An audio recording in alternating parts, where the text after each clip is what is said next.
Good morning, everyone. Welcome to Recording in progress. Great. Good morning, everyone. Welcome to the June 17th Board of Education Retreat.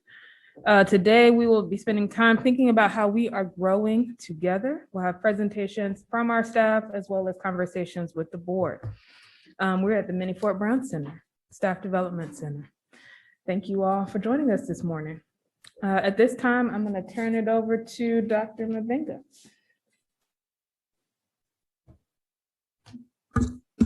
Thank you, Madam Chair.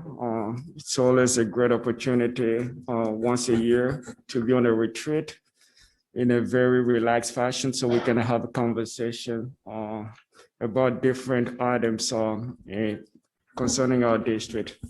So today the agenda is pretty much loaded. We're going to start here at 8:30 all the way to 4. And we're going to accomplish a lot of things. So the morning is pretty much academics, then the afternoon is going to be operation. So with that, without further ado, I'm going to pass it on to my staff. Dr. Hardy. Good morning. Thank you, Chair Umstead, Vice Chairman Lee, Dr. Mabenga, and other board members in our community. We are pleased to be here for our retreat today. And as Dr. Mabenga mentioned, we do have a full engaging agenda. This morning, we are beginning with growing together. Ms. Smith, if you can pull up, oh, she's behind me, technology. We're in different seats, so I apologize. You can go ahead and pull up our presentation. Today's work session is going to give us an opportunity to provide guidance, to allow our board members to provide guidance to staff as we begin to shape our magnet policies for our elementary schools. Building on the work from today's retreat, this will give staff an opportunity to develop specific recommendations for the board to consider in the coming months for the final magnet policy adoption in fall 2021. If you'll go forward one slide for me, please. Thank you so much. And the team is in the back. When we first got here, I was doing my cheerleader moves as we were getting excited and all of the energy that I was feeling from this morning. They have been working collaboratively with direction from Dr. Mabenga and our board for well over 18 months, really to make sure that we are deliberately and intentionally laying the groundwork for policy revision. We recognize that our board has studied the complexity and components of our magnet policy, examined its impact on district and social demographics, school demographics, socioeconomic and academic outcomes, as well as thoroughly explored research and gathered community input to lay a strong foundation for this particular revision. I think at our last board meeting, one of our staff members had as their backdrop the progress that we were seeing for Lions Farm. We are so excited about the work that is happening each day, excited that it will be opening on August 22nd, and the excitement regarding new construction for families in Durham. Finalizing our elementary magnet policy that contains rules of access will be key in preparation for the boundary work for Lions Farm and new elementary school F. This project links directly to every priority area, but is specifically targeted to strategic plan priority 5C. Priority 5 is about ensuring fiscal and operational responsibility, and the school boundaries and student assignment addendum strategies all work together to ensure that we are moving this work forward, as well as evaluating existing DPS system of our school choice, student assignment policies, school boundaries, magnet priority zones, magnet priority zones to access our elementary, middle, and high school levels. This cross-functional multi-department team includes and has been facilitated by Dr. Monk, Deputy Superintendent for Operational Services, Chip Sutter, Chief Communications Officer, Sheena Cooper, Director of Marketing and Community Engagement, Dr. Kelvin Bullock, Executive Director of the Office of Equity Affairs, Dr. Julie Pack, Executive Director for CTE and Magnet Programs, Ms. Melody Marshall, Director of Student Assignment, Mr. Matthew Palmer, Executive Director of Capital Planning, Philip Day, Program Administrator for School Planning, and Dr. Debbie Pittman, Assistant Superintendent for Socialized Services. We'll go to the next slide, please. During today's session, there will be time for you to provide reflections, engagement. We have activities. We're going to get up out of our seat, not only during the morning session, but throughout the day. So you will see the teachers and us come out so that we can really be engaged during our work session. And most importantly, so we can hear your thinking as we are grappling with how we're going to ensure equity and access with the policy revision. The activities will allow us to come back to you with recommendations based on your feedback. We will review the foundations upon which magnet programs began in Durham Public Schools, show the impact on demographics and programming as magnets evolved over time, leading to outcomes and the programs in our current practice. And again, based on your feedback and your engagement from today's session, it will allow us to work more collaboratively to shape the options for your consideration in the coming months. We're going to focus on the things that you see on the screen, looking at alignment of pre-K, our exceptional program, students, highlighting the listening and learning engagement work, examining magnet policy, update on school boundary, and then we will have an opportunity to share next steps. We'll go to our next slide.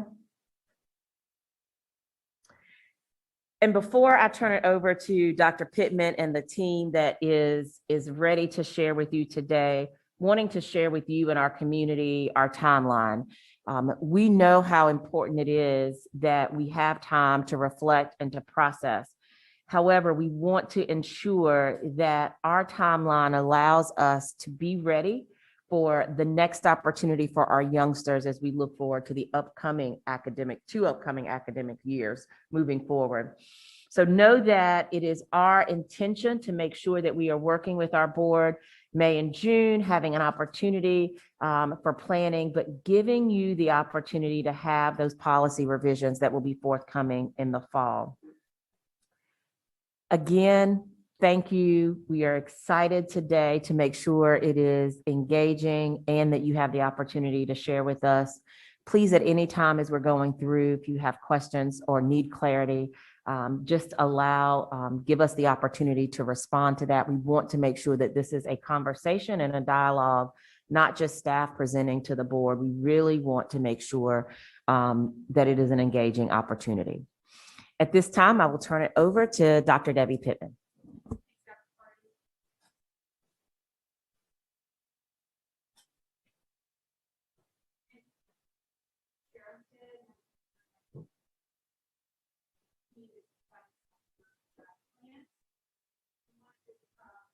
Spirit of educator, you should have a color folder next to your workstation. It should have your name on it. If you would pull that out, we're going to do just a quick crosswalk of resources that are going to be at the ready that you'll be using through the next couple of hours.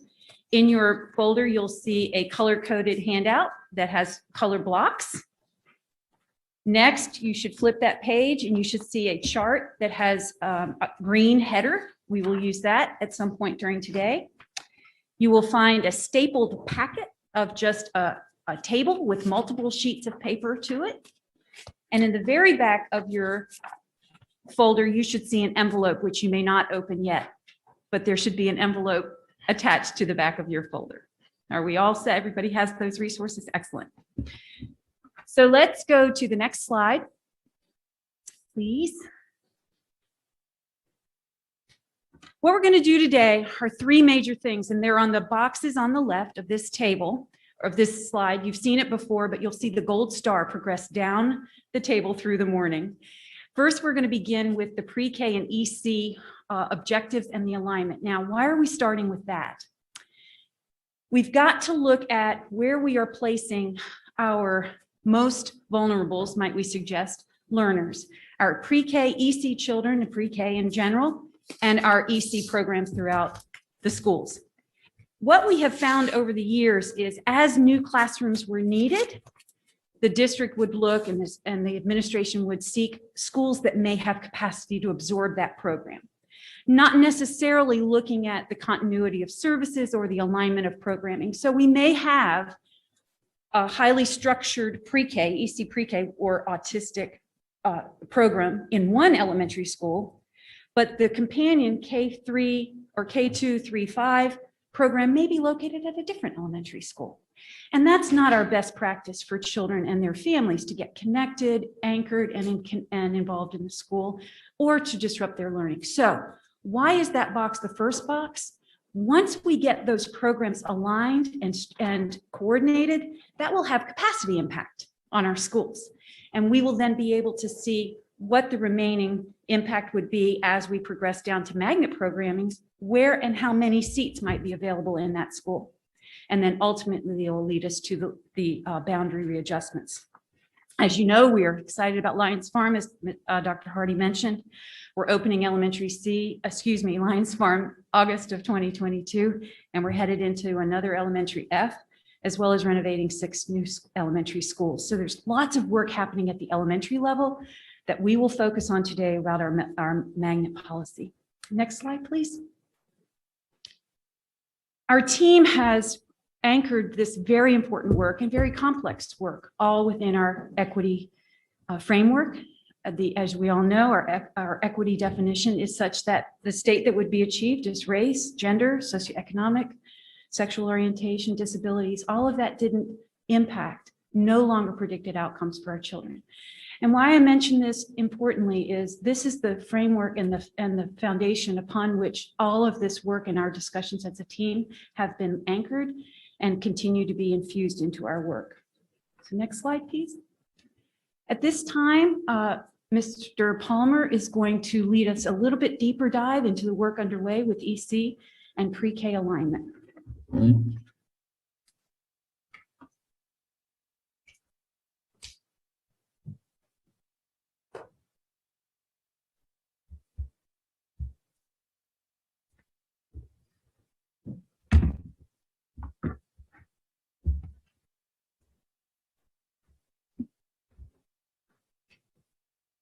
Thank you, Dr. Pittman, and good morning, board members, Dr. Mbanga, Deputy Superintendents Hardy and Monk. It is a privilege to be here with you this morning. It's been about 14 months since we had our strategic retreat in April of 2020. We've been using that time to work deeply, to think deeply, and most importantly, to prepare ourselves for the journey ahead. The roadmap that Dr. Pittman has laid out here has a sequential flow to it. There's intentionality to it. And most importantly, it must be said that we as Durham Public Schools have already done the hardest thing. We have unified as a city and county school system in the year 1993, and we must not lose sight of that reality. There are many school systems across the United States that are envious of the fact that we have a unified one DPS.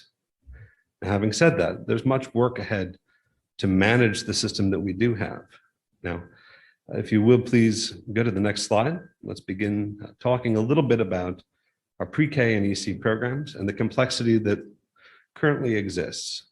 Now, oftentimes, the location of a pre-K or EC classroom is circumstantial and dependent on availability of spaces. But when we put our pre-K and EC students downstream of decisions, it oftentimes means that we have to change almost yearly.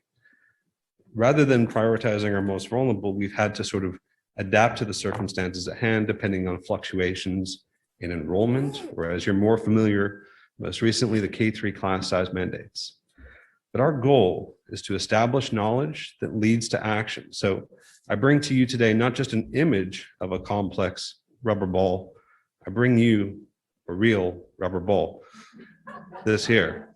So it's no longer just an image on the screen. Our goal as a group between the board and the administration is to begin to disentangle this complexity. So if you would, please go to the next slide.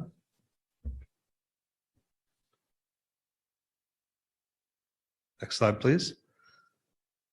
Okay. So research does tell us very clearly that students with exceptionalities are sensitive to the learning environment conditions in which they learn, and that they are more impacted than other students by moving from school to school. That intuitively makes sense for many of us, especially educators and parents, right?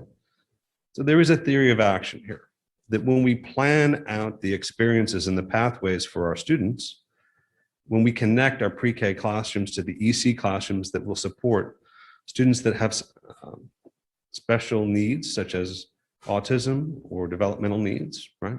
Even part hearing impaired. It's important that we're thinking about where those classroom locations are. As Dr. Pittman pointed out, this will impact the capacity of each school that those classrooms are located at.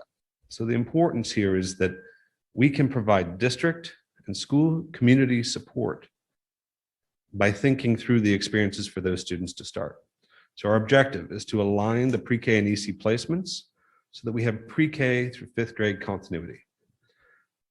Importantly, as Dr. Bullock noted the other night, we must all embrace the equity lens, thinking about what will it mean, those concepts that Dr. Pittman used earlier, justice and fairness, right? So a question that we must ask ourselves, are our children with autism and developmental needs, are they supported equally and equitably across Durham County and Durham Public Schools? We'll talk about that in a second. A leading question for you to be thinking about as we go through this: should we be placing the specialized classrooms for autism and developmental needs students at all of our Durham Public Schools, or should we focus on either neighborhood or magnet/school choice programs? It's something to think about as we go through this. Next slide, please. So we've just done a quick inventory of where our current pre-K and EC classrooms are located at the elementary, middle, and high school levels. What I do want to note is that we do have schools currently that do not have suitable environments to support pre-K and EC students. What that means is that that elementary list is somewhat bounded, right? And one of the goals that we have with our capital improvement program, and we're going to talk about that this summer, is there is the objective for us to bring pre-K classrooms to every school. We're going to need to do some deep construction work to make sure that there's suitable environments for those students at those schools. We can't simply wish it to be so. We must make sure that the environment is compatible and suitable for both our pre-K students and our students with exceptionalities. I also want to point out, for today especially, in this next few months that we work together, we're going to be locked in on elementary. It's compelling to think about the whole ball of rubber bands. We really need to focus in on elementary as our foundation to scale up. Next slide, please. So from a pre-K perspective, one of the things that stands out immediately is that, for example, in our autism program, we have 7 total pre-K classrooms district-wide. But you'll note, one of our larger high school regions doesn't have any AU classrooms for pre-K students, that is. Similarly, you can start to see region by region geographically across the county where we do have coverage and where we do not, right? Depending on the specialized needs of those children. Total, we have 48 pre-K classrooms. This does not include Moorhead and Watts because those are effectively a parallel program in relationship to what we have for students with special needs. So next slide, please. Now for our EC program, notably here, again, in the Jordan region, which encapsulates 8 elementary schools, we do not currently have any EC specialized classrooms for students with autism, which means if you have a special need and you live in the Jordan region for autism support, you would need to go to an elementary school in another region. That relates back to equity and spatial justice, but it also relates to those transportation ride times that we think about. This interrelates to larger priorities within Durham Public Schools and the strategic plan. So these pre-K and EC program summaries, we could dig in and spend 3 hours just on this. What I would really encourage the board to lock onto is 2 concepts. Number 1, we need to think about program pathways. What will it feel like? What will it be like to be a student and parent and family that has specialized needs, and how are we supporting those families? And number 2, is there variability in that support by region? Are there areas where we might support them at pre-K, but we don't at the K-5 continuum? Next slide, please. So example one is the hillside feeder patterns. Now, the color coding, let me explain. Red is where we have discontinuity in support. So for example, you'll note our first school, Fayetteville Street Elementary School, provides pre-K support for children with autism. But immediately at kindergarten, we do not have support on that campus, which means that those students will need to go to another campus to continue to receive support. Now, a counterfactual example, Pearsontown, you'll note that that's green in this example. We only have 3 total pre-K and EC classrooms there, but notably, the pre-K students lead into kindergarten, which leads into the grades 1 through 5 continuum. That's kind of what we need to be thinking about from a program pathway continuity perspective. Again, the 2 takeaways from these examples are not to dig into one school. We're going to work through all of this. What we do want you to think about is those feeder patterns, those program pathways, and regional equity as we look across Durham Public Schools. Next slide, please. Can I ask a question? Yes. Can we go back a slide? Okay, so with Pearsontown, with it being a magnet in itself, is the pre-K associated with that magnet? So how are we counting going into Pearsontown?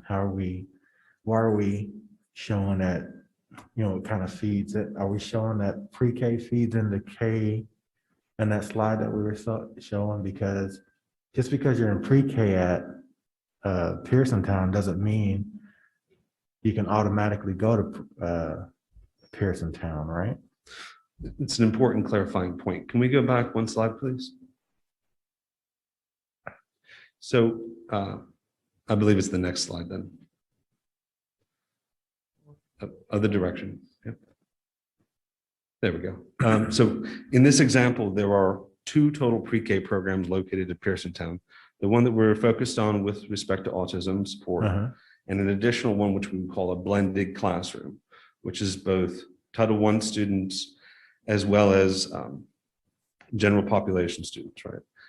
To your question, Mr. Lee, there is no immediate rollover from pre-K into Pearsontown for K-5 students. Right. This is with specific respect to, we have located both our specialized support classrooms for the K-5, 2 K-5 classrooms for autism support at Pearsontown, and 1 pre-K classroom. Now, it is the work of Dr. Cotterman, Dr. Bell, Ms. Saunders, to specifically locate students in the program as they matriculate from pre-K into K-5. So to your point, it may be that the graduating class from Pearsontown, not all of those students can be supported at Pearsontown.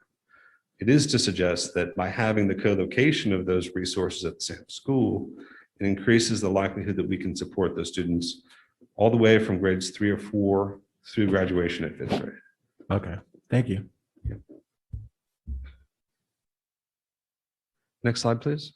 So in Jordan, we have discontinuity, right? That we have our AU classrooms at Spalding and Whitted, and our developmental needs classrooms at Spalding and Whitted as well.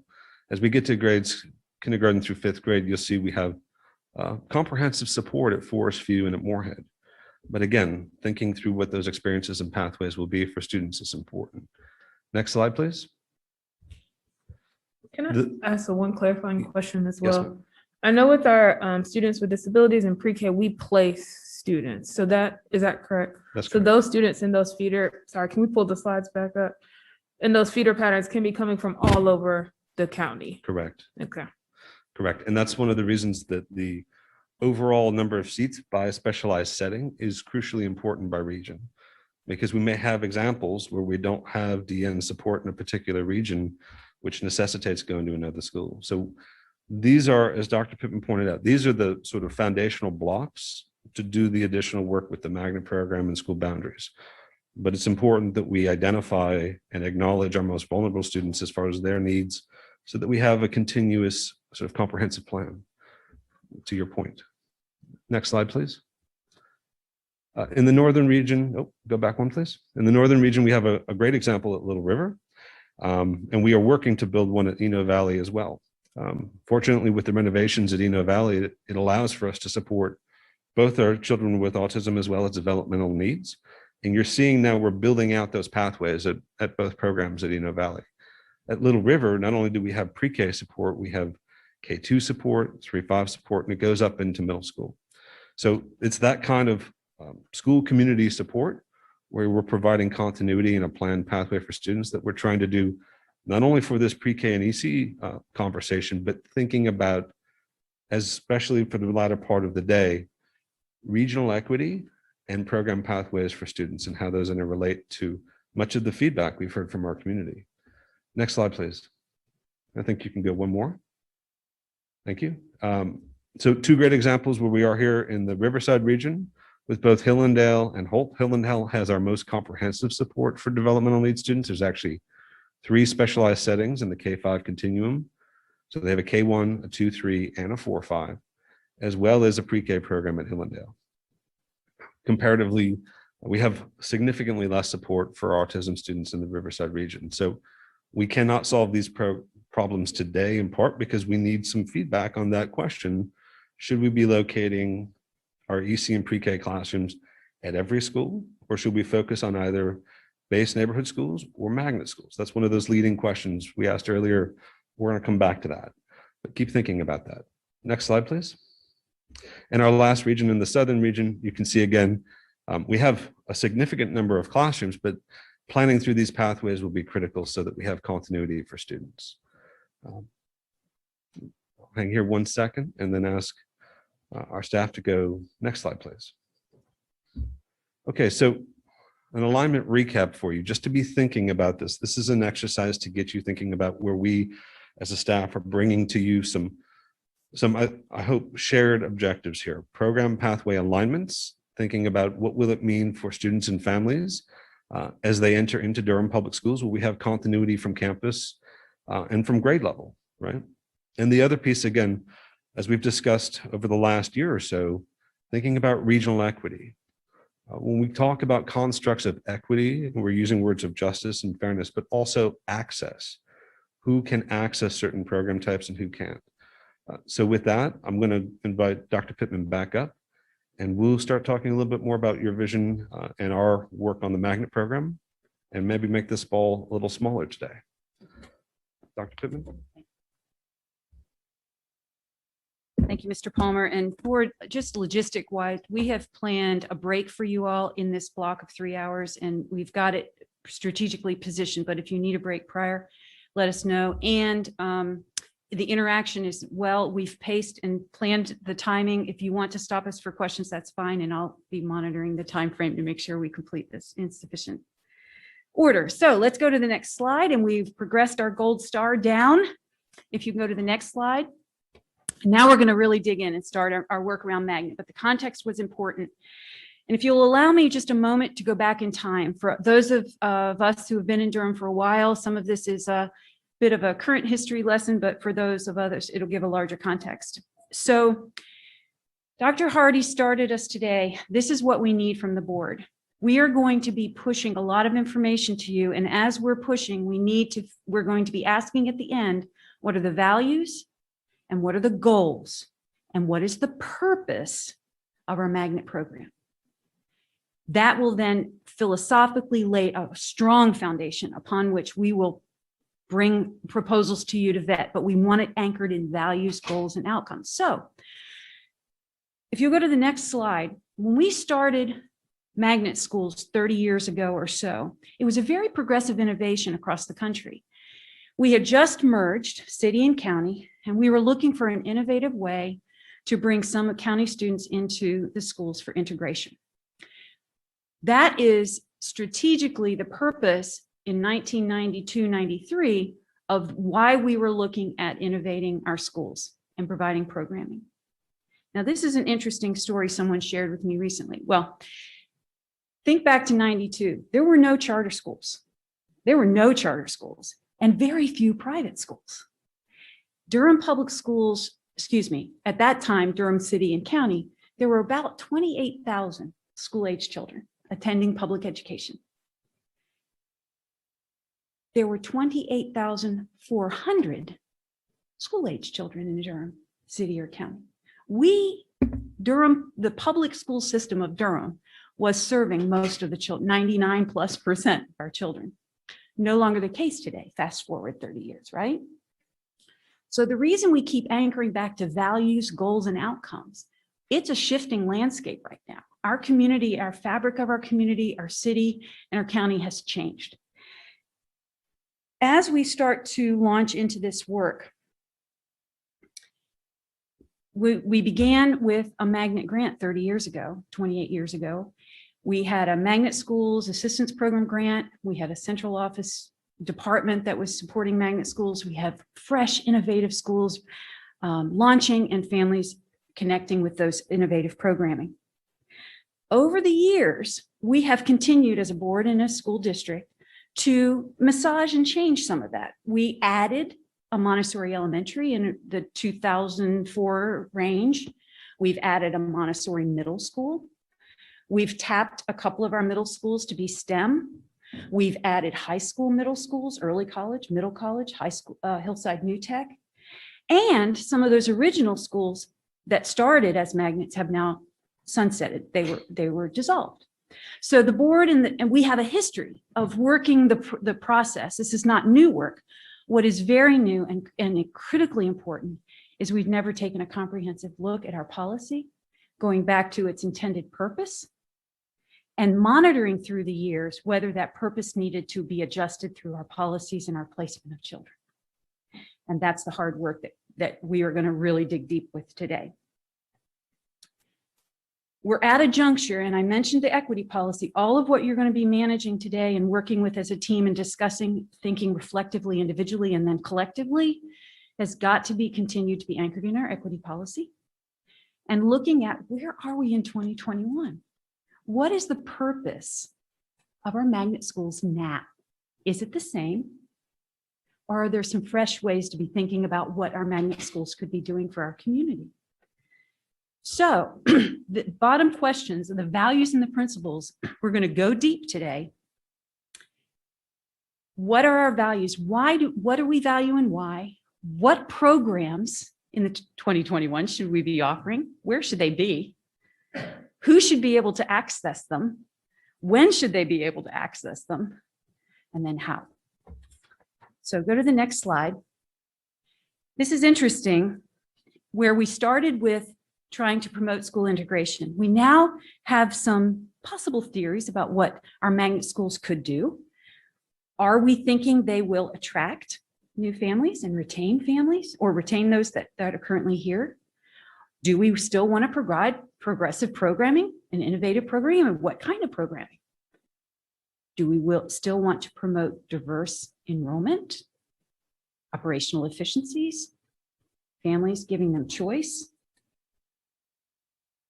So you remember in 2011, our guiding principles, innovative programming, diverse schools, and operational efficiencies. Those are the guiding principles of our magnet program. So if you go to the next slide, this is what we're hearing not only from our youth ambassadors and our early community outreach this spring, and now with our key constituents, the choice, diversity, and efficiency. The choice has led to confusions. There are 23 rules for 23 magnet schools. It's a very confusing process. The diversity we see inequities of access based on the rules that started 20 so years ago now are causing some inequities in some of our schools, and we're going to show you at a glance some of that again, refreshing it for us. And then adding to efficiencies, it has added to great complexity. So as we go to our next slide, the research is showing that school choice without clear goals and without mechanisms to manage those goals for intentional integration is going to lead to increased segregation. And we see that in some of our magnet schools. So all of this connects intentionally, that rubber band ball that we need to unpeel, and we'll work and shepherd you through that today. So at this time, I'd like to invite the Office of Public Affairs, Chip Sutterth and Sheena Cooper. They're going to give us just a brief contextual overview of the work we've been doing to gather some input from the community, and then we'll get into some of our hard work.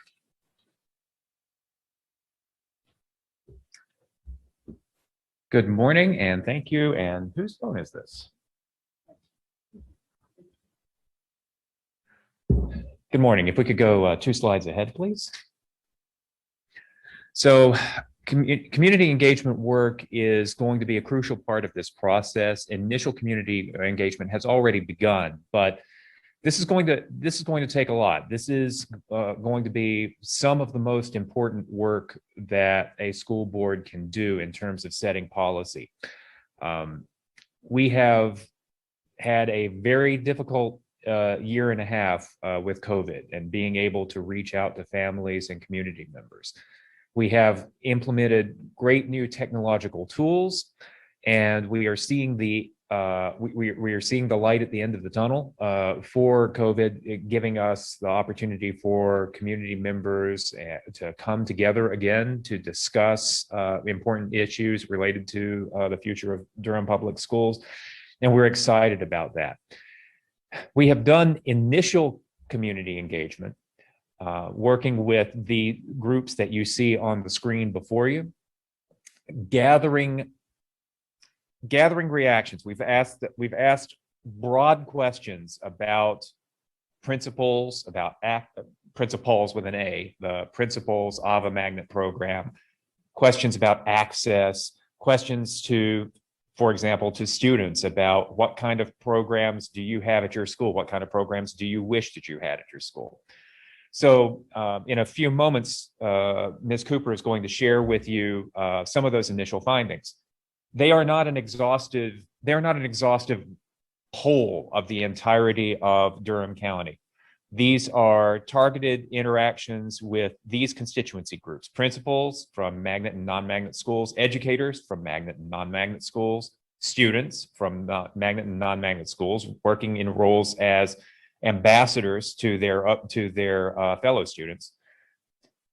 Key community constituencies, again, community ambassadors who we briefed on much of the information that you have just received, and we asked for their reactions. We've also worked with national collaborators. We've done deep data dives. So we will be giving you in this meeting just sort of a sampling of what we are hearing from various constituencies in our community. We are not making any representation about proportionality or representation. We have begun the work. And I am very confident. I remember having some of these conversations with some of you after the community engagement work we did with Creekside and Givens. Community engagement traditionally is driven by the people who feel that they've got the most at stake, and the people who come to a meeting in an auditorium or who leave a comment online. There's that natural self-interest that people care about what happens to their child or what happens to their particular school assignment and things like that, and they just sort of dive in. As we go forward in community engagement throughout the rest of this process and into the fall, we are going to be very intentional about trying to make sure that while we are gathering all of the information that we can, all the feedback from the people who seek us out, that we are also seeking out the voices that may get overlooked or may even be people like to speak for other people. We want to make sure that people themselves are speaking to us. And we're going to be very intentional about that throughout this process. So what we are about to present to you is initial. It is early. It is thoughts and reactions and themes that we are seeing from our community. But this is the beginning of the conversation with the community, not the end of it. And I have every confidence that as the board's work and as the district's work becomes more and more focused, less principle oriented, and starts specifically looking at magnet programs and boundaries and things like that, as things become more real, more and more community engagement is very naturally going to happen, because it's not abstract anymore. It's real, and it might affect my family or it might affect my community. With that, I'm going to turn it over to Ms. Cooper, and she's going to give you the overview of what we are hearing so far. Thank you and good morning. Of course, as Chip mentioned, in alignment with the values of the board, towards transparency and community engagement, we knew that it was necessary to start having conversations in our community around this work. So our approach is multi-pronged, talking to all those various audiences that you see on the screen. And the very first audience that we engaged was our most important stakeholders, our students. And that's when we brought together our students, our high school students from our comprehensive and our magnet programs to engage them in conversations and meeting. I work very closely with Dr. Bullock to have these conversations with students to get their ideas, ask them questions about why they decided to enroll in a magnet program or why they chose not to go to a magnet program, talking about the programs that we had in DPS and programs that they'd like to see in DPS. And most importantly, what does equity and access look like for Durham Public Schools? We then deployed those students in the community so they could engage their peers in these very same conversations. And we had got some very great, valuable insight and feedback from those students. In turn, we flipped that and we replicated that model with our community ambassadors, inviting our partners and Durham organizations to the table to engage in this very same work, talking about the very same issues that were important to them and things that started to really bubble up and resonate for us. One thing that we did notice across all of our stakeholder groups, that is our students, our community members, and our staff, is that there was some consistency in the messaging that we've heard. Next slide, please. You'll see these themes on the screen right here. And it was extremely telling to us that although there are very different opinions and ideas, they all kind of fell into these same buckets of importance to our families, our students, and our staff. And these are the overarching themes that we will use moving forward as we continue to look and refine this work. First and foremost, our magnet rules and promotion. There's a lot of confusion around the process of applying and participating in magnet programs. And how can we streamline that? There's a lot of confusion about the programs that even exist. How are we telling our families about these options? Diversity and disparities within the system. Operational inefficiencies like transportation inequalities and building facility usage. Programmatic and instructional, what programs are available? What are we offering at those schools? And additionally, support and perception of all schools, not just our magnet programs, but all of our DPS schools. Throughout our first phase of community engagement, because we consider this first phase, this is just the beginning, and it was crucial and critical in laying groundwork to continue having these conversations in the community. We leveraged engage.dpsnc.net as the hub for information for our entire community to go and continue to reference and share their feedback. There's opportunity for folks to ask us questions, to continue the conversation, to take that information and share it with their peers. We will continue to leverage this throughout our conversations.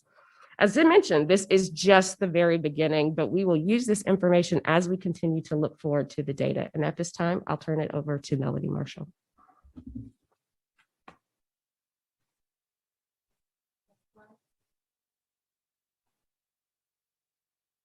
Good morning, everyone. It is so good to see you in person. Although I don't have my glasses on, so you kind of look like a screen now, but good morning. And we've talked before a lot. We spent a lot of time on our data in our last retreat. So this time we're going to do a very concise presentation of the data. I brought the ball with me. I didn't mean to do that. But so if we could go to the next slide. And we are going to start with taking a look at our programmatic priority links that we currently have in our district. And while you may be familiar with this information presented on this slide, we wanted to take a moment to just lift some of the aspects about our programmatic priority links for your consideration as we move through the presentation. So we'll start with our K-12 alignment links. And as you can see, there are only just 3 true feeder patterns in our alignments. And those are with our IB programs, our Montessori programs, and our year-round magnet schools. And if you will notice, there are no direct links from our arts elementary schools to our arts secondary school, and nor from our STEM and STEAM schools, our STEM and STEAM elementary schools to our STEM and STEAM secondary schools. And the programs highlighted in red, if you can see that, I cannot. But for the programs that are highlighted in red, we offer no programmatic priority links at all in the current lottery assignment process. And then if we take a look at our year-round calendar magnets, and there are actually only 3 purely year-round calendar schools, and those are easily Pearson Town, and Rogers Her. And for families, there are year-round links, priority links from elementary to secondary, but those links are based on space and availability. They are not guaranteed.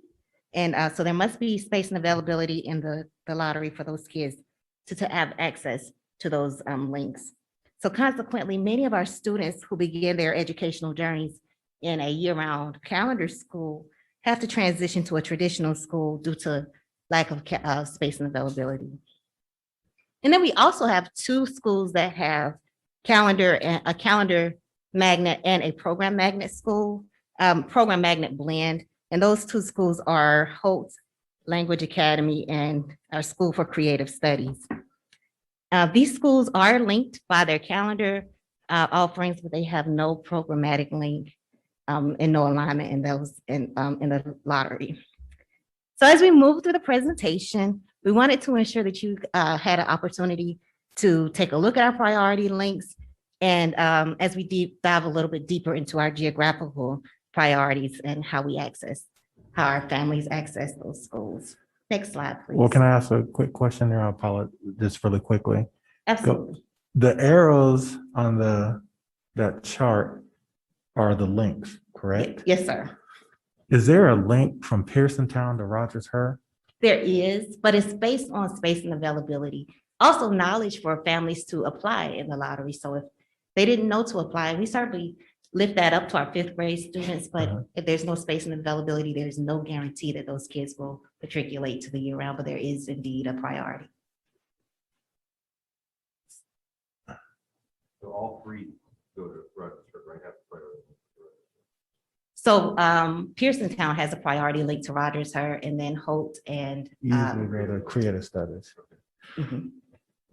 I get this question a lot. That's why I'm asking about this. Absolutely.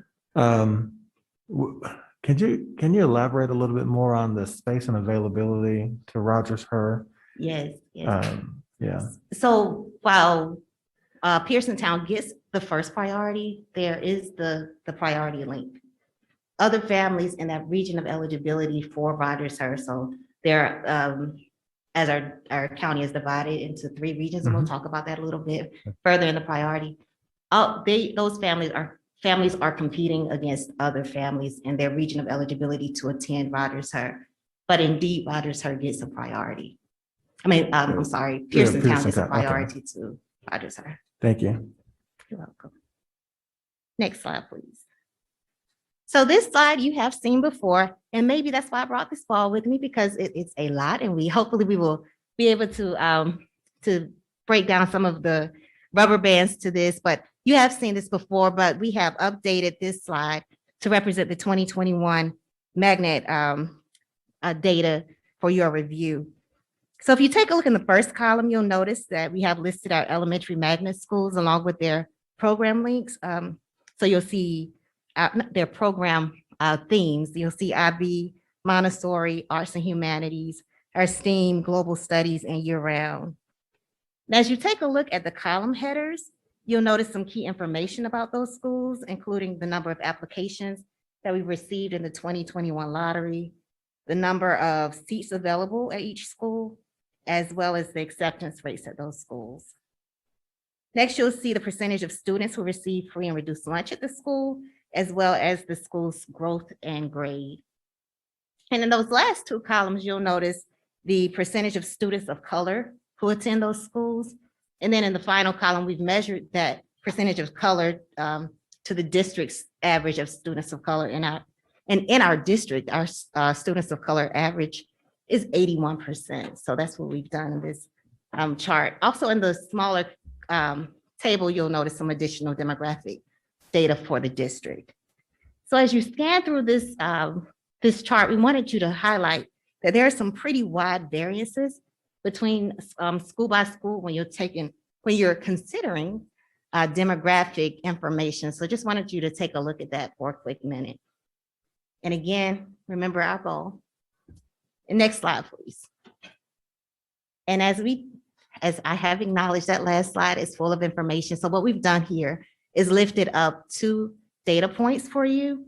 And again, this is that we wanted you to take a consideration a deeper dive in consideration, and we've lifted our percentage of students of color and our students who are receiving free and reduced lunch. And you'll notice the top row is representative of our district. And you'll see in red the percentage of students who receive free and reduced lunch. And in blue, I'm sorry, in red, you'll see the percentage of students of color. And in blue, the students who receive free and reduced lunch. And we use free and reduced lunch as a way to measure our socioeconomic status. Ms. Marshall, Yes, ma'am. sorry, do you have data that shows that the applications reflect the district demographics, or if, am I asking that right? Ms. Amstad, can you? I don't know if it's district demographics, but I'm just was thinking similarly of what is the applicant pool demographics look like? And is that applicant pool demographics reflected in who's accepted or not? We have that data. I could certainly share it with you at a later date, but we can certainly provide that data for you. It's not in this particular presentation, but I'll be happy to share it with you. Thank you. You're welcome. But this chart was designed to help you compare the district averages to the individual school averages. So you can take a look at the red bars and compare them to the individual red bars at the school and the blue bars individually at the school. But it's also something significant to notice if you take a look at the individual schools and notice the differences and the variances between students of color and their free and reduced lunch. So those percentages at the various schools, and there's some pretty significant and dynamic data that exists there as well. And again, we just wanted to highlight that there are some pretty wide variances across our district. And we wanted to lift up the fact that one of our guiding principles, as Dr. Pittman shared with you, for the magnet policy is diversity. So as I walk away and wish I could pass this ball to you, I want to leave this with you. How should our district define diversity in the framework of equity as we unravel this rubber band ball that I will now leave for Dr. Kelvin Bullock as he will lead us through the next section of our presentation.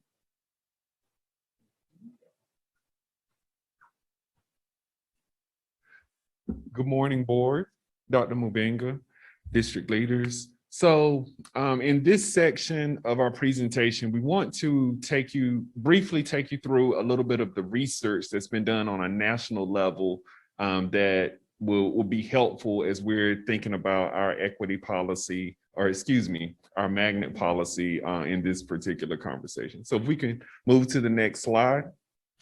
And I also want to add to this. So we're going to briefly look at this research, and then we know it's been a lot of information. We want to provide some time for processing. So I'm just going to speak a little bit about this research, and then we want to give you some time to kind of reflect on all that we've shared with you this morning. Is there another part of this slide? Can you click? Okay, there we go. All right, so we want to start with research from the Bridges Collaborative. So this is a collaborative that involves about 27 districts from across the country, 57 organizations total, and including some charter schools, magnet schools, and public school systems. So in the research that they've done, they focused on the importance of integration in schools and really looking at the relationship of school integration to housing integration, et cetera. One of the things that they point out is that integration is not the same thing as desegregation. So to place kids in school together, you may have a racially diverse school, but unless you add elements of inclusion, elements of, inclusion, programmatic integration, you make sure that there are equitable resources, there's equitable discipline, you won't necessarily arrive at a place of true integration. You'll simply have a desegregated school that doesn't really have integrated programming. So that is one of the things that has emerged from their research. They say that successful ways that school districts have addressed integration through magnets, they have added diversity-oriented magnets or district schools. So for example, a diversity-oriented magnet could be like a STEM program intended to attract diverse students to a school. There is evidence of successful programs like they shared the example of there's a solar school for girls. So solar is just a title, but having a program specifically for girls, having a program specifically for boys, language programs, themes that may attract diverse students to a particular school. Those are some of the examples they highlighted. They also talked about providing district-wide choice with weighted lottery and or prioritized groups. So again, thinking about how do we possibly add a weight to a certain community that may not be well represented in a school. Those are some strategies they used. Another strategy that they highlighted would be inter-district magnets, simply meaning that you're pulling students from different districts into a magnet school. So if I'm not mistaken, I think Middle College might be an example of that, because it's not just Durham Public Schools who have access to that, but it's collaboration between different school districts for that particular magnet program. Next slide. There's also been, we've also shared some information that was spearheaded by the Samuel Du Bois Cook Center on Social Equity at Duke University under the direction of Dr. Sandy Darity. And so they did some research on segregation, and particularly thinking about how for some Black students, discrimination outweighed integration's benefits. So essentially looking at, as with Brown versus Board of Education, we desegregated schools, started having more Black students go to school with white students, but that didn't necessarily mean that their educational outcomes improved. It did in some situations, but not necessarily in others. So the research or the findings that came out of this is that depending on the racial balance in the school, Black students could face greater discrimination in those settings as a result of the competitive process to get access to resources. So they kind of divided the findings into three different groups. Black students who were in schools that were composed predominantly of white students, meaning it was, let's say 70 to 80% of the students were white, and there was less competition between the Black students and white students for like access to academic programming. Those Black students tend to fare better than when there was more racial balance. When there was racial balance, there was greater competition for the academic resources in the building, or access to advanced academic programming will be an example. So it's just something to keep in mind. Oh, and they also noted that in schools that were composed almost all of Black students, you didn't have the same level of competition with white students for those resources. So Black students had more access to the more rigorous learning opportunities in the building. So they looked at this research from the 50s or 60s up until the 2000s, and just documented that it's important to be very intentional in how we go about integrating schools, to make sure that we're not integrating in a way that there may be a hierarchy within the building and who has access to which curricular opportunity. This was something that was also substantiated by the Bridges Collaborative, and just thinking about if we're not intentional about how we integrate, you can lead. And this is actually the next slide, if we can go to that. Oh, actually it's a slide ahead of that. But if we go one more. One thing that we will continue to reiterate time and again is that, if we could go back, is that if we are not intentional about how we integrate, if we don't have clear goals and mechanisms for integration, schools will become more segregated.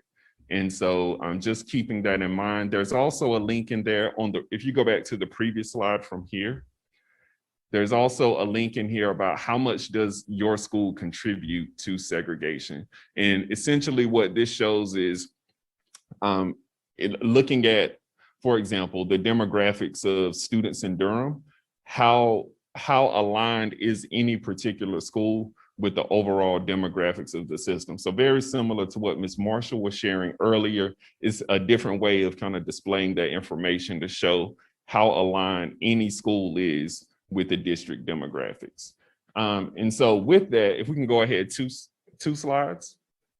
So again, a lot of information we've shared with you thus far this morning. We want to provide about 5 minutes or so to do what we're calling a quick brain dump. So just we've shared a lot of information, and we have 3 buckets for you, and this is in your packet. So if you within your folders, if you open your folder, it should be the first handout in there. We just want to give you some time to jot down ideas that you have about choice, based on what you've heard, equity, and efficiency.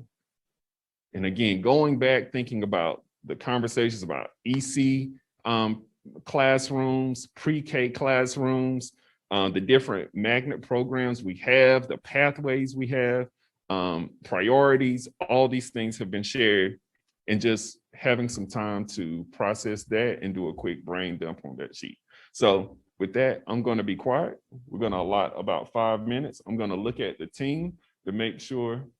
Okay, I haven't. Okay, all right. So I'm getting affirmation from the team, and so we'll take some time for that.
Take about one more minute.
There we go.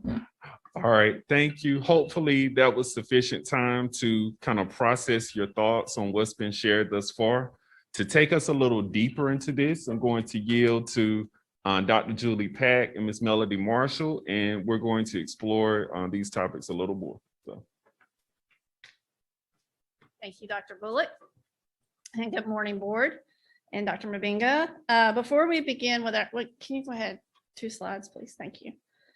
But before we begin with our next section on specific case studies, we want to review the guiding principles that were adopted by the Board of Education regarding magnet schools. So as we talk about each case study, I would like for us to keep these principles, which were utilizing school facilities effectively, promoting school diversity, and provide diverse and relevant program offerings throughout the district that meet the student interest and provide expanded learning opportunities. I'd like to keep those in mind, as well as these questions. So do our current magnet policies and practices reflect these 3 guiding principles? Do we have additional principles that are not reflected here? And what do we as a community value? Next slide, please. In your packet, it should be the second one now. You have a handout that looks like this with a green header on it. This is your notes collector tool that we're going to give you to collect what you're thinking about as we go through these case scenarios. Ms. Marshall and I will be discussing the case studies with you. And so as we go through each case study, you'll be able to capture your notes on this note catcher. Under critical questions, some questions we might want to think about, you want to capture, or some questions that occur to you that we need to consider. For example, how can we make this more equitable, or what feedback would you want to share that comes to mind? Under desired outcomes, as we talk about each scenario for that particular case, what would your desired outcome be? And under themes, these you should recognize these from Ms. Cooper going over them. Where do you think this particular case study addresses that theme? Okay. Does everyone have a sheet before we move forward? Okay. And you also have the handout of the themes. It's we're gonna, next slide, please. Excuse me. Sorry. I've been whispering, so I hadn't had my full voice yet. So just as a reminder, the themes that we shared with you earlier fall into these 5 buckets: magnet rules and promotion, diversity, operations or operational efficiency, programming and instructional support, and then the perception of all schools, magnet and non-magnet. Okay. All right, ready? We'll do our first scenario. Next slide, please.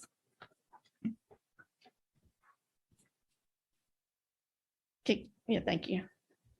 Okay, each of our case studies uses the same format. First, we're going to lift up the key points of the discussion, followed by implications our team has identified from a review of the data, both qualitative and quantitative. Then we'll wrap up the case study with helping you think through some critical questions and giving you time to collect your own. So our first case study involves Holt Language Academy. As you can see, based on the membership picture, and those red dots represent the students, 96% of Holt's enrollment is generated from their automatic attendance zone. The lottery for Holt for the 2021 school year offered 14 seats. 6 of those were assigned to siblings via the sibling priority, thereby leaving only 8 seats for the general lottery. As a result, Holt is effectively operating as a neighborhood school. There is a minimal opportunity for a family to get a lottery seat for Holt, only a 4% chance. And in addition, families who are domiciled outside of the Holt automatic attendance zone, but inside the Holt region of eligibility and desire a year-round option, have inequitable access to attend a year-round elementary school. As a note, transportation is provided for each student in the Holt attendance zone. And some possible questions or considerations you might have is, how can we provide equitable year-round options for students residing in the Holt region of eligibility? Or how can we provide comparable language immersion options for students in the region? So I'm going to give you just a moment to capture your thoughts, and then Ms. Marshall will lead us through the next scenario.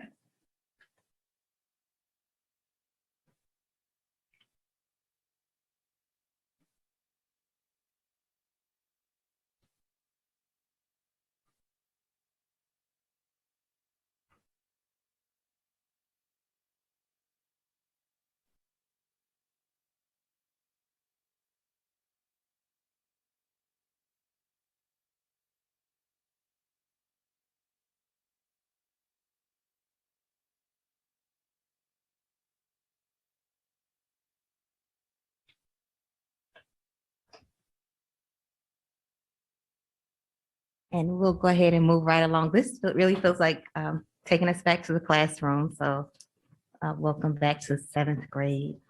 I will go to the next slide. And just so you know, we are giving you a very limited amount of time to do this, but know that the next section, you're going to have a lot of time to talk and have some deep conversation in our next part of the presentation. So now we're going to talk about Burton, R.N. Harris, and Club Boulevard and the impacts of walk zones on elementary magnet schools. So Burton, R.N. Harris, and Club each have a half-mile radius walk zone that offers automatic enrollment options for families residing in those neighborhoods closest to magnet schools. So these schools also have base attendance zones, but students who reside in that half-mile radius get an opportunity to attend those magnet schools without applying into the lottery. For each of these schools, approximately 85% of enrollment is assigned through the lottery, while approximately 15% of enrollment is offered to students residing in those walk zones. From this, walk zones appear to lend themselves as an effective method for students to access their neighborhood schools while providing an opportunity for magnet access across the district to other students who don't live in those walk zones. Is that true for Club? Yes, sir. Club 85%? Yes, sir. It's 15 to 17% for all 3 of these schools. And that's, you can find that in our data slide. Thank you. Yes, sir. Can I ask another clarifying question around this? Mhm. So if I'm in the walk zone and I look up my school, it just comes up with Club. I'm not opting into whatever. So if you look up your school, it's actually going to populate your base school. So for a student who resides in the walk zone for Burden, Bethesda will pop up.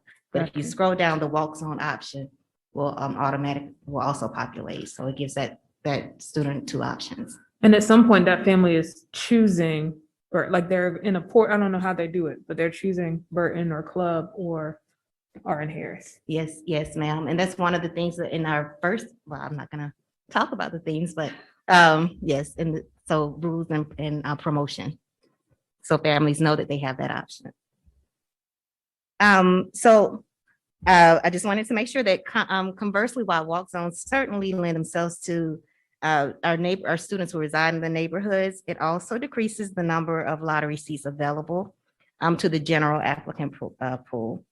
So a possible critical question, although I already gave you some hints, should the district consider the possibility of automatic walk zones for other magnet schools, or should walk zones even exist in our district?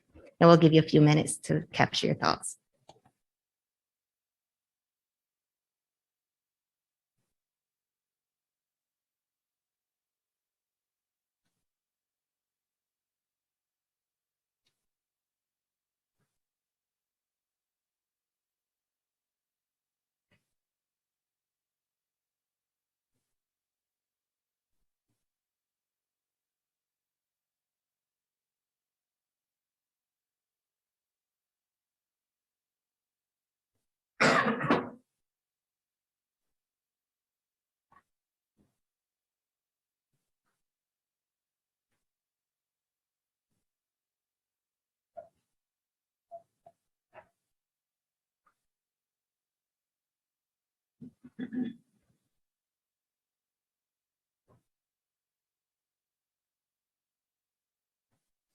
Okay, next slide, please. So we're going to go on to the next scenario, and we're going to talk about Montessori schools. So the magnet policy has a priority zone for Montessori elementary schools that is honored for the duration of the grades at that school, regardless of whether the family remains domiciled in the priority zone. Therefore, any student who obtains a magnet seat is able to remain enrolled at that school, even if they move out of the priority zone. In contrast, students attending other elementary magnet programs who access the program through other geographical priorities, like an attendance zone, a region of eligibility, or a walk zone, must relinquish their seat upon moving out of the geographical priority zone. So to demonstrate the impacts of priority zones, we've highlighted here George Watts Montessori. In the 2021 lottery, 94% of the seats assigned to George Watts were assigned to students residing in the priority zone. However, only 29% of the current enrollment at Watts currently reside in the priority zone. So this data indicates that families will obtain housing in the priority zone of George Watts and then relocate to other parts of the county while maintaining the assigned magnet seat. In addition, siblings of students currently enrolled at Watts receive first priority in the lottery, whether or not they're still living in the priority zone. Hence, with the continuous enrollment option for families that obtained a seat through the priority zone, families applying to our Montessori programs have very minimal opportunity to obtain a Montessori magnet seat in the lottery. So some possible critical questions for you to consider. Should students maintain their magnet seats if they move out of the eligibility priority zone? Or should we consider removing continuous enrollment option to match all other geographic priorities? I'll give you a minute to collect your thoughts.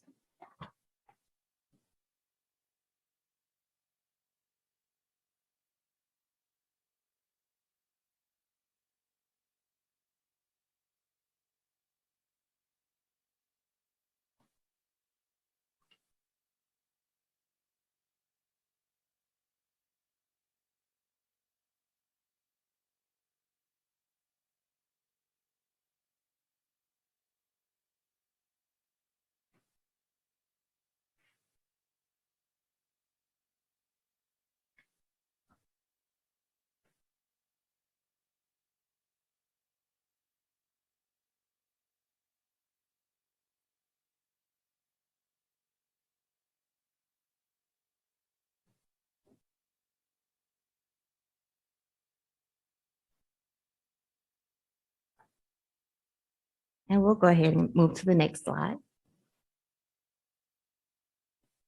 So next, we're going to examine how pre-K enrollment at our Montessori schools may be impacting access into our Montessori programs. And if you remember or take a look again at that data slide, there is a large desire for Montessori schools. We get very high numbers of applications into our for our Montessori programs. So we wanted to take a look at the methods of access into those programs, and specifically how pre-K impacts access into those schools. So it's important to note that approximately 95 to sometimes 100% of enrollment into our Montessori schools occurs at the pre-K grade level. And families seeking a pre-K seat must submit an application the year that their child is 3 years old. So while it certainly is normal for the family, for our entry grade levels to offer the highest number of seats in the lottery, it's still significant to think about a family who's considering their 3-year-old to apply in January for the following August for a program that's offered in that following August. I also want to highlight that trends demonstrate that families who are eligible for our Title I pre-K programs or who are already accessing affordable childcare options do not apply to our pre-K Montessori programs because they don't have a need at that time. And many of these families reside right there in our priority zones.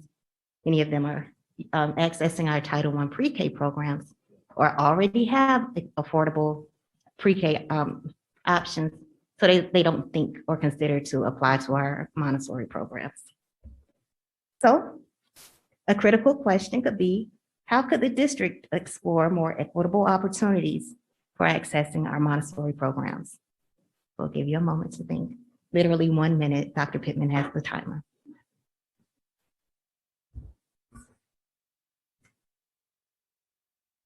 Ms. Marshall, can I ask you a question around that? So you talked about earlier is that once you are accepted, even if you move out of the zone, you keep your seat. Does that start at pre-K or is that, okay? It does. So at 3, I need to live in the zone when I apply. But if my child gets in at age 4, we can move after that. Yeah, and you can access until 5th Still grade. access the Montessori program, which continues to that link to Lakewood as well. Absolutely. And your that's siblings. Right, and your siblings get that first priority. In perpetuity. And also a point of clarity regarding the program, the pre-K and kindergarten is in a hybrid class, combined class as well, based on the Montessori model. It is there Title I? Yes, it is combined. Was the question is combined with our Title I pre-K? No, it was more of a clarifying that is a programmatically. Oh, The absolutely. Yes, pre-K ma'am. and kindergarten is a combined class. Yes, ma'am. That's right. The pre-K and kindergarten is a combined class. Yes, ma'am.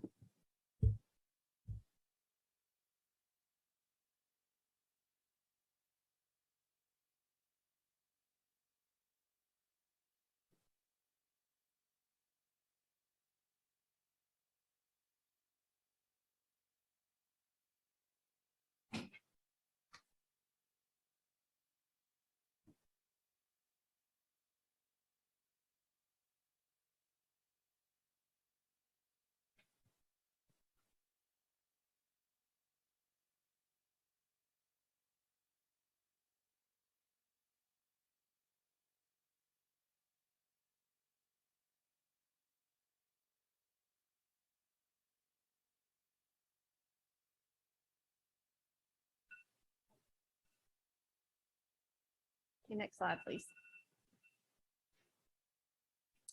All right, our next scenario is about Sandy Ridge Elementary School. So Sandy Ridge offers a unique geographical preference as it offers both a priority choice zone, which is the 5.5 mile or half mile, excuse me, radius of the school, and a priority region.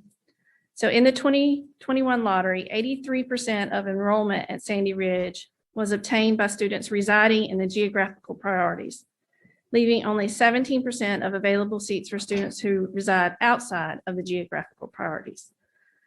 It's also important to note that the priority region includes a priority for students residing in the attendance zones of Easley, Eno Valley, Glenn, Hillendale, Holt, Little River, and Mangum Elementaries, and that this priority significantly impacts the enrollment trends of each of these schools. As a reminder, transportation is provided to all students attending Sandy Ridge.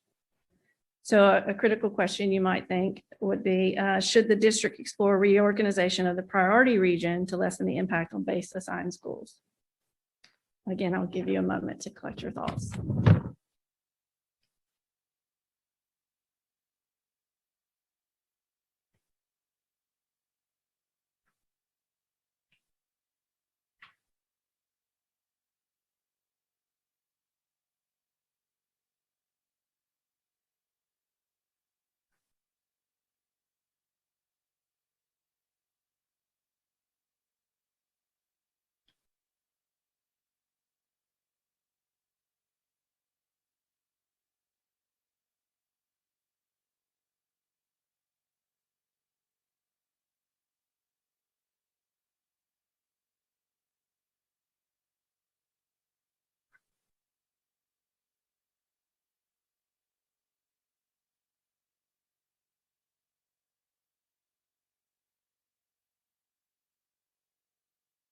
And we can go ahead and go to the next slide. And now we're going to focus on W.G. Pearson Elementary Magnet School and its geographical priority. So as you may know, W.G. Pearson has a historical attendance zone, and it offers a hybrid model. So students are assigned through the lottery as well as automatically assigned through the attendance zone. But if I could direct your attention to the map in the corner, you'll see that W.G. Pearson is located by the red arrow at the bottom and the small yellow schoolhouse. And then if you take a look at the yellow arrow at the top, its attendance zone is noted by the light purple arrow area at the top of the map. So as you can see, W.G. Pearson is not located in its very own attendance zone.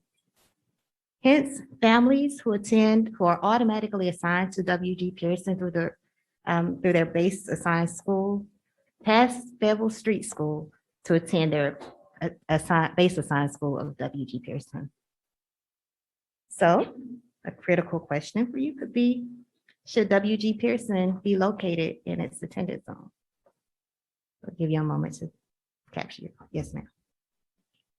Oh, And there's a historical story behind that, there right? it is. Yes, ma'am. Okay. Can you share a little bit of? I will do my best to Okay. share it, but I know that as a Durhamite myself, I know that when W.G. Pearson was changed to our W.G. Pearson Middle School, the new school was built further up Bevel Street.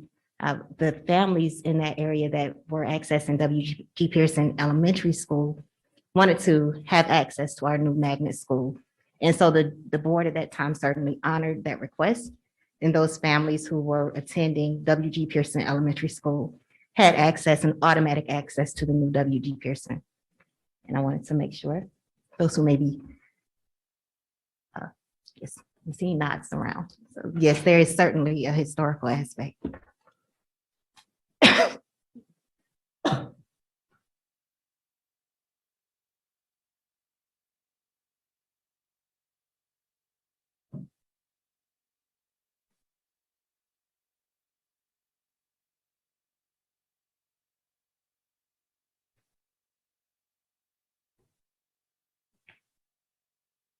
Okay, next slide, please.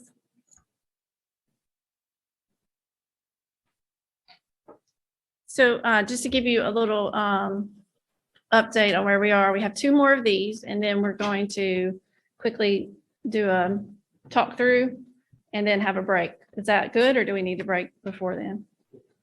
Okay, keep going. All right, so this scenario lifts up our year-round elementary schools, which include Holt, Easley, and Pearsontown. For this particular example, we'd like to highlight the fact that Pearsontown is the only year-round elementary with 100% assignment from the lottery. Both Easley and Holt have automatic attendance zones. As the lottery data slide demonstrated, there's a significantly high demand for access to a year-round calendar school in all three regions of eligibility. I think I was going to try to do the math real quick, but I forgot it already. So I'm going to let you reference that slide. Families who live in Pearsontown region of eligibility have a much higher chance to access a year-round calendar than those families who reside in the Holt and the Easley regions of eligibility. To put this in perspective, there were only 8 general applicant year-round calendar seats available for nearly 3,500 combined students in Holt's region of eligibility. So some possible critical questions you might be thinking: should the district examine the possibility of assigning an automatic attendance option for Pearsontown? Or should they explore the possibility of making all year-round calendar magnets 100% lottery? Let's give you another moment to collect your thoughts.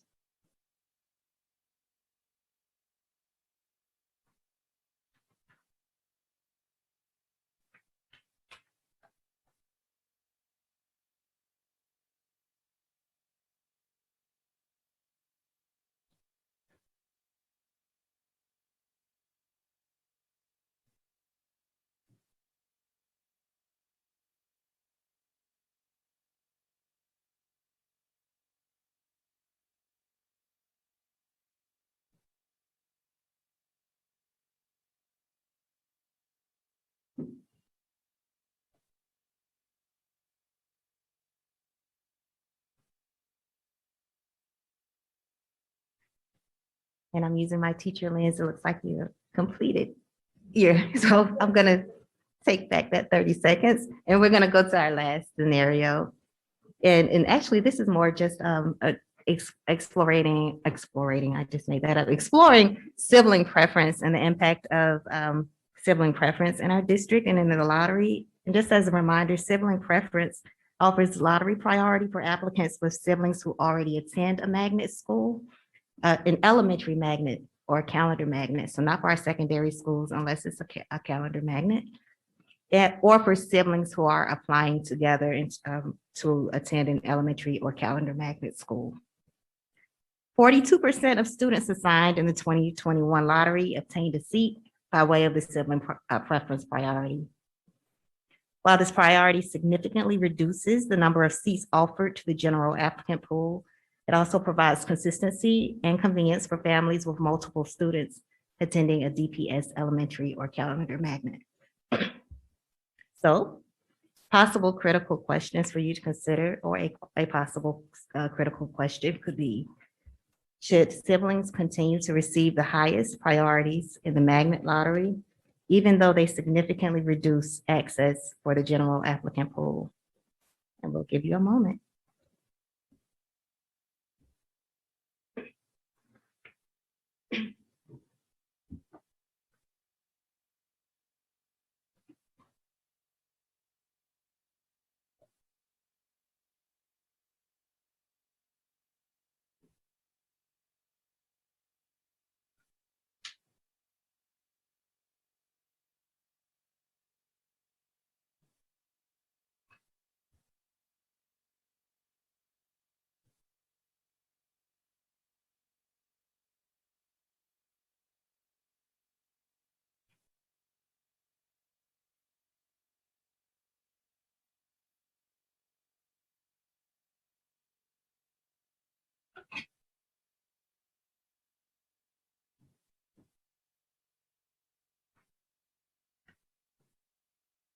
Okay, next slide, please.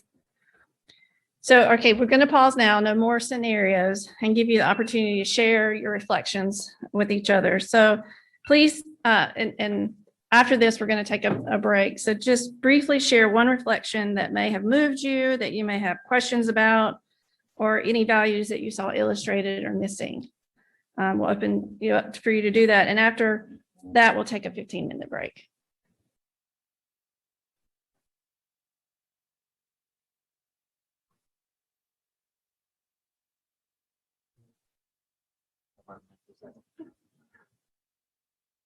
Board members, just a quick note based on some feedback that we've gotten from folks watching the stream.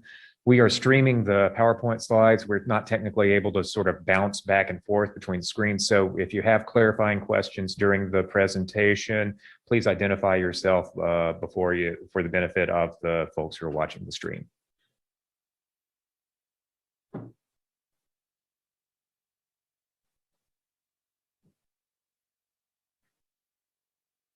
Can you repeat? You just want us to share now? Are you ready for us to share, Dr. Pack? We've been so quiet. Yeah, we thought that we'd give you a minute just to kind of debrief the scenarios in terms of just one thing that's really bubbling up to the top for you. And then after we come back, Mr. Palmer and Dr. Pittman are going to lead us in a more extensive, deep conversation about this. So it's not like this is your one and done, but just some high level first reactions. Thank you.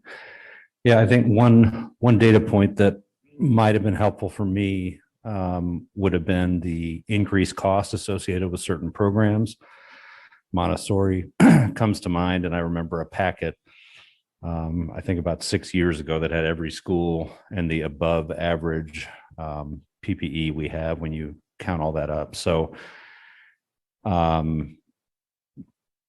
if Montessori is still as expensive as it was, the fact that we are over investing in magnet programs that are 90 whatever percent, 94% going to folks that live in that region bothers me. It's unfortunate, but doesn't bother me that much that they move out and keep their seats. though I know that was presented. So that's where I'm at with that one. Can I ask, can we maybe cut off the presentation slide while we're talking? That was Matt Sears. I'd like to follow that. We have 2 DPS elementary schools that have before and after school care. And my understanding, and you can clarify, is that there's no Title I pre-K seats for these 2 schools. If you can give us some information about additional programming, and also these are also for fees. I mean, they're not, these pre-K seats are for a fee on a sliding scale. So that's kind of adding to that access to additional programming, and also, Title I. Can you clarify what you mean at the beginning part of your statement? Yeah, so there's, before and after school care is definitely one of those like additional opportunities afforded, but in this case to families that are not Title I, because these 2 schools, from my understanding, and this is where, I would love clarification from you all. These are not Title I pre-K programs. Like these 2 schools that do that are for fees. You're talking about Watson, Moorhead? Yeah. Okay. So Watson, Moorhead, or you're saying? So there's like, it's like an addition, we're talking about the resources that go to certain schools. So before and after school care is something that is pretty important to a lot of families. I mean, working families. And these schools are getting more than, the other programs. I mean, like those are the only 2 schools in the whole district that do, my understanding, that do before and after school care. And they happen to be schools that do not serve that do not serve families that need the resources the most. Our community education program provides before and after school care for, I believe, at every elementary school for a fee. So it's offered at George Watts and Moorhead, as well as all of our other elementary schools, and that's offered through our community education program. Yeah, and so we do provide, I guess, through community engagement. Can you tell me a little bit more about seats that when somebody's applying, can you explain and clarify anything with Title I, how fee-based versus Title I for these schools? And I was going to yield to Dr. Pittman, but I'm wondering if you're referring to the fee, the sliding scale fee for access into our pre-K Montessori Right, yeah. program. And I'll pass the microphone to. Thank you.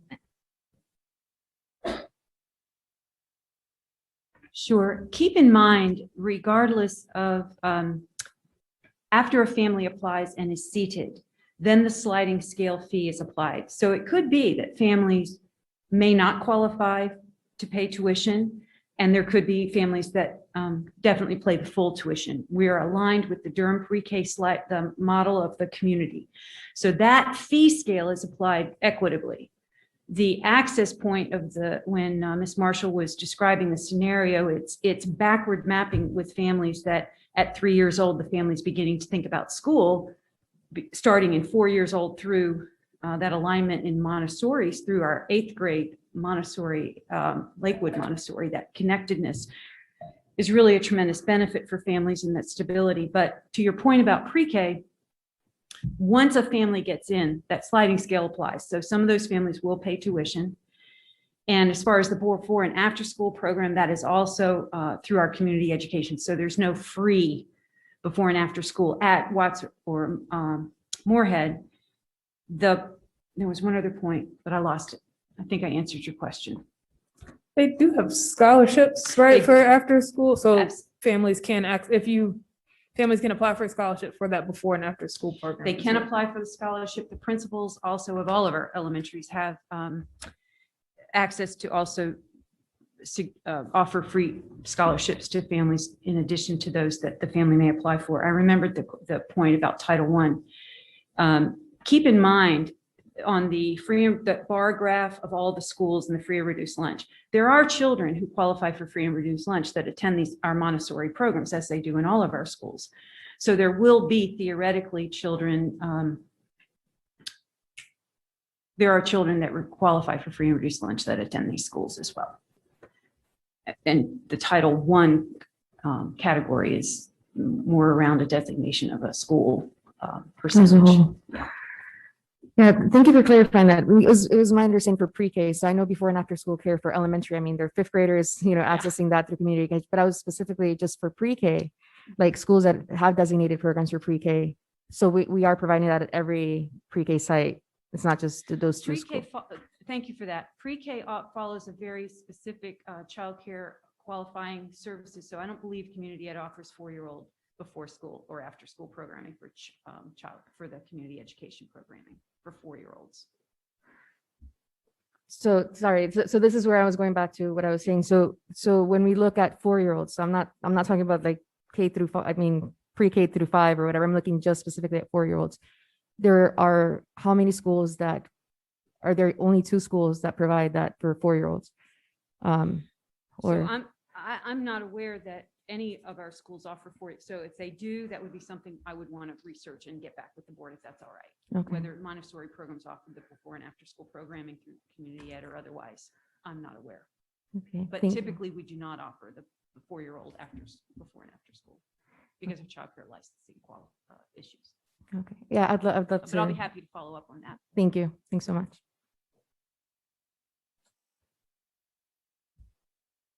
I'll go next. When I was listening to all of the cases that we looked at, it kind of sent me right back to the big picture, things that we discussed when we were asking about the values and the programs and the access and logistics and operations.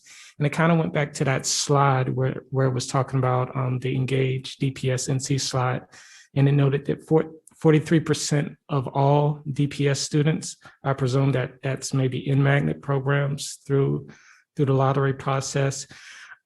Part of my question is always going to be around the data that's available to be able to make decisions to kind of, ascertain what it is that you're looking for in an outcome.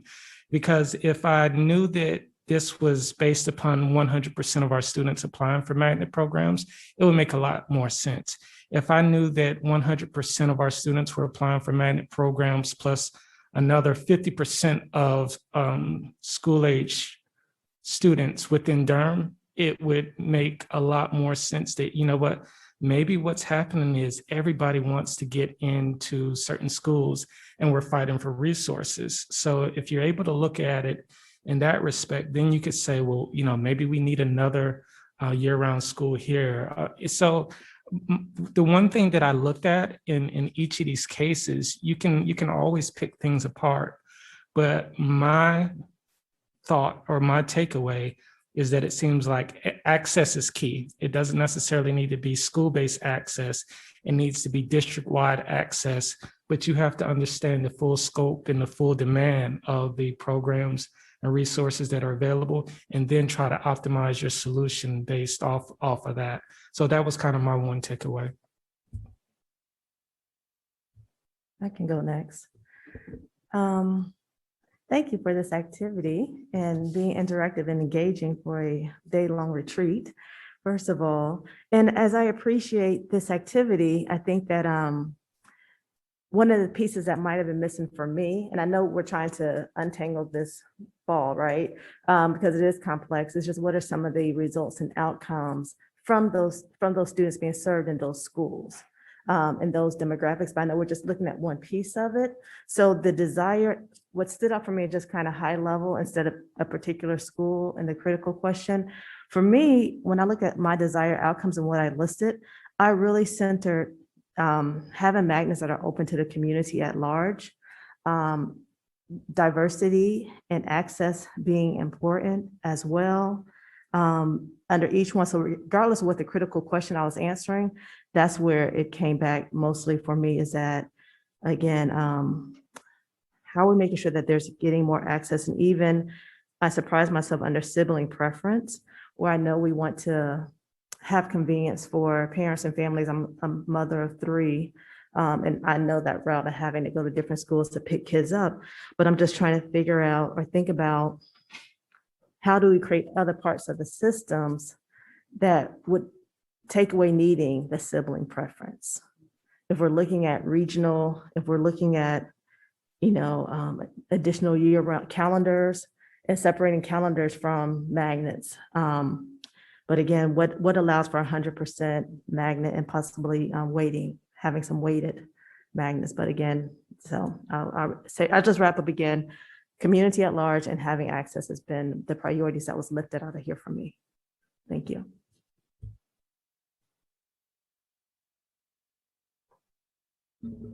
I appreciate you all framing this in such large ways that show us the history of where we've gotten here and how we created what is very complex and very tangled for our community to understand.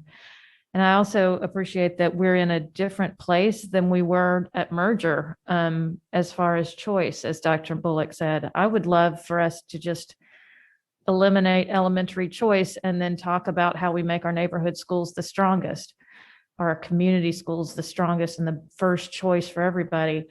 I realistically don't think that's where we are with charters, private schools, and everything else in this community. So I think I'm going to be struggling with how do we clean up some of the messiness that we've made, and are there some schools that were magnets for the right reasons that now could be community schools again as we go forward with a more visionary plan and bring our community along with us on these shared values. So thank you all for asking tough questions.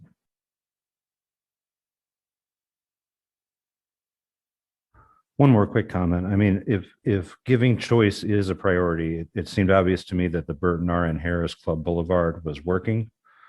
If only 15% are in that zone, that's a lot of choice out there. The other side of the coin, the only one of those that I have experience with is that if Club had a more expansive, like normal neighborhood school zone, the demographics would shift tremendously. And yet those folks in Duke Park would then feel like they had a neighborhood school instead of the kind of weird line that we draw for Glenn. So if we want choice, and it, to Natalie's point, we're in a choice environment, right? Our hands are tied, then pursuing those avenues seem like successful attempts.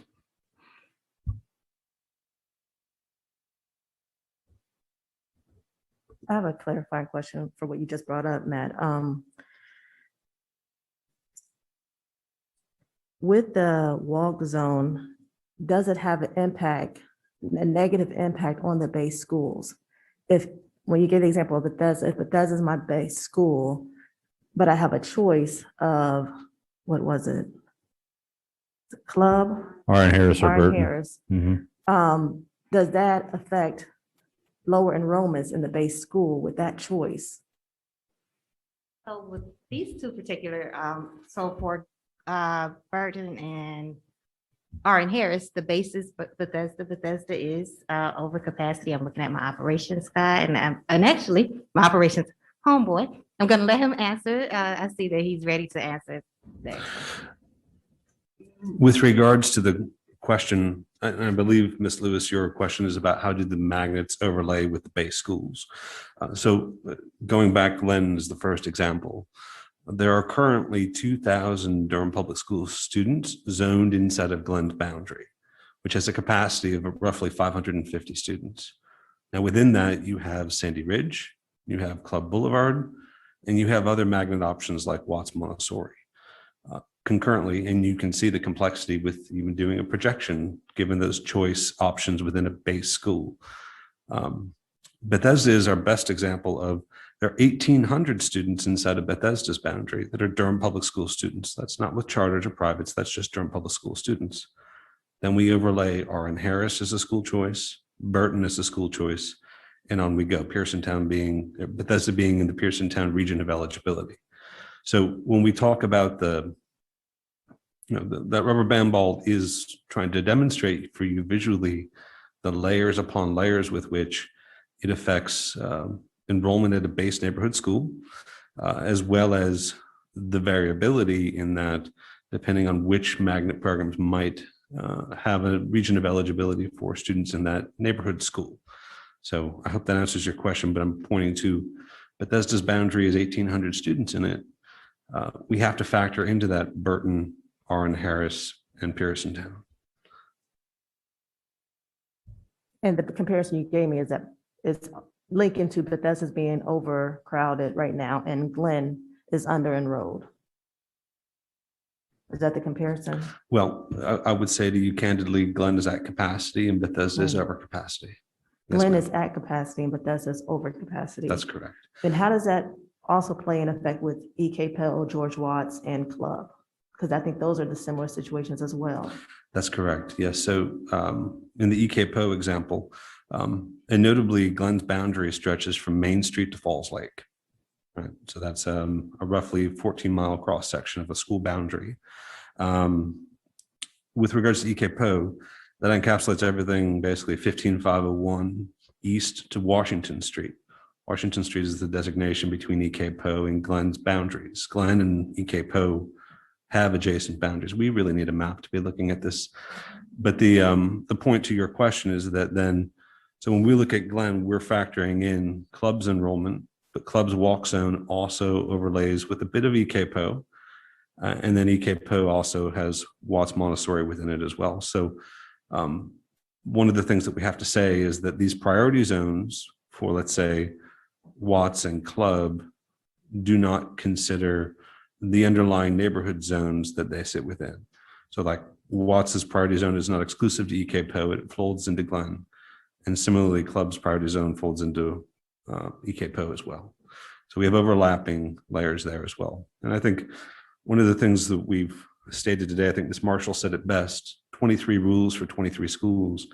Part of what's challenging is the lack of consistency with, there are 5 different types of priority regions, everything from a walk zone to a priority zone to a choice zone, region of eligibility, and so on. So you get the idea of the complexity that we've scaffolded over the years.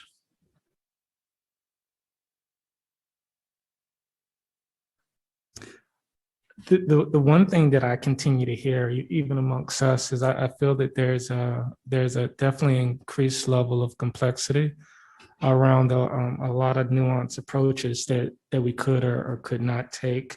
But 3 of the things that after hearing from other board members that kind of came to the top of my mind that I would just hope that we would also be able to keep in consideration is that when we're talking about priority and choice, I think what's happening is, I'm not trying to align this with government services but for community services as a whole. I feel like we've gone from decades ago where everything was commoditized, everything was consistent and the same. And we've now moved to a point where we've seen an evolution of educational services that need to be available because the broader our society is broadening in what we're looking for and what we need. So we have to kind of acknowledge that and figure out how to engage that. I think when we're dealing with the sibling pairing, it kind of dates back to something that was mentioned earlier about when we have students with disabilities and special needs. You have to also be able to understand how that pairing works, where you may have one student that does have a special need and one that doesn't, and being able to pair them, to keep them together. That's a big assistance for a lot of families. So I could definitely understand how that priority is extremely important. And then I focus on, I'll date back to what I said again, looking at access and just, I know in a perfect world, if we had unlimited resources, we can make everything work. But again, focusing on the access and figure out how we can replicate what works well. But we also have to be able to figure out how to make what works well that's going to work for our students in the future. I know that we talk a lot about the arts and humanities because we want to be balanced in our approach of what we're providing to students. But I also think having that focus on STEM is crucial in this area, and whether sometimes kids are accepting to that or not at this age. A lot of kids may start off in one area, but by the time they're adults like us, they've had 2 or 3 or 4 employment changes or career changes, and just being able to have those fundamental skills already baked in can definitely help and guide them. So that was kind of like what I've taken from what we've said thus far. Just wanted to share my thoughts. Thank you. Thank you for all this information. I'm gonna also think and talk about access. One of the things that one of the slides shows that when it comes to pre-K Montessori enrollment, the entryway to the school from pre-K to 5, it's 100% related to pre-K. So if a family is able to figure out the process of applying for pre-K, getting into a Montessori school, they're set, they can be at that school, but there's no other entry. Say for example, a family has a second grader and they are in that vicinity, and they want their child to go there, there is no entryway for them. So that does raise a concern for access for me, when we have a school that the opportunity, the window is limited to pre-K. Like it is a concern for access for me, and that's for the Montessori enrollment. It also, in the implications, I noticed that the implications talked about that enrollment piece, but I would like for that to include demographics, because that does play into demographics, the information that families have on hand to apply for programs. As with anything, whether anything that we do in DPS, it's about like a limited time period, whether it's a magnet seat, but at least those happen every year. So if a family, for example, misses a magnet application window, they can go to whatever school, and then after that, the next year, they're ready for it. But it does concern me that we don't provide that opportunity for families beyond the pre-K window. And I would just like to include, an analysis on what the demographics at those schools look like. And I just want to clarify, if there is opportunity, we still open the lottery for pre-K through 5 at George Watts. I'm sorry, I didn't realize I wasn't in front of the microphone, but we do offer opportunity in the lottery from pre-K through 5th grade. Those seats are just very limited because those students who already are attending are matriculating through. But if a family does move out, so sometimes there are times where there's 1 or 2 first or kindergarten through 5th grade seats, but we do open the lottery. It's just those seats are very limited. Thank you. Yeah, in the tens, right? Like usually, like we're talking about very limited, almost like when it comes to the body of the whole school, it's pretty much they started in pre-K, they stayed there throughout, but very limited for others. Thank you. Just give a couple final thoughts. I think I have more questions than I have anything after this presentation, and I appreciate the thoroughness of which you all have brought this to us. I feel like in your daily work, you've been grappling with the complexities of this for a long time. And one thing that I just think about is like simplifying our processes in a way that doesn't have 23 rules for different schools, and families can easily understand what their options are, providing access to folks equitably or regionally, but how do we continue to increase access? And then define and maybe redefine some of the goals. This is what I'm kind of my simplified list of, we've been throwing out like even language around diversity, and y'all asked us, like, what do you mean by that? What do we mean by equity? Like, what do we mean by neighborhood school? Like, I think really clarifying some of those words, those terms in our goals, I think will be helpful. Just the things that are rattling around in my brain right now. Thank you. Thank you for your reflections. As I said earlier, we're going to get to go a little bit deeper in just a moment with Dr. Pittman and Mr. Palmer, who are going to lead you in an activity to discuss the vision and alignment of the magnet school. So thank you, Chair Olmstead. That was perfect lead into that. I'll pay you later. And but as we've all been waiting for, let's take a moment and have a break. And we're going to take a 15-minute break. So it looks like we're right at the half hour. Is that right? So we'll come back at 10:45. Thank you.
Oh, do you want to call attention?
To go at this point, but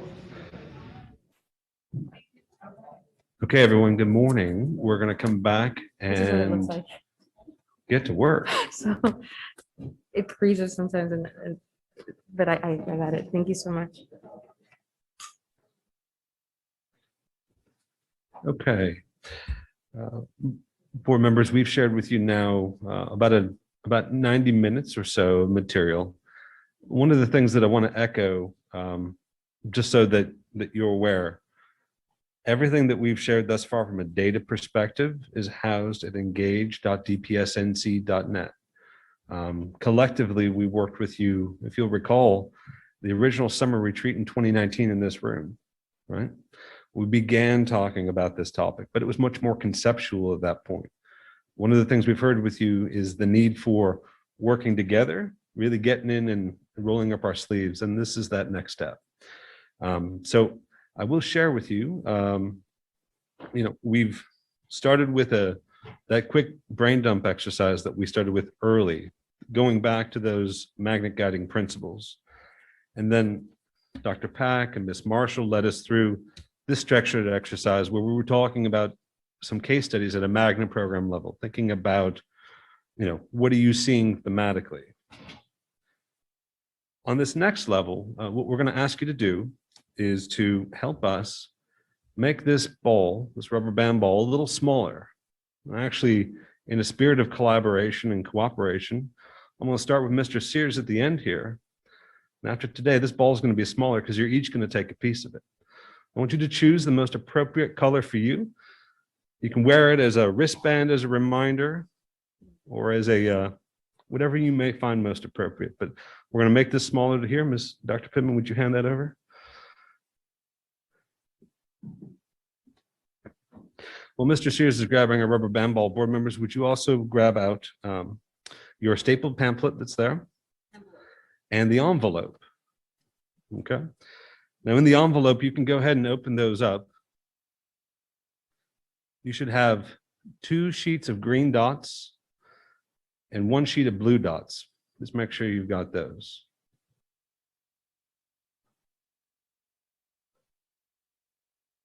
Everyone good? Okay. So in your pamphlet, what we're going to do is we'll take about 10 minutes per page. And the structure of this will be introduced with a question that we as administration will pose to you, but it's an open conversation, right? It'll be a question that engenders conversation amongst you, the board, where you can share with folks kind of where you're sitting on each of these themes. Then at the end of that 10 minutes, you'll have the opportunity to apply your dots to the things that align with your values, what you're thinking, what you'd like to see more of. Those are your green dots.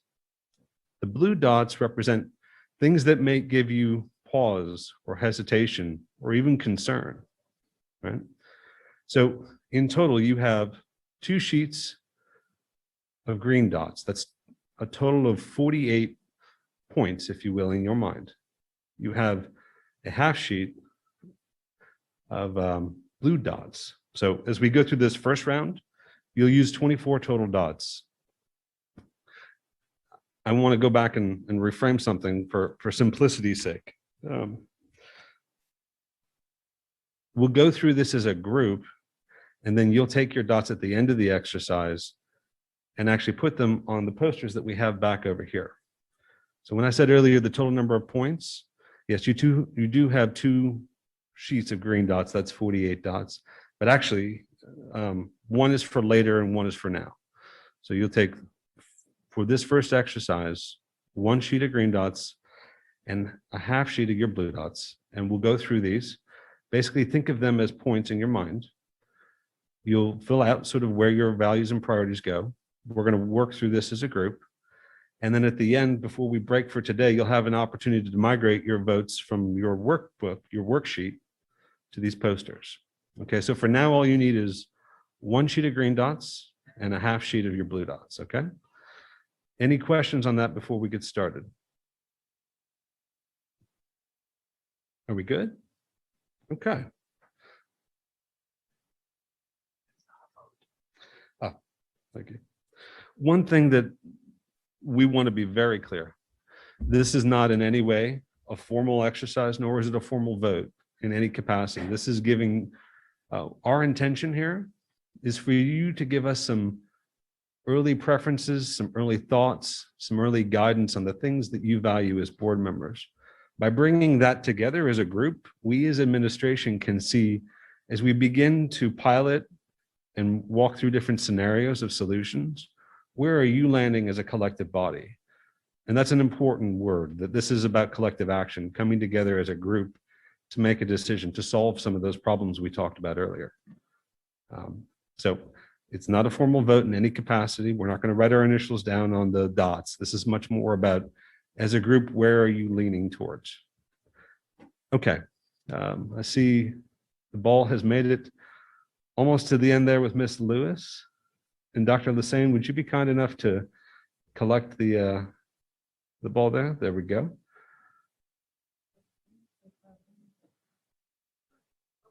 And then Dr. Lassane, would you share it with cabinet members as well? And I think Mr. Lee will need one when he gets back. We'll let him pick one. Okay, so let's begin with our first question. Right? I do have one quick question. Yes. The blue dots and the green dots, do they have the same value? So from a point perspective, it's much more about visually where your priorities are at. You should have, again, 24 green dots across our 7 themes and 12 blue dots, right? So think of that as green is a go, blue might be like a break, something that gives you some pause, right? Now, don't use all your dots before we get up to the posters because you won't have anything left there. When we get up to the posters, you'll take your workbook and map that over here. And then we as a group can kind of see collectively. We'll leave those up over lunch so that you can kind of do a gallery walk and see where folks are thinking more collectively. Green is something that you like. Yep. Okay, so right now I should have 1 green sheet and half blue sheet. Shall we get started? Okay. Okay, so our first theme, as you see here, is the why question. And this is the question that, as we've gone through our community events with our community staff and students, we get asked the most often. Broadly speaking, what is the purpose of the magnet program? What is the why in this year, 2021 and beyond? So you can see here the array of choices that we have. Utilizing facilities effectively, at least to 85%. Promoting school diversity, however you may define it at this time. Providing programmatic diversity and relevant offerings across Durham Public Schools. Or recruiting students and families that otherwise would opt out or choose an alternative option to Durham Public Schools.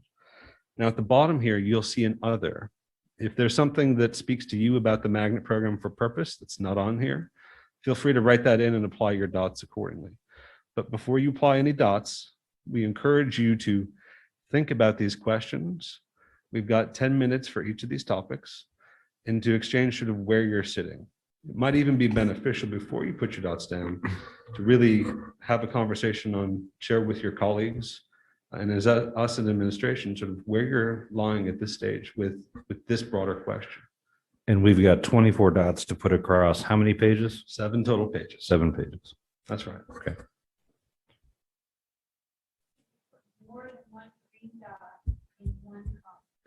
Indeed. So theoretically, you could put all 24 dots on one idea that you think is the most important.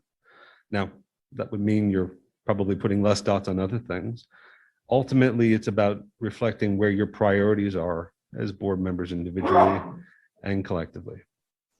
So let's start with that question. In a broad sense, if you can share with us kind of which of these possible responses or categories speak to you the most around the why with magnet programs.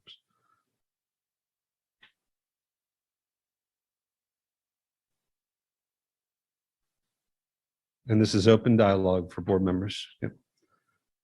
Like the one about utilizing schools facilities effectively, are we not already doing that? I mean, do we have any schools that would even meet that metric or fail that metric? Sure. So part of that would be like if, for example, you felt it was important to locate a magnet program at a school that was under enrolled, let's say, that had excess capacity and wasn't being utilized fully, we might choose to locate a magnet program there. Or conversely, if you wanted to relieve overcrowded schools by providing additional priorities for students coming from an overcrowded school, that would also fit into that kind of category. So think of that facility utilization as a balancing quotient.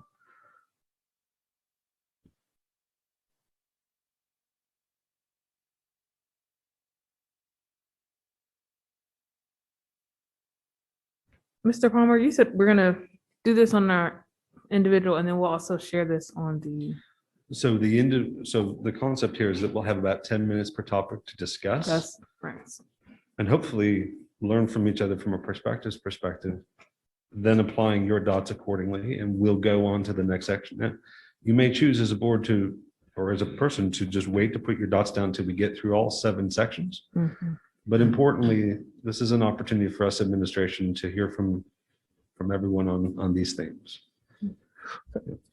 Matthew, just clarifying question. Do they need to pull those dots prior to the discussion, or they need to wait to see where everybody stands before they can apply the dots? It would be advisable that we wait so that we can have a sense of, hopefully there's some, through sharing perspectives, there's some influence in sharing and learning that we can do through this exercise.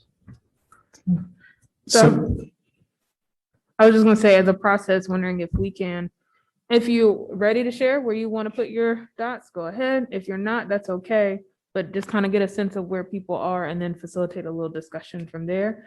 We are in a retreat style, so I'll ask if you can come off your off mic or get on the mic when you're ready to talk, but also make sure we're making space for everyone to talk.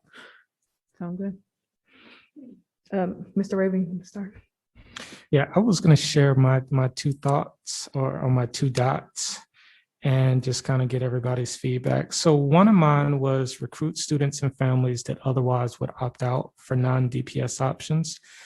I think the role of education is to be able to provide the best well-rounded education for our students or all of the children within a community to help them meet their true potential. So while I think that we can work with other, educational entities, whether they're charter schools or private schools, it's still a competition. We still want to get the best out of our students and be able to showcase them and what they're capable of. So I think the recruitment is something that's going to naturally happen when you consistently, outperform and exceed expectations. So that's why I put a green dot there. And I also put the green dot on the provide diverse and relevant program offerings throughout the district that meet student interests and provide expanded learning opportunities. I think we've been able to see this time and time again, that the manner in which you engage students will determine their excitement, and that excitement will allow them to, exceed their expectations. And sometimes we've realized that a lot of students, I guess their life plan ends up being based upon their circumstances and their environmental factors and what they've had access to.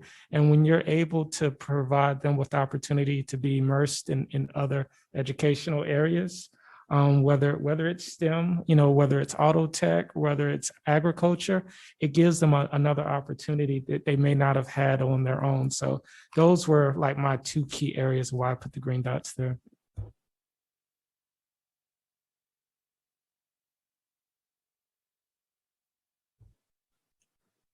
I'm in a similar boat with those two categories. And think that the history of Durham is interesting. In the fourth column, we have some incredible successes and we have some incredible failures. So how you do it really matters. I'll stop there.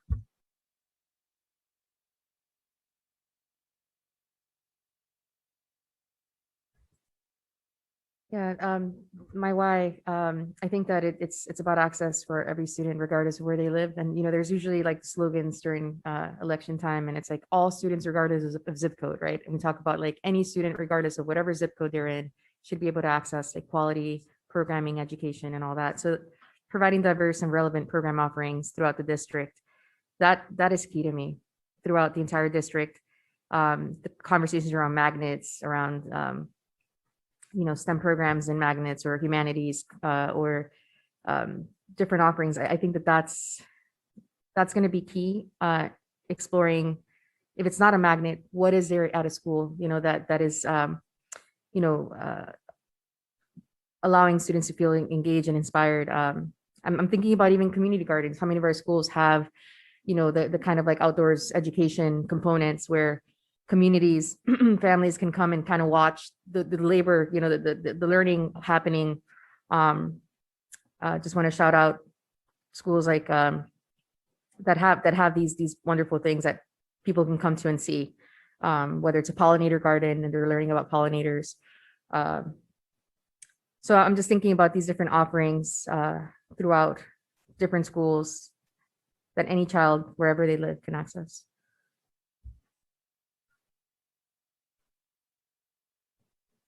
So I find myself thinking about elementary magnet schools from the perspective of community-based schools and thinking in a district where 66% of our students qualify for free and reduced lunch, and some of our schools, more than there should be, are almost 98, 99% free and reduced lunch schools. Those are the schools that I think we should be thinking about and planning towards, because it's impossible for that. It's difficult for that to be a healthy school community like we want it to be. So to me, if magnet schools have a role at the elementary level, it should be in being more reflective of the community as a whole and taking some of that pressure and making sure that all of our schools have as healthy of a composition as we can devise. I don't know how I feel like I'm into this conversation backwards, but if we have a district that has significantly more need in our student population than Chapel Hill, than Orange, than Wake, let's just be real about it, then what's the role of magnets to actually balance us more across the system rather than, and school by school, rather than compete with them, and make sure that that the systems we devise are building healthy, balanced, diverse schools as much as possible. So I don't even know how to put dots to that. And I feel like the diversity one is part of it. And recruiting families that would have other choices. I want Durham families to see why our schools are their best choice, all of our schools. You end up with a better human being out of a DPS school than some of the other options in town, I'll just say. So I don't know. That's what I'm thinking as we contemplate dots. Natalie, I just want to kind of tease out some of what you said because I agree diversity is great, but there's just one comment. When you talk about schools that are 99.9% and you mentioned healthy schools, I actually wanted to give visibility. And I don't know if when it comes to healthy schools or schools that are thriving and all that, I have a RN Harris that just comes to mind. That school, it's a 99.9. It's one of those Title I schools. It has 99.9%, Black and brown students. And that school is by all means a successful school. I mean, I look at the data. It is a school that is thriving. It is a school that, our kids are experiencing proficiency growth, but I will agree on that, providing more resources, right? So when it comes to a school that is Title I, our resources should go, we should be really intentional about where those resources are. And if things are already working at RN Harris, what is the key there? We should be highlighting these schools that are operating with communities that are marginalized, communities that are, it's a Title I school, 99.9%.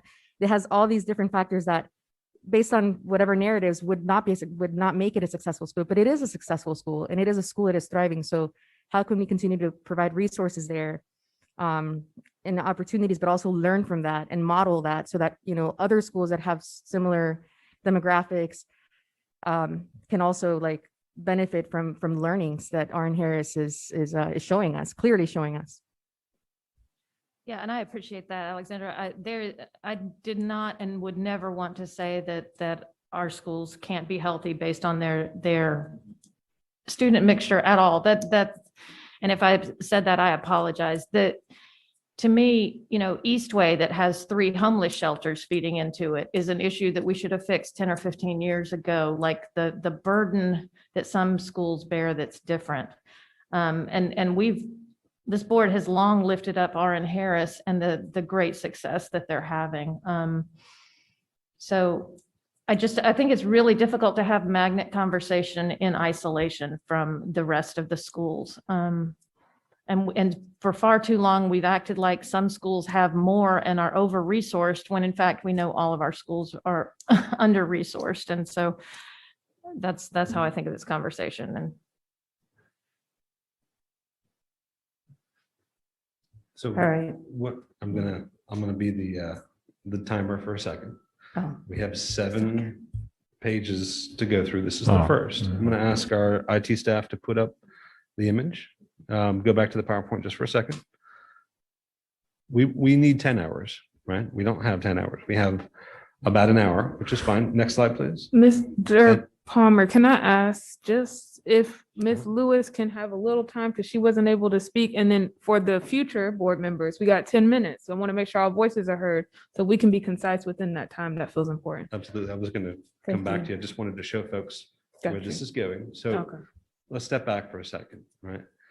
You're providing some guidance for us so that we can bring some solutions that might bring some more streamlined organization and simplicity to it. We're going to go through this first one, which you probably need to spend the most time on, and we can park here for a minute. We'll get into some of the design questions, program types, placements, access equity, and priorities. We're going to get to all that. So I just want to show you where this is going. We do have 10 minutes per each one of these areas. So I'm going to go back, maybe we'll take 5 more minutes. Would that be appropriate? And then we'll say, okay, dots down. We'll go to the next section, okay? Okay, please, Ms. Lewis. Thank you. And this is really quick. I just had a quick statement I wanted to make. For me, when I looked at promote school diversity, it really is about even considering we're 85% racial diversity student of color. So what does that promoting school diversity look like? And I would even lean more towards what is the diversity of the teaching demographics within these schools that's matching our student population demographics. And outside of the diversity conversation that was happening, my why is providing diverse and relevant program offerings throughout the district. And I think that throughout the district is key for me. Thank you.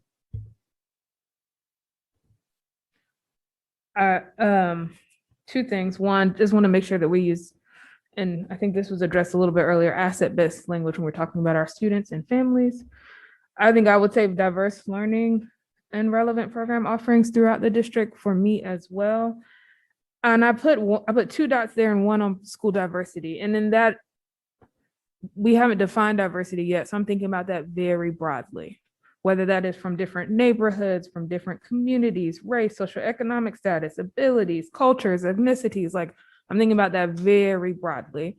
There's a lot more to unpack under that, what it means to be diverse and what we're looking for. But I would like to see if there's ways that we could balance out some of what we have within our district in a very broad sense is what I'm talking about now.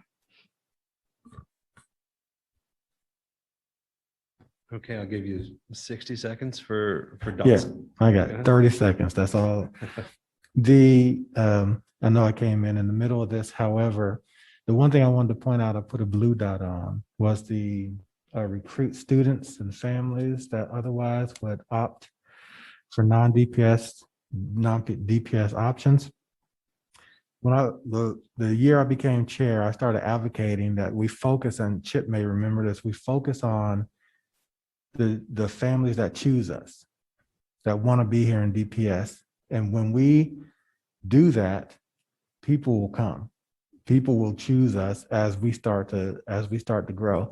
People have all types of opinions and thoughts about Durham Public Schools, but if we put our focus on the kids and families that choose Durham Public Schools, just as you've seen, once we started doing that, people from started leaving charter schools, coming to Durham Public Schools. That's where we ended up growing the last few years because we did that focus. So that's why I will continue to advocate that we focus on us, we focus on the people who want to be here.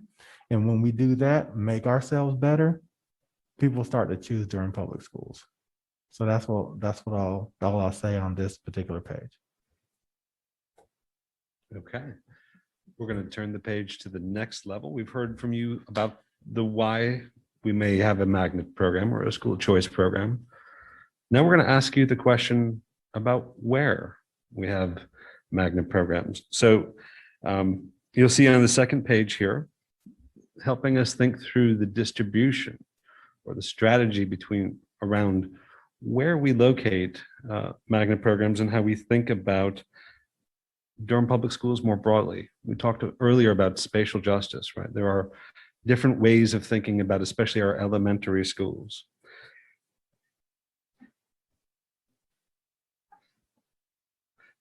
So one strategy there is that there's more of a random thinking of, we just think of all 30, soon to be all 32 elementary schools, right? That they're individual sites, that they're individual schools. Or do we deploy more of a regional lens? Either that be, we've heard from you in the past about natural barriers that are ecological in nature, or we've heard from our community about infrastructure like highways that separate different areas or regions of Durham. Certainly, currently, we even have comprehensive high school regions. You've seen us today talk about the Hillside region and the Jordan region. Part of that is beginning to bring a concept of spatial justice, or where are things in relationship to the geography of Durham and its people. So a little bit there, and again, we don't have to use all 10 minutes on each of these pages, but we'd love to hear from you. And even before you put your dots down, maybe just a little bit about when you think about, especially our elementary schools, and yes, middle and high, should we think of all 32 in one bowl, or should we start to think about things regionally across Durham Public Schools?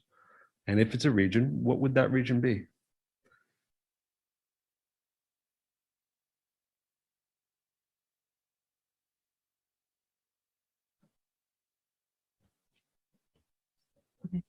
I thank you for this because I have never seen the discussion go around like land and region. I mean, it really takes people who are, you all rock. I just have to say this. I'm almost taken like, whoa, like you guys really did include this.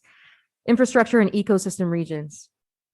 The fact that so much of our community, is very well aware of the, land, connection to land, connection to history, connection to all that. When I think about like highways, rivers, forests, ecological preserves, these are all assets. These are all assets. Our kids do not exist in a silo. Like DPS is not in a silo. We are a school system within, a city, within a county, within like a wonderful, vibrant community, and we have all these assets, whether it's the Eno River, whether it's the Hub Farm, whether it's all these different natural resources that we have. I have really been so grateful and excited about the ways that we are thinking about ecosystems.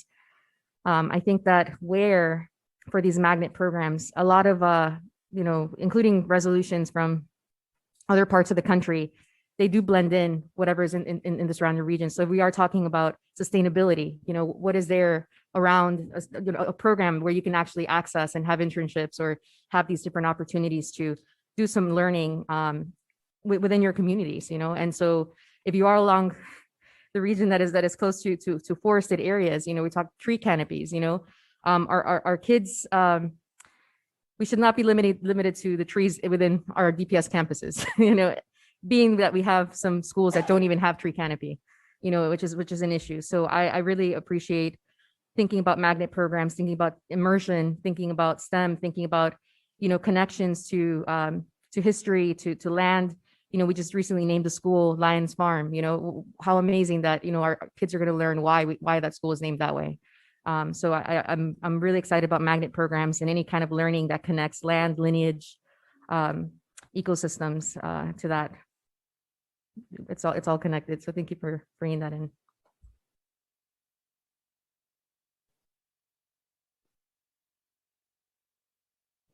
I can go next. 'Cause I know my answer.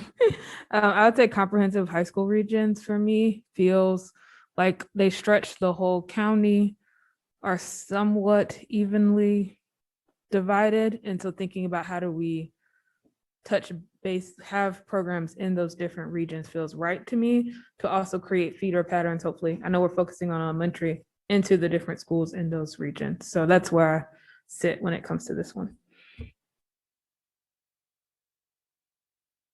Yeah, I would agree with that, Bettina. I just also would like to think that we also have some year-round things currently that are the north-south, the north of 85 or 147. So that's part of our existing stuff, and I don't know how we wrestle with that going forward. So. Yeah, I'm landing more on the infrastructure. I see DSA as a big problem. You try to get kids from all over the county to one place that, this community loves. I would split that between people that would never attend any other Durham public school and people that love DPS. And then we try to create something similar, and I wasn't as involved when this happened, but creative studies is not getting that play. So looking at things kind of more north-south and finding ways to regionalize it as opposed to high school feeder patterns is where I'm going to be putting my dots.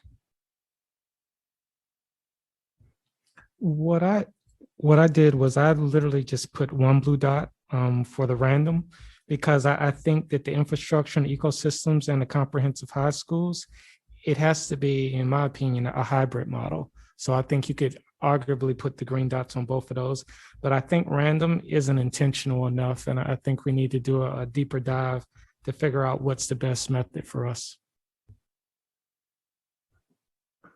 I just need to understand a little bit better what do you mean by regions? You mean just like the boundaries for the high schools? Is that what you're talking about? Or are you talking about like the feeding patterns and everything like that? So a great illustrative example that I would draw for you is currently for the 4 elementary schools that are in East Durham. So we would say Merrickmore, Oak Grove, Spring Valley. You could make the case Glen and Bethesda are all in that sort of East Durham orientation. There are no magnet programs located in the Southern high school region.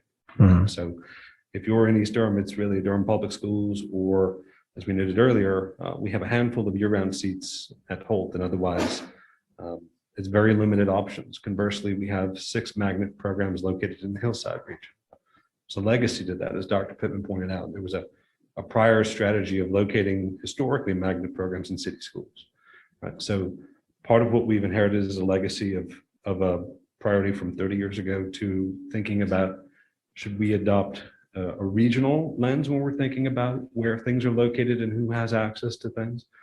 So it's that access and equity piece around even from the earlier conversation around our pre-K and EC classrooms, how would you like us to be thinking about things when we bring you constructs of diversity and equity, especially from a spatial perspective? Right. Because much of our program placement deals with that. Well, I think I would put my green dots on both the infrastructure and comprehensive high school regions. But I want to make sure if we focus on those high school regions, that the way things are moving with like gentrification and so forth, I want to make sure we're paying attention to the demographic shifts so that an entire ecosystem up to a high school doesn't turn us one race, right? So we end up like South Durham, there's a lot of single race growth there, right? And so as we move into looking at Jordan, what that looks like, I want to make sure that we, our boundaries, our regions and so forth can forever grow to include, to make sure that that diversity continues to grow in there. Because it can easily happen where schools start to get, elementary schools, middle schools start to become more segregated, and it would feed up to high school. So infrastructure and comprehensive high school regions kind of go together, I think, to prevent that. Okay, I'll ask for any final comments before we go into the next topic. Yes. My final comment is transportation. City and county are also trying to work on some stuff. The city has some work that it's doing based on funds coming into transportation, and I'm wondering how we as a district can also leverage the improvements that they're going to be doing on bus routes or improvements on ridership. I mean, the idea is that our students should be able to ride our buses. They should be able to be versed in accessing transportation, and that is something I've been thinking about for years. I know that there have been conversations about it for years. Like, I know our students can ride the data bus, but now it's Go Durham, right? They used to be able to. It was data, now it's like Go Durham buses. And with Go Durham, there's definitely ways that we can also think about locational equity, and ensuring that we don't just put it all on our school buses, that we do incentivize our high school students. For example, high school students, you have a pass, you can use the buses. That should not prevent students from accessing, the programs, and we could definitely expand leveraging the work that is already happening with the other, with the city. So that's the only thing that I wanted to see, like transportation, more about like looking at transportation routes, what schools don't have access to bus stops. That would be just my last 2 cents on that. We're working on it. I'll show you that one. And we're part of the comprehensive plan, which is land use and transportation. So I'm going to ask for dots down. Okay, we'll go to the next topic around the what, right? So this is dealing with types of magnet programs that you as a board may value or prioritize. Thinking earlier about, we asked you about the why, right? Some of those questions with regards to the goal and the purpose of the magnet program. Then we began to talk about a sort of locational framework or a design. Now we're talking about the types of magnet programs. What would you like to see in our elementary schools in particular?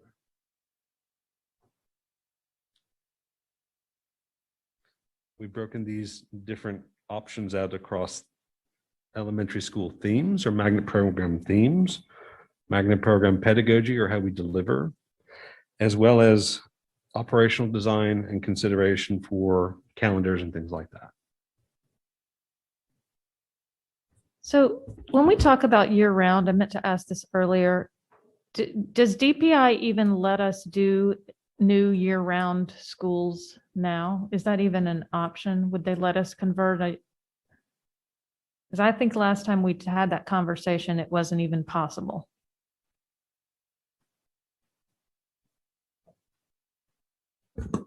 I can definitely do some checking. I know that at least about a year ago, there were still options for year-round calendar schools.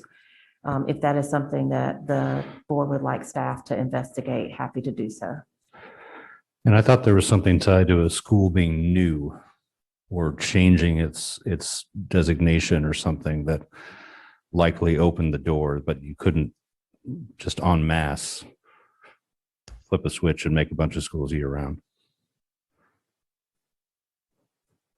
Can I jump in?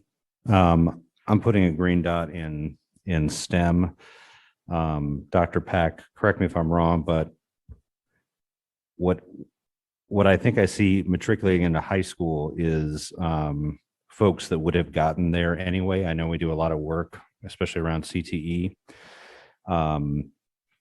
But I am also aware that especially with girls, if they're not jazzed about STEM by middle school, they're done.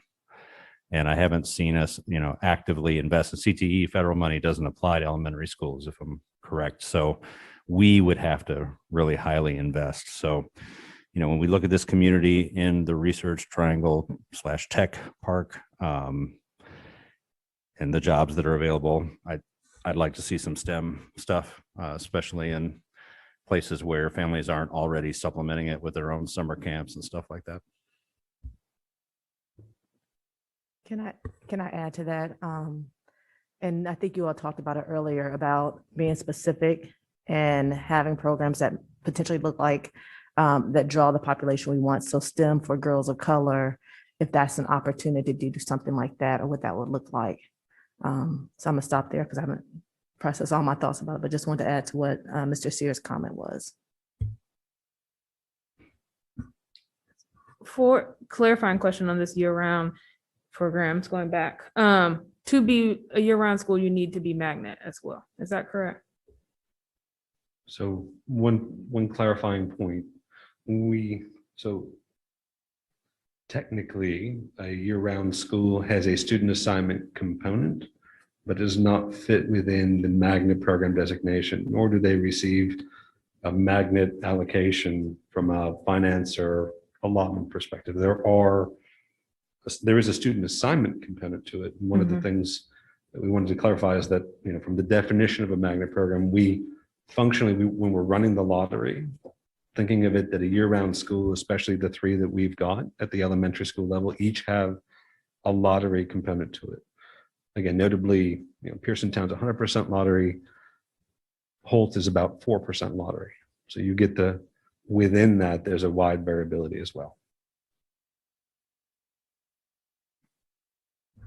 One other thing to consider about year-round is how we operate it versus counties like Wake could use it to address capacity issues. So if that's on your mind as well, how can you have more people take advantage of year-round? That may be with introducing a track system. So you can also consider that as you think about where to place your dot.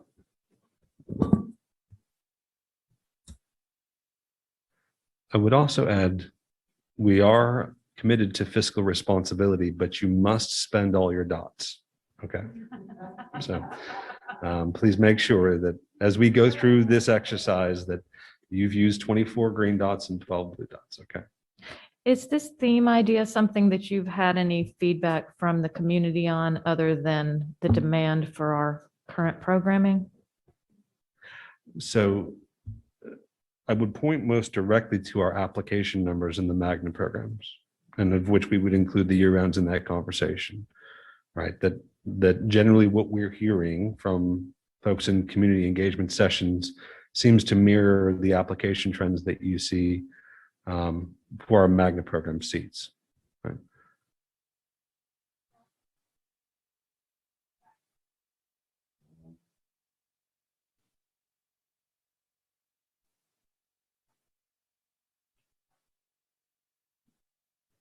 Couch that in the whole understanding of, we also had feedback from our community that told us that there were issues with promotion of magnet schools. So if we only rely on the data of applications, that's not a full picture, because we do have, or possibly could have, more people that were interested in programs that don't know or didn't have the ability to access them through the application process.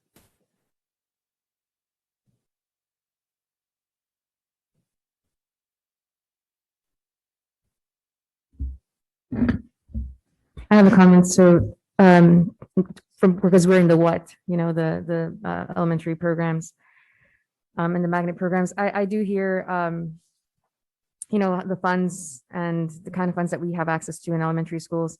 I'm also really interested in seeing that what's on here can also be expanded somewhat. So when I think about like International Baccalaureate, the IB program, it's a wonderful program. It's already very structured.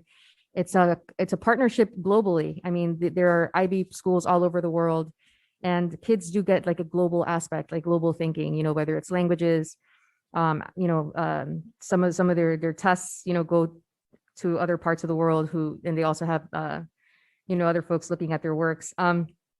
But the globalization, like I'm thinking about like, scholars who have that mindset of a global economy and all that.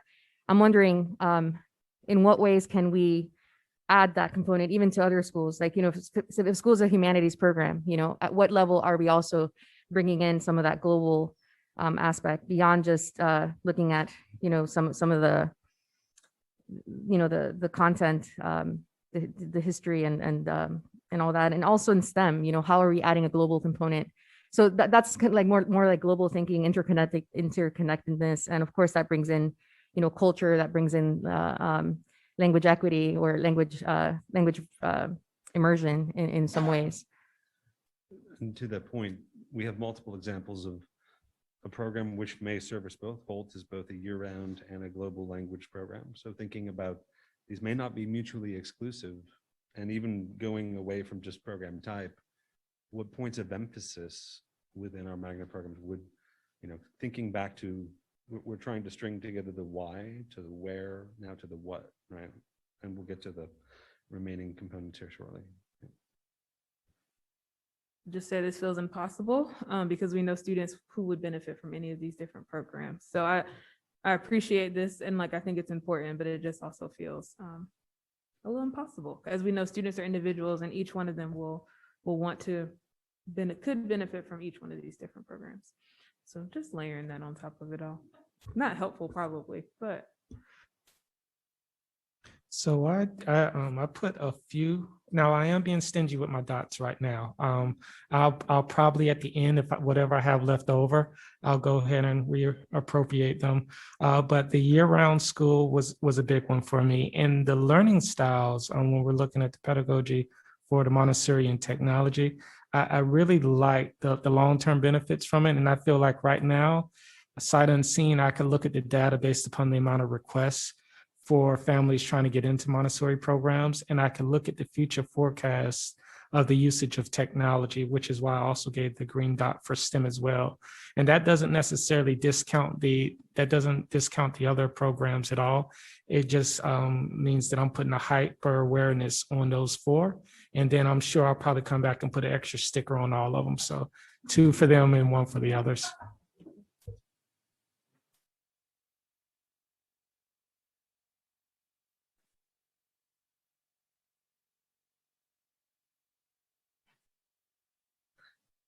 Should we go to the next theme? Okay. Now we need some help with the where question. We talked earlier about lenses around regions or random, right? Now we're thinking about program placement at a school level. Thinking through for a second, we have instances right now where there is a magnet program type, but it's only available at one school, district-wide, right? Then we have other instances where there's a magnet program type, we'll call it magnet Y, that's available at multiple schools. We have magnets that are located in under enrolled schools, thinking about, again, that recruitment strategy. And we have magnets that are placed at large capacity schools, right? Thinking about how many magnet seats are actually available. One of the challenges that we currently have is that we've located magnets at very small schools, right? Because they're former city school sites. So thinking about with these arrays, and again, each of these sections has another. So if there's something that you're thinking about with locational priority that we haven't listed here, feel free to write it in and share.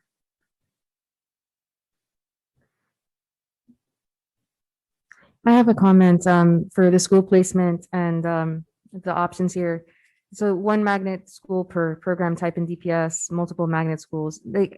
when I look at these choices, I'm looking at almost like interconnectedness. I'm thinking about interinstitutional, interdistrict. Today we have heard interdistrict, and I'm bringing interinstitutional in terms of like how even colleges have opportunities for a student who goes to North Carolina Central University. Like that was my experience. I was able to use labs at Duke. You know, it's like these kind of like collaborations. One of the things that I would love to see with DPS is that, you know, there are families who have kids in multiple schools, you know, and how are we enhancing the assets that the schools have? You know, for example, if there are opportunities, whether it's like maybe outside of the curriculum, but if it's a magnet school that is about STEM, you know, and there's another magnet school that is about humanities, like how are we helping to do inter-site, you know, collaborations where our students can be versed in, you know, and kind of add assets. Like I would love to see Eastway partnering with another school, you know, and kind of building, kind of having that collaborative thing going on along the lines. But with this choice of one magnet school per program, can you clarify like one magnet option? And we're not talking about subject, where are we when it comes to like one magnet designation for all of DPS? Well, no, to clarify, I used the example magnet Y as like a hypothetical. I didn't want to call out one, but we have multiple instances where there is a particular type of magnet that is only available at one school. Right? So if this is about program choice and access and equity, that's a consideration, right? This goes back to, is it random or is there a strategy? Do we apply it more across, or will we really focus on a particular school? So I hope that answers your question. It does, yeah. Thank you. Yeah, I just, one of the things that when I was coming to this meeting, I talked to community members, and there were folks who were like, imagine, and I have to do this because I said I would, imagine that we didn't have any magnet schools in DPS, like nothing. No school has any magnet designation. Like, what would that look like in terms of like school placement? Would that help us with some of the demographics, some of the access concerns and all that? Like if all, or conversely, and this is my thing, if all schools were magnet, is that even possible based on, you know, any constraints that we have in terms of funding, in terms of this, in terms of that? Like I'm looking at an all, maybe all of them being magnets, none of them being magnets, and all of them like building the assets, you know, for each of them. So I don't see that choice on here, but but I just want to throw that out, you know, and yeah. Well, it would be, if you want to write that in, another 2 case studies for you to consider are Wake County schools and Charlotte-Mecklenburg County that both went to a very large choice model akin to what you're describing, where they turned all schools into choice schools. You would want to follow through with those case studies and observe the complexity. Well, let me just say, you would want to look into those 2 case studies from the early 2010s. Can we use this time to kind of delineate the magnet programs from CTE and kind of talk about that difference? Because if I'm sitting at home and if I don't know all these details, can we kind of highlight that? I'm going to ask Dr. Julie Pack, who is the executive director of both CTE and magnets, to give us the perfect. Who also sees that it's a very complex, confusing process. So in terms of the user experience, there really is no difference, because for a CTE pathway, which we have kind of loosely defined within our working parameters as a pathway, career-oriented pathway that you're interested in that is not offered in your own school. So for example, if I was at Riverside and I was interested in agriculture, then I would be able to apply to either Jordan or Northern, because that is where that program is located. But again, from a user side, there is no real delineation between magnet or CTE pathways or year-round schools, because to access all of those, I have to go through the lottery process. Does that answer your question? It does. It really does. Thank you. So, you know, when I hear that, my focus has always been on what will be the most added resource to a student's lifetime. And I love our magnet programs, but I've always been more akin to embracing a lot of the efforts that and resources that are placed into CTE. Because when students are graduating high school now, that yes, everyone has, well, a lot of people may have the option to 2 or 4 year degrees, but a lot of times the licenses and the certifications that they can get straight out of high school, having gone through a CTE route, could potentially be more, at least immediately profitable to a student when they're looking at their lifetime earnings, as even opposed to going straight into a 4-year university. So, I think it's incumbent upon us to always highlight CTE just like we do the magnet program, because it's a great resource. So when I answer this, I'm thinking placement in large capacity schools, because I want to be able to better utilize the CTE pathways in addition to the magnet programs.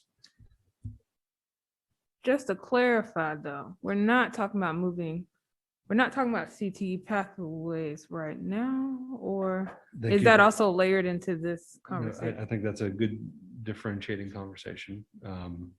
Today and these months ahead are really about elementary school and thinking about, remember our previous section was about what types of programs to bring into elementary school. Our work ahead for middle and high schools is much more definitively about the CTE connection between middle and especially, you think of like a school like CMA, which is a very specialized high school. So we will get to those larger CTE magnet conversations. But we did mention and talk about the pathways as well. So when I'm looking at the feeder schools from the elementary schools, I'm also thinking about where do these students end up? Like, do we start them on a path and then have to at times interrupt it because we don't have the available resources? So that was the only reason that I kind of brought that up, because I'm thinking about that whole journey. And I just asked this, Mr. Raven, because I'm like, well, I didn't think about CTE when I was filling out the rest of my sheet, because I almost feel like we would need a separate pathway thing to talk about the CTE programs, because that wasn't listed on what we kind of spoke about. So there's so many layers in our system, and want to make sure that we clarify where we're talking about.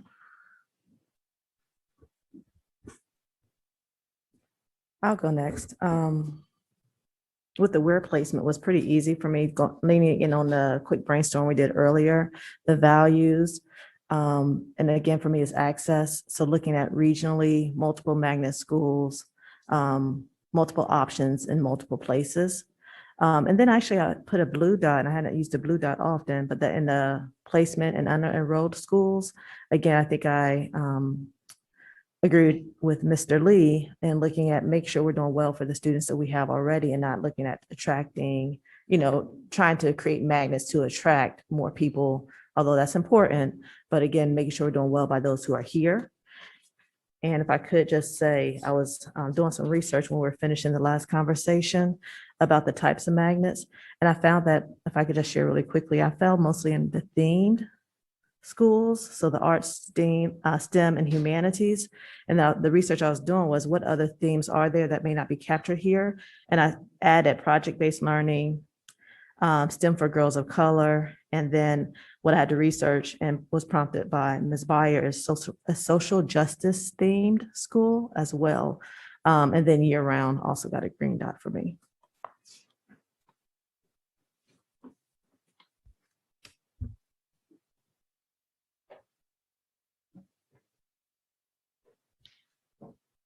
I'd just add a couple of pieces. I would say placement in large schools with the ability, I think, of reaching larger groups of students feels important to me, and touching more students with our magnets. You highlighted many of them right now are in very small capacity schools. So how do we reach more students? And then the multiple schools and program per program type and DPS feels important. Again, on that access regionally, having in different places, people can access it, no matter where you are within the district.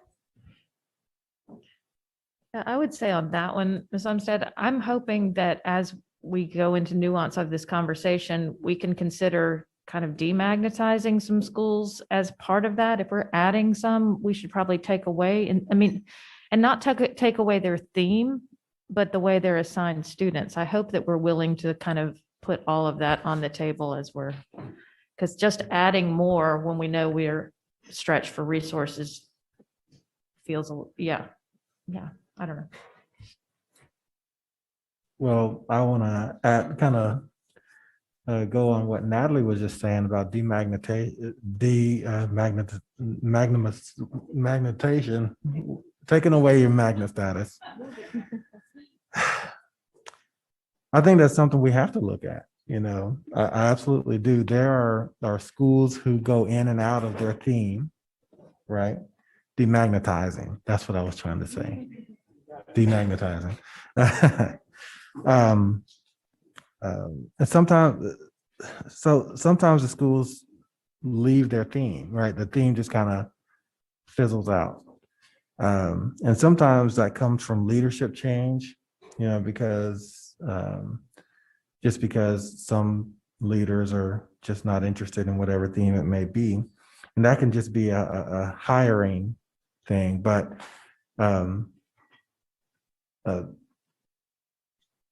so my kids go to Sandy Ridge, and there's not a lot of an arts theme to Sandy Ridge anymore, and it really is rare that we see someone out of the priority zone for Sandy Ridge as it is, right? And so maybe that's something we have to look at.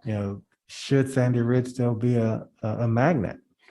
I know that there are some efforts to revamp that and get the arts piece back on, but when the original principal, Mr. Coakley, when Mr. Coakley left, it just kind of went down from there. He was an artist, and so he was a musician, so it was a really big thing. But now, Miss Hinton, she's great. She's trying to get it revived and everything like that. But it didn't attract people anymore from across the district.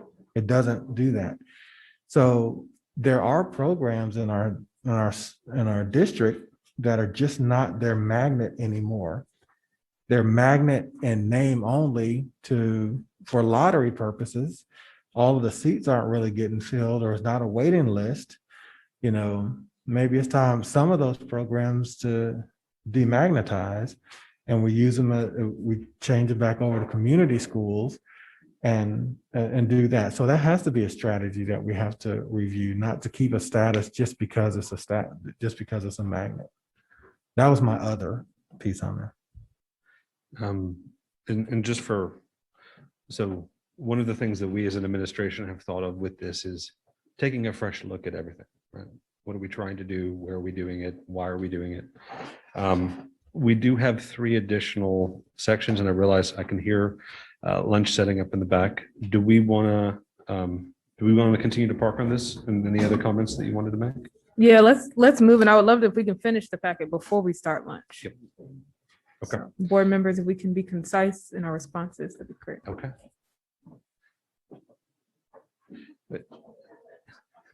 And I hope that you all can feel the power of those rubber bands that you're wearing, right? That they've given you. We're building a vision that we can bring to you now to reflect some of this. Okay, so the next section that we have is about the how, right? Thinking about that system, the lottery application period that we have each year, the access to the schools. This is really the drill down part. We have an example like Pearsontown, which is 100% lottery for year round. We have an example like Easley to the north, which is about 50% lottery, 50% base attendance priority zone. And then we have an example like Holt, which is 96% base attendance zone and 4% lottery, right? And again, Holt services 9 elementary schools. So realizing that there's only effectively 6 seats for 9 northern elementary schools. Qualifying considerations. Now this would get into, if you were looking at a specialized magnet program, would there be an entrance consideration to it, right? And then again, other.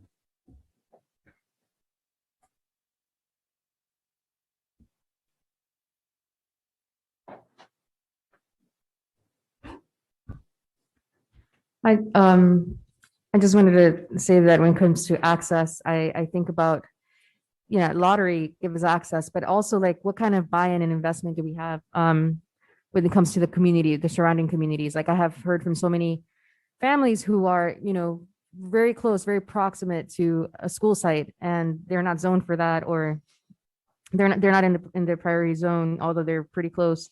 And, could get in through the lottery, but I'm also thinking about schools that are 100% this, 100% that. I'd love to see more of a blend. That's why I'm kind of going for 50% lottery, 50% priority zone.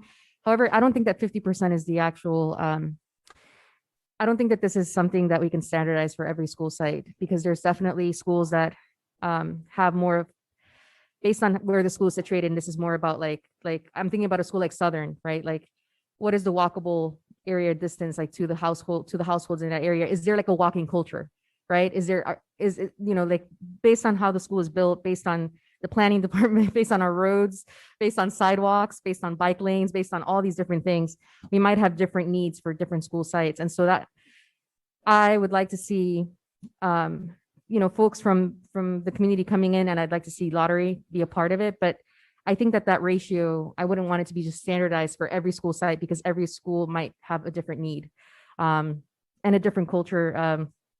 And I think that this is something also with planning, bus routes, and how can we make our schools even more walkable, like more of a community feel. Yeah.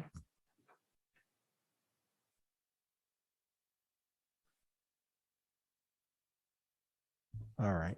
Well, I'll try to be concise. I'm not in favor of 100% priority zones. Because that's essentially a neighborhood school.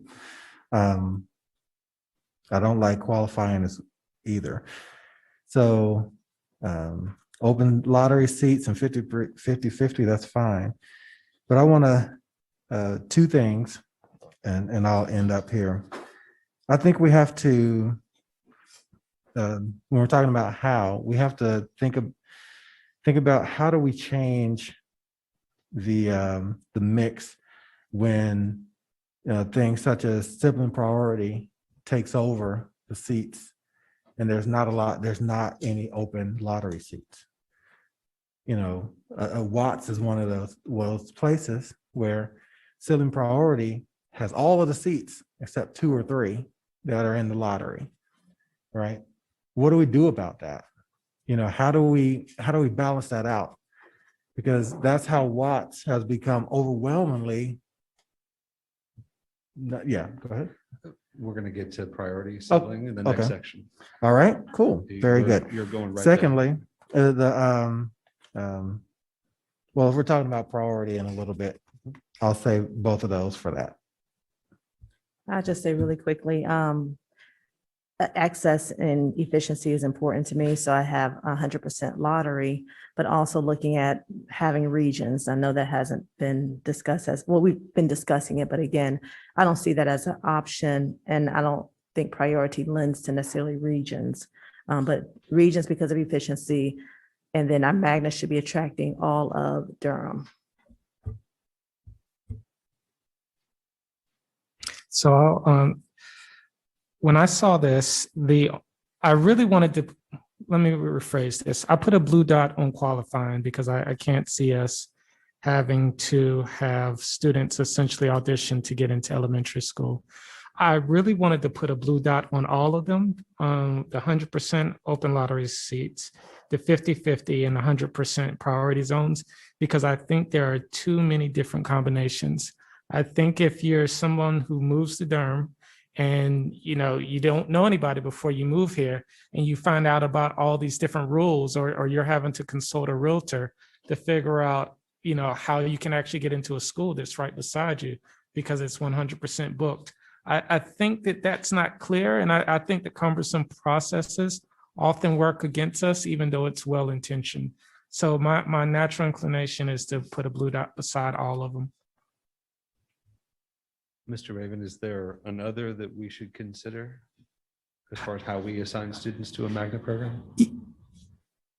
I think I would put a green dot beside a consistent rule, or a little increased level of consistency, even if it's 80-20.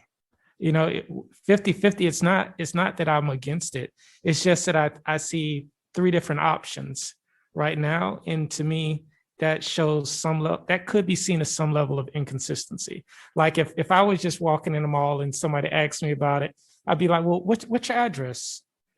In order for me to actually be able to give them the answer to what school they may or may not be able to get into if they even wanted to apply for the lottery. And I think that makes it a little difficult to easily convey ideas. I think as an administration, we would agree that, to your point, that is a bit of, we are seeking to find consistency. So it would be your feedback there that will help us. Yep.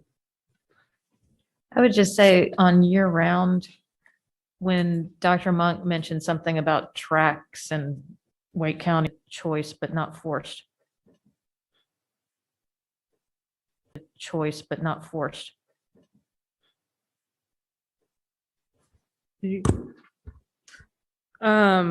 I said a blue dot on qualifying. I'm a blue dot on 100% priority zones as well, but I have 100% lottery seats with some regions, I think, because I don't think it's a good idea that we would be busing children all the way across the county. And when we're talking about priority zones, we're just talking about geographic zones right now. Is that right? So that 50% lottery or 50% priority. I also agree with Mr. Raven. I don't know if 50-50 is the right number. And I think that, yeah, we can get into nitty gritty either, but I'm generally in that area.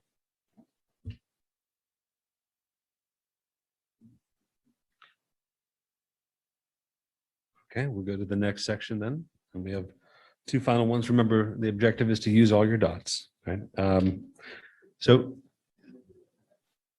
the next question is about equity, right? And particularly with a focus on demographics and geographics. So when we think about those lottery seats, right, as our Office of Student Assignment runs the lottery, what should they be factoring in? Is it, we have a couple examples here. So you could weight a lottery seats by the demographics of Durham County as a whole, or Durham Public Schools, or even be considering neighborhood socioeconomic factors from the resident domicile address of the student and family, right? Or even considering weighting lottery seats if they're coming from a base school that is overcrowded. There's different ways to think about how we populate those lottery seats. Currently, again, we are, after we've accounted for priorities, it is a random lottery with regards to it reflects those that apply. So here's my first thought for my blue dot. I'd like to hear from everybody else on their thoughts with everything else. But Mr. Lee made a point one time that kind of stuck with me, talking about that it doesn't necessarily, and I don't want to misquote you, but it doesn't necessarily seem fair for us not to be able to prioritize the families that have been with us in DPS and subsequent grades. And then in high school, they want to try to come back into DPS. And that kind of stuck with me. So again, I know we're talking about elementary school, but I'm thinking of consistent rules. So I would put the blue dot beside the demographics of Durham County and put a green dot beside the demographics of Durham Public Schools. You stole my thunder. That's all right, though. He's a Kappa man. That's all right. Yeah, so that was my question, Mr. Palmer. Are there ways that you've seen other districts do that? Knowing we're only talking about elementary schools today, but how do you do that? Is there a way to incentivize your pre-K families to stay and knowing that they'll want their choices and their continuity and all of that? Is that reflected anywhere here? So we have one final theme, which is around priority, which is on the next page. We're going to get to not only questions of siblings, but also topics of prior enrollment in Durham Public Schools. So we're going to get there in just a second. I would keep us on if we're going to run a lottery, right, and we're thinking about demographics and geographics, what priorities or what weights should we apply at a student level? Yes. Yeah, going along the lines of intentionality, I like the comment that Mike Lee said, where it's, we have families, we have folks who are choosing DPS in whatever way that means. They're choosing DPS, And those demographics look one certain way. That's not comparative, and it's not the same trend that we see in the county demographics. And one of the things that I would like for us to do is like to ensure that we have those figures, side by side, looking at it. Who are the families that are choosing DPS, and how can we best serve, people who are choosing DPS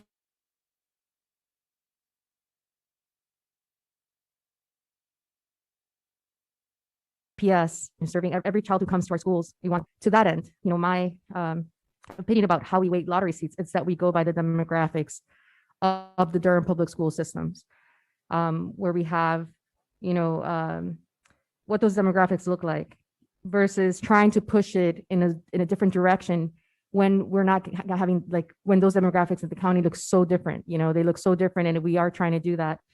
I'm wondering, like, how are we serving the people who are choosing DPS, right? And who want to be here? Let's serve them better.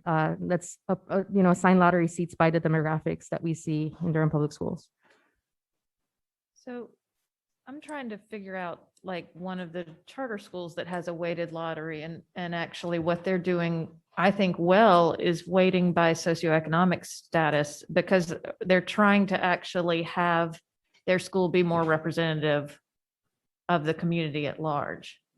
And would that get us more equity and fairness, this type of weighting, than just having it be reflective of the demographics of I guess I'm asking which one gets us more equity? So I think one thing something to consider as we get towards the end of this initial conversation, I think there's going to be deeper diving. Chair Umstead, you had pointed out the need for specificity, even with our existing policies about promoting diversity. And measuring diversity and equity are very hard constructs, right? We have our stated objective of a state of arrival, but the path to get there is yet to be charted. That's part of this work. I would point you to 2 case studies to consider for review for the board. I know you've asked for homework, so we'll give you some. Louisville, Kentucky, and San Antonio, Texas do a stratified, they have 3 categories for socioeconomic status that they weigh in. And then when they run their lottery, they reflect that a third, and a third. That's one way to do it using census data. To Ms. Byers' question, wanted to be clear, there are examples that we can look at here in the United States that reflect that. To say that it would suggest that there would be more equity, we're not in a position to respond to that because we need your feedback. Mr. Palmer, you said Louisville, Kentucky, and what was the other? San Antonio, Texas.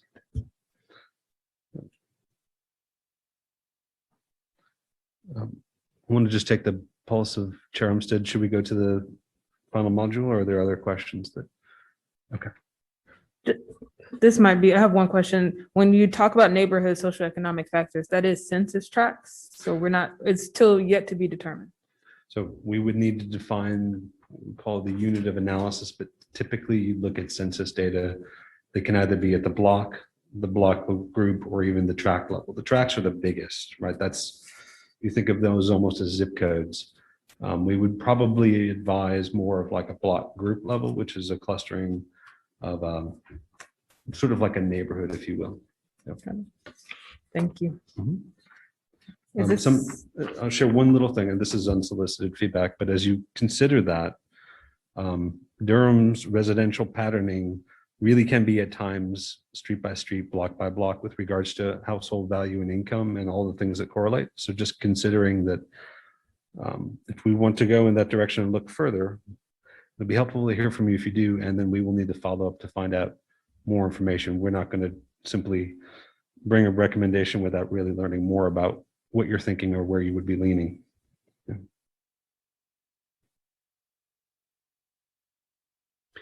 Last one. Okay. So with regards to our last topic here is around priorities for running a lottery, right? That these are the rules governing student assignment. We have some considerations that currently exist, sibling linkage. Now, enrollment in Durham Public Schools for the past 2 years, we've heard some expressed interest in that, so we included it here. Whether the student is a child of an employee employed at the magnet school, or whether they are the child of an employee that works at Durham Public Schools, a program link from a prior program that may have attended, a pre-K linkage. We talked some about pre-K today, as well as considerations for our EC students in special populations. So these are additional priorities beyond, say, the home address of the student, or the race, ethnicity, or socioeconomic category that they might be, that might be their category. So I saved a bunch of dots here. I did not put dots on any DPS employee, pre-K or EC. And I put a bunch of dots on the enrolled in Durham Public Schools for the past 2 years, though we know that doesn't really help at elementary school, but does help at the middle and high.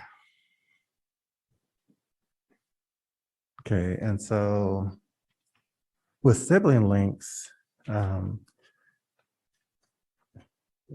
think it's a balance, right? I think it depends on the school, you know. We obviously don't have sibling links for like DSA, right? For popularity. But I think we have to look at some of our schools where the sibling link takes up the majority, like 95% of the lottery seats, because sibling priority. And it's become intentional in some of the schools where people move into the neighborhood for the priority zone, and then siblings come and they take up seats as well. Again, Watts is one of them. But as it relates to the I think we have to think about that. So as it relates to the public school, enrolled in public schools for past 2 years, I think that's important for the higher desired schools. Again, going like the DSA or some of the other programs that typically have longer waiting lists, or that we see people from outside of the district waiting, be it participating in a charter school, private school, until eligibility for those schools come, such as DSA. And so I spent quite a few of my dots on that one, because I've been looking forward to this conversation for a really long time. 4 or 5 years, I've been trying to advocate for this. And I remember going to lunch with Matt one day years ago, and I said, I'm going to start pushing this item, and he was like, I'm all for it. So I hope you put a few dots on there as well. So that's very important to me. I'm going to continue to advocate for that. But I do think we have to look at some of our programs like Watts or whatever, where there's just no lottery seats available, even though it is a lottery. Thank you. Mr. Lee, you told me that lunch was off the record. Let's strike that from the record. So I did end up putting a green dot for EC. I think when we looked at the screen on the presentation earlier, and you realized that sometimes there were already limited accessibility for certain type of EC support programs, I think in that situation, it helps at least level the playing field to some extent with being able to make that access available when applicable. I also did put the green dot beside the Durham Public Schools for the past 2 years. For instance, if I'm a parent and I've had my child in school in second, third, and fourth grade, and then in fifth grade, there's a seat that becomes open, but somebody who just moved into Durham or now wants to enroll in DPS, I would feel some sort of way if they were essentially able to jump the line of something that I may have applied for 3 to 4 years while still supporting DPS. So I definitely did the green dot there. In addition to, I'm going to be consistent with the sibling links. And this is because I do have 2 sons that are able to attend the same school. And I can't see how I would have to realign work days sometimes to be able to pick them up if they went to different schools. So.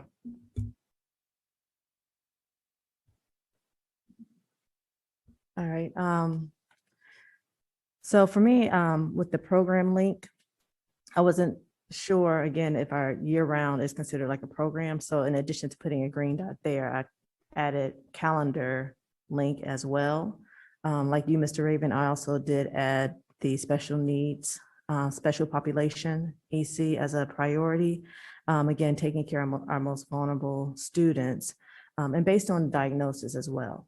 With our EC, I added that piece in it. Just because Mr. Sears and Mr. Lee, I did add one green dot to the past 2 years. And then sibling link, I feel like if there's a way that this could be really done really well, again, looking at regions would increase the likelihood of siblings being able to get in those same schools or parents making a different decision, knowing the sibling link is not there. So I know this is on the side of more, are we taking away conveniences for parents? But I think we could do this well. We don't necessarily have to have sibling links. I'm not opposed to it, but again, what does it look like if we do magnets well, where there's a greater chance for kids to get into the same school? Can I just make a clarifying point on my stance on sibling links? It's not, I took advantage of sibling links at Sandy Ridge, just getting the twins in when Nick was still there. My point here is, for some of our programs, it strangles the lottery system, right? And I think we should reevaluate it. I'm not saying take away sibling preference at all. I just think we need to reevaluate in some circumstances how we open up more seats to the lottery to counterbalance what sibling preference provides in some of our programs. I mean, it makes me also think like the flip could be larger magnet programs. So there's still a sibling link. The school is larger, so hopefully it doesn't string. There's multiple kind of solutions to tackle that challenge. So I put green on sibling links, which to me for elementary school feels really important as your kids are younger and trying to do childcare and that kind of thing. I just have more questions around the 2 years in DPS, especially when it comes to elementary school. And there might not be a history there. So like, what does that mean?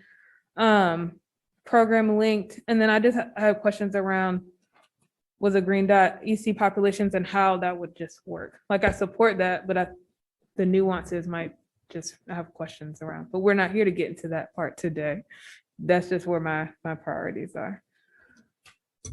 And you guys have covered most of everything I was going to talk about, but one thing that we haven't that I think is important is the pre-K idea. And I hope that as our vision for pre-K expansion and having pre-K in every school comes to realize, then we will have those links as part of it. It'll be an earlier entrance start. We'll talk about children starting at 4-year-old instead of 5. And so there would be that continuity. So while we might not have the capacity at this time and in this magnet plan, I hope that that's our vision with pre-K expansion for the community. I also had that in my notes to reevaluate pre-K when we have universal pre-K and pre-K in every school. And I know that some of the discussion before was like, how often will we review these boundary lines and magnets? So I think that's definitely an opportunity for visioning. One thing that we did hear uniformly in our community engagement events was please don't do this work every 30 years, do it more regularly, right? That to Dr. Pippin's point earlier about monitoring and evaluating, tracking, right? That you see problems build as a function of that. So we are certainly at the lunch hour, I think a little bit beyond, and I want to be respectful of our afternoon agenda. We do have here in the back row, the 7 panels that you've been working on, right? You should have a second green sheet and a second half blue sheet. If you would, let's do a gallery walk. And if you could, I think Dr. Pittman, if you and Mr. Sedgwick can help kind of shepherd folks through, you'll have a chance to drop your dots down on the larger posters so we can see sort of as a group, as a board, where your priorities lie collectively. We're going to leave these up over lunch so you can talk and debrief and think about what you're seeing. And then our next step is to work to bring you solutions that are reflective of these priorities. So I'm going to ask the staff to go ahead and pull back up the PowerPoint. We have a few last slides. This will be very brief.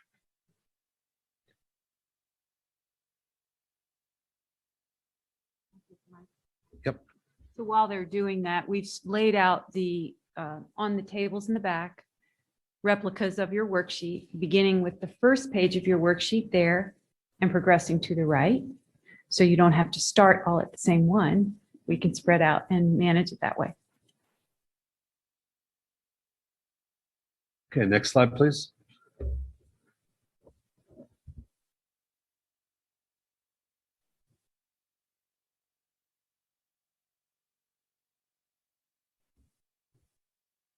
Okay, so I'm going to cover this briefly so we can all grab a plate here. The phase one of our community engagement plan is underfoot and complete. You might be aware that last week we held, for example, for this project specifically, in-person listening and learning sessions with our community members. We've also commissioned our student ambassador program under Dr. Bullock and Ms. Cooper's leadership. Again, those were principal recommendations for student ambassadors from each of our high schools. We have a community ambassador program as well. We've covered many of these sort of the constituent piece. The next steps are to further engagement with our staff, with our principals, and certainly with you board members to bring you now kind of, here's what we heard. This is what it could look like under a couple different scenarios, and begin to really get to the solutions phase of board policies and alignment with your vision. Importantly, phase three is then bringing some of those possibilities, those priorities that you have as board members to our community. And we want to make sure there are feedback loops between the administration, the board, and our community so that we're all working in the same direction. Our ultimate goal, again, timeline wise, is to have a series of recommendations for the magnet program policies to you by fall of 2021. This is setting us up the foundations level for the boundaries work that accompanies and really overlaps and parallels this work as we begin to get a sense of priority zones and school boundaries and how those interrelate. Next slide, please. So briefly on boundaries, I just wanted to draw you back to, we're right on schedule. Next slide. Next slide, please. So again, we're right at summer of 2021 with regards to, we need to get these magnet program components and that foundation so I can then, well, we so we can bring you recommendations on Lions Farm or on Elementary School F. I think Elementary School F and Pearson Town is a great example. They're the closest schools to one another. Pearson Town has no priorities on it. It's 100% lottery. If it will have one, or if it might have one, it would be good to know as we account for and accommodate the new elementary school at Roxborough and NLK. As an illustrative example, that parallels across the district where there's companions between a neighborhood school and a magnet school. So we're tracking there. Again, our objective here as an administration is to have everything with you through by the time we get to Thanksgiving so that we can say to our families as they go into that holiday and then into December, what are we looking at for August of 2022 with the opening of Lions Farm Elementary and beyond that. Next slide, please. So thank you for your time. We know this is a lot of work. And with that, let's go ahead and do the gallery walk and you can drop your dots. And I hope you have a good lunch.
I just want you to make sure you Oh. are ready. Julie's first and then you. Okay.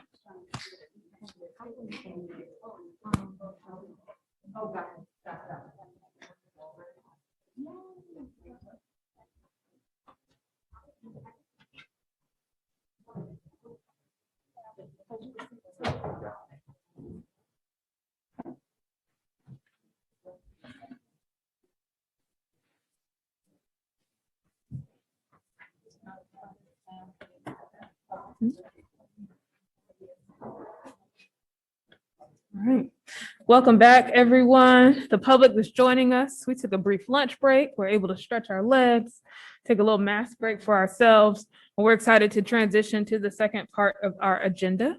I believe at this time I'm turning it over to Dr. Hardy. Dr. Hardy. Good afternoon, board members, Dr. Mabinga, our community. As Chair Umstead said, we have had a brief lunch break and we have planned our afternoon session and activities to ensure there is no fatigue from having lunch and sitting.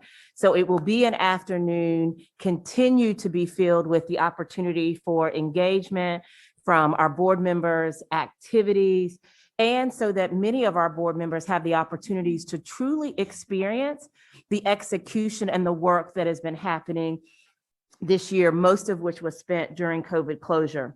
So this afternoon, you will see and hear information regarding our engagement survey results, our teacher working conditions survey, as well as an update regarding the anticipation of our accreditation visit, which will come spring of 2022.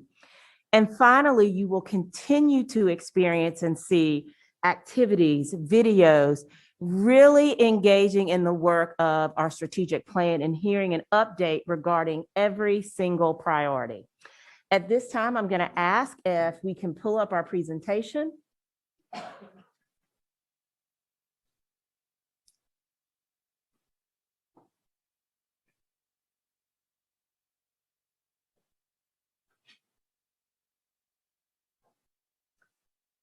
Thank you so much. And if you'll go ahead and go forward to slide number 3. Perfect. I'm going to turn it over to Dr. Julie Spencer, Assistant Superintendent for Research and Accountability. Good afternoon, board members, and to our DPS team. Every year, we survey our Durham Public School staff to gather data to quantify perspectives on leadership, facilities, and resources. District support, professional development, and work practices. This data is used for the purpose of continuous improvement and to inform our work. You are probably most familiar with the Teacher Working Conditions Survey, which is given every year. NCDPI leads the survey, and Durham Public Schools then administers the same survey in the off years so that we can have continuous data to guide our work. Additionally, we developed and began administering a DPS employee engagement survey 3 years ago that allows all non-school-based certified staff to provide the same type of feedback. You may recall that the employee engagement survey is actually a product of our strategic plan. Today, I would like to provide you a high-level snapshot of the feedback received from our DPS staff members. If you'll just stay on that slide right there, please. There is one question in both surveys that captures an overall summary of satisfaction. For the TWC, we are so pleased that we saw an increase in the data collected in this particular question. The question that provides this overall rating is a response to the statement, overall, my school is a good place to work and learn or grow professionally. And this survey question has seen a steady increase since the 2018-19 school year. We have moved from 82.3% in 2018-19 to 84.8% last year, and then 92.7% in the 2021 school year.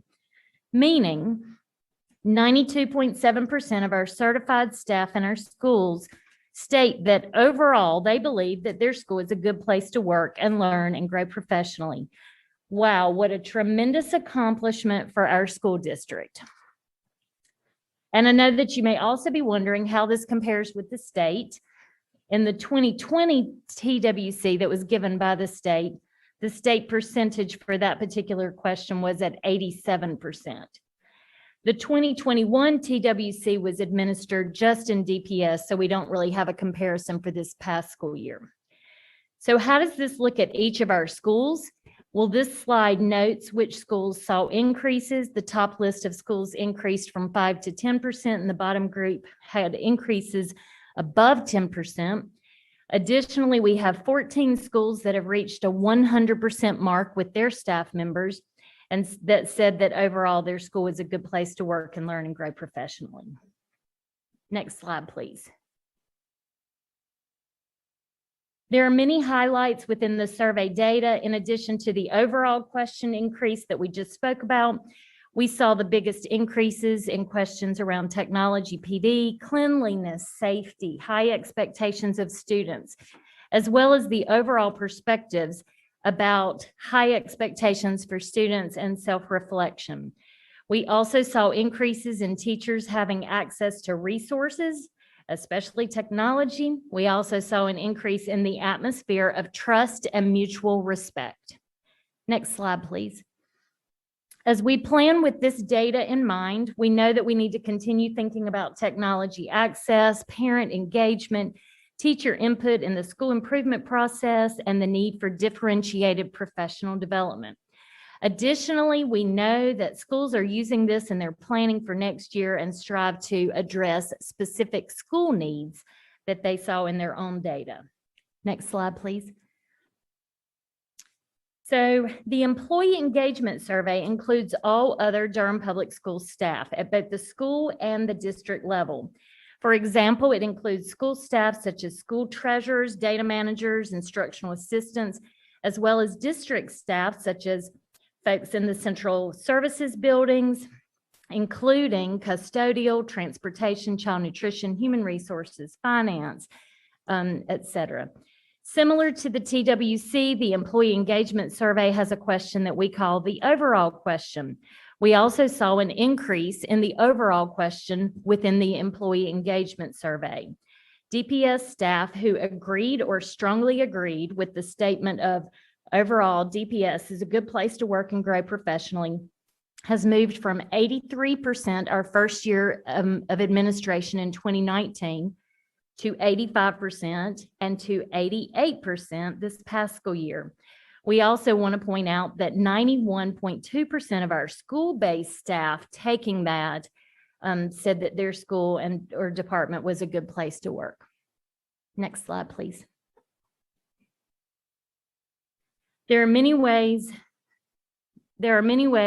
to measure how well a district or school is doing. This is another data point that we can use to measure our success. This survey allows us to quantify staff satisfaction, district needs, and valuable input. This data is used directly and continually in district, department, and school improvement, as well as in several of our strategic plan benchmarks. Actually, you can go to the next slide. Although my work today is to share the numbers to inform the work that we are all doing, I would like to take just a minute to celebrate the hard work that is evidenced in this data. Our school board, as well as district and school leaders, should be very proud of the work that has been done to ensure that DPS is the place to work, and that overall our staff agrees or strongly agrees that our schools departments are great places to work and to grow professionally.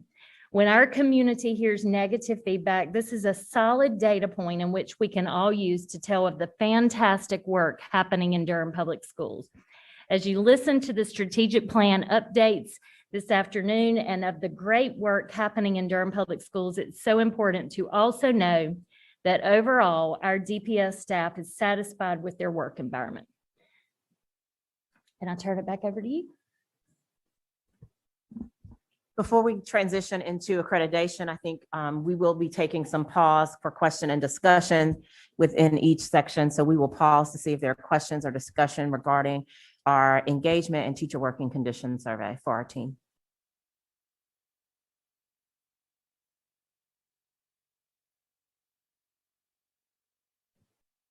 Thank you all for presenting this today, and thank you for bringing good news. Can you remind me about what date and we administered this and like how it fell within the COVID reopening discussion and decisions that were ongoing? I don't remember the exact sequence of the decision-making, but we were taking it in March, right around the time of reopening. So I would say March. April 19th through the 30th. There you go. So after we'd reopened Mhm. largely, but with a lot of people still working virtually. And then these schools that you've highlighted as making great improvements in teacher working condition on this slide that has blue and green on it. If a school's not on here, that doesn't mean that it didn't have great existing teacher working conditions and didn't answer this one well, right? I mean, That's this is just a exactly, growth and measure. Yeah. So one of the statements that I made was that 14 of our schools are at 100%, but some of those were at 100% the previous year. So I wanted to make sure that we realized exactly what you're saying, which is I pointed out the increases, but there are also schools that have very high levels. And because this is our internal survey, is the metadata at the school level available for the public to see? Or have we shared it in any way? So the schools have their individual data and are working with school improvement teams. Certainly, any school staff member can work with their principal to receive that in terms of specific school data.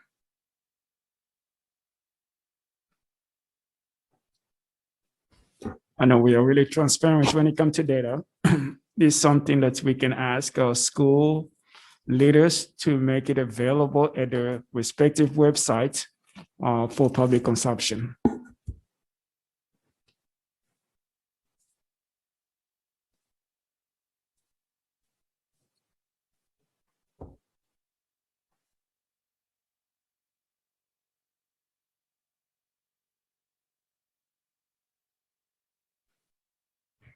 Still along the lines of the teacher climate survey, if I can make a comment. Is there any way for teachers to provide feedback on some of the questions that are on there? I specifically heard about areas that were not covered with in one of the questions regarding bullying and the different types of bullying and who, the marginalized groups that do get bullied, including disabilities, including queer, non-gender conforming. Those are some of the feedback that I heard, and just wondering if when it comes to the questions or any, additional clarifications or anything like that, like what is our process for teachers being able to submit those comments?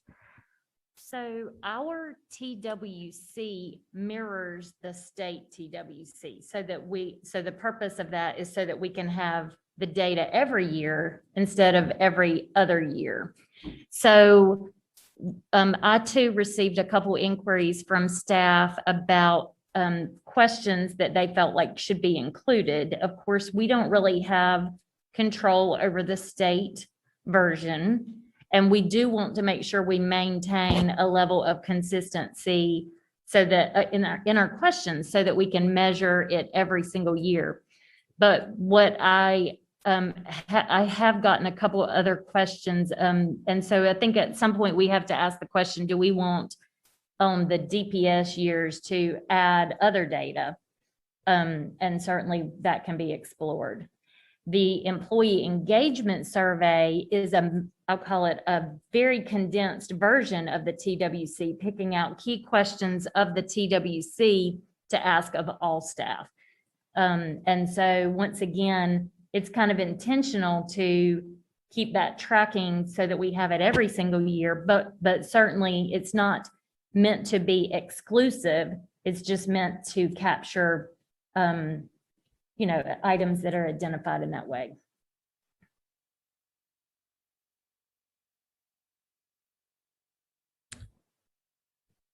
When I read over this, I had two questions, and it's going to be more I'm trying to look at it through the lens of an educator.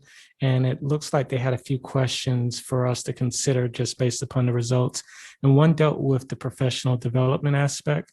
And I'm wondering, is there already, I know that the pandemic was an issue of being able to do the in-person training that some educators may want it. Maybe online was a necessity last year. But in coming next year, what's going to be able to be done to be kind of addressing what they're asking for, and that's that differentiated level of professional development that they're looking for? Great question. As Dr. Spencer mentioned, staff have had the opportunity to review the data that we have received. And so that is part of our ongoing work and planning. Our district professional learning team, facilitated by Dr. Dietrich Danner, Executive Director for Professional Learning and Federal Programs, as well as our assistant superintendents who directly supervise schools and work very closely with our principals, are working together to make sure that we have professional learning that meets the needs of our leaders and our teachers and is differentiated using the tools. We often don't talk about the things that we learned in a positive way from being in the pandemic. And there are some aspects in terms of being able to do professional learning with modules on demand using some of our technology tools that really has been a positive impact. And what we want to take is some of those positive aspects that we learned during the COVID closure to make sure that we provide professional development and learning that makes sense. There are times when a teacher may want to do one of their professional development modules in the evening after they've cooked dinner for their families, put their youngsters to bed, and then they have the opportunity to do that. As well as we transition back to in-person, having the opportunities to create spaces and opportunities for in-person professional learning. So know that we'll be using this data to create professional learning opportunities for all levels of our organization that actually respond to this survey and use the tools that we have. Thank you. And that kind of ties into what my second question was going to be, and it deals with the reliability of the speed and the internet connections in the schools. And I'm just wondering, I know in this previous school year, we had to rely on what we had a lot. And I'm wondering, as we move into the next school year, while we may not necessarily have that same reliance on our connectivity to be able to teach online, I'm wondering, is there any thought, or are we reassessing our network capabilities moving into that next year? I assume so, but I just wanted to go ahead and ask that for the record. We are, and I'll have Ms. Malone to come out and talk. I know that the board has already actually, excuse me, approved some contracts moving forward with that. And part of it, we're using the E-rate to make changes to switches, and we're also working on expanding our internet connectivity, not only the bandwidth because of what you talked about, but also to reach out to our outdoor learning areas as well. Oh, there she is. Come on through, Joy. And then she can give you the real good, technical language behind it. I heard my name, but can you repeat your question? Sure.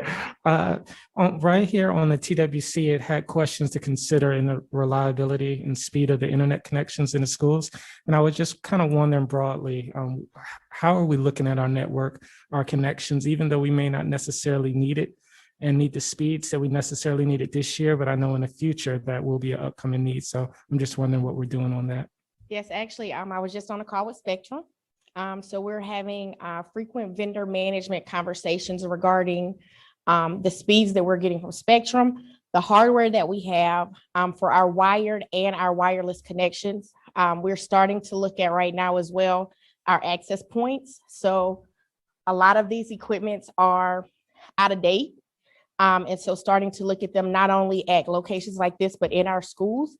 So to do wireless access assessments, to see what speeds that we're getting, to see also how many of the devices, how many devices can actually connect with those and what are the speed of those connections. So we're starting to do those assessments along with things related to cybersecurity as well. Thank you. Yep.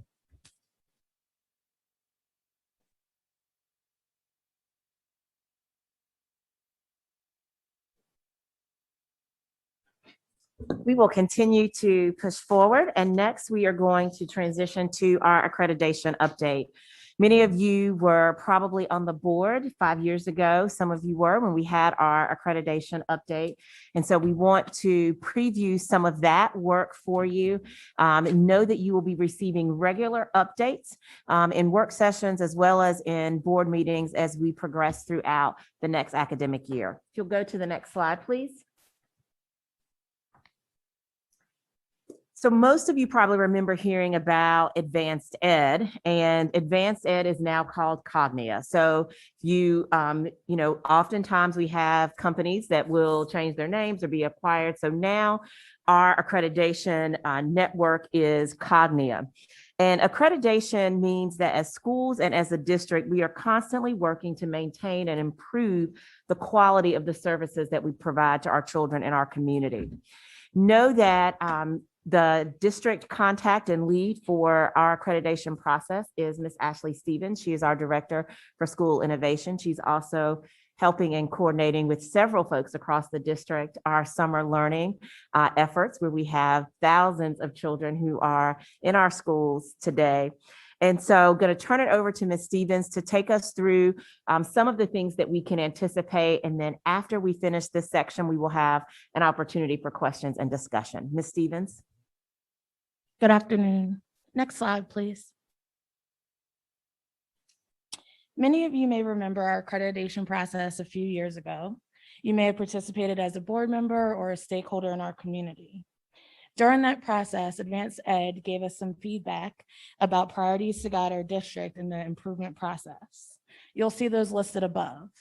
Their focus was on development and implementation of procedures for school leaders, focused on systematically monitoring school improvement, implementation and monitoring an instructional process in all schools, systematically collecting, analyzing, and acting on data at targeted intervals throughout the school year, and ensure all students have access to at least one adult who knows them and can support them through their educational experiences. You may notice that all of these were then addressed in our 2018 strategic plan. Our strategic plan has provided the guidance for school-level school improvement plans to guide and measure the effectiveness of the efforts that we've put forward to support all of our students.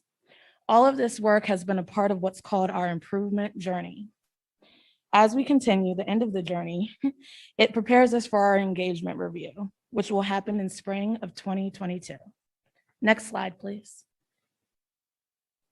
Cognia standards are separated into 3 domains: teaching and learning, leadership capacity, and resource utilization. The domains are statements that define the capacity of an organization or institution to provide quality and meet the rigorous demands of continuous improvement. Each domain is then further broken down into standards, which in turn are defined as key concepts.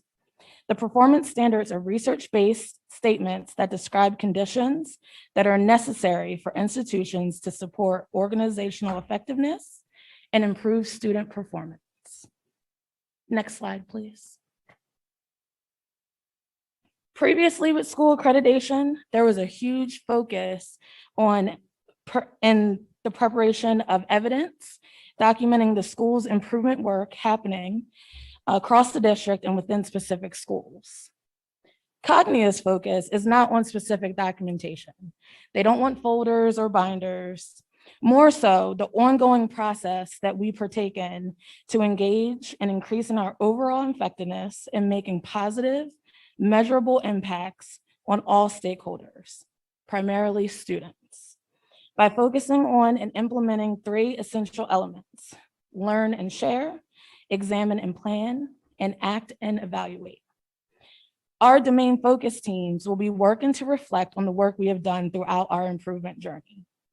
A majority of the engagement review will be through conducted focused interviews with a variety of stakeholders.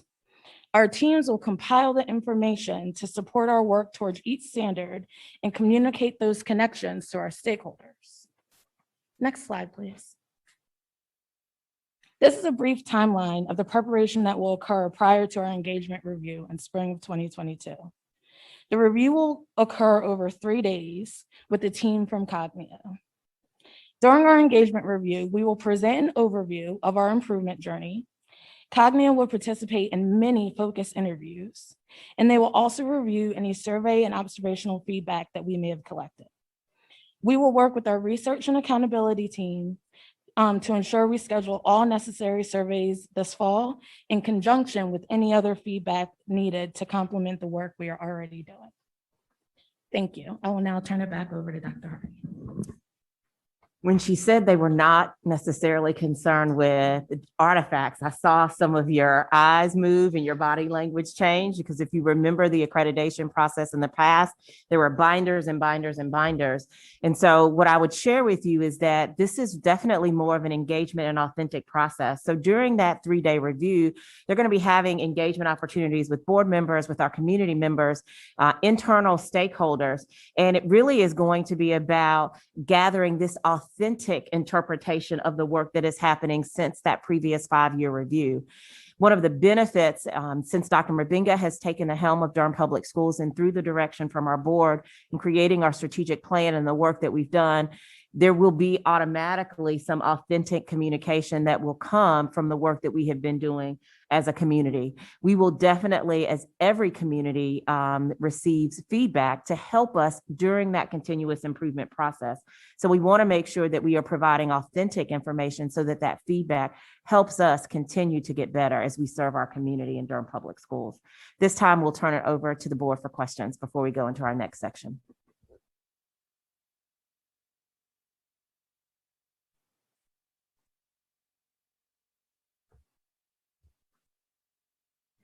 So I'm going to keep going. I did check in with Chair Umstead, and it is our great intent to still end as close to 4 o'clock as possible.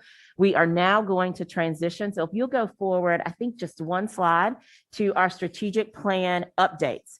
And so we did have an opportunity to provide some updates to the board, and we did review priority 1 and 2. We're going to do that more briefly today. And then you are going to hear from priority 3, 4, and 5.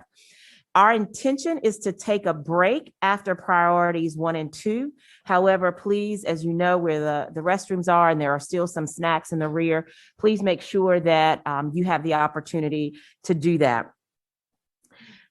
This next section, we challenged our strategic plan and goal leads to really create an opportunity for interactive review activities, as well as engagement for you so that you could really authentically see the work of the strategic plan.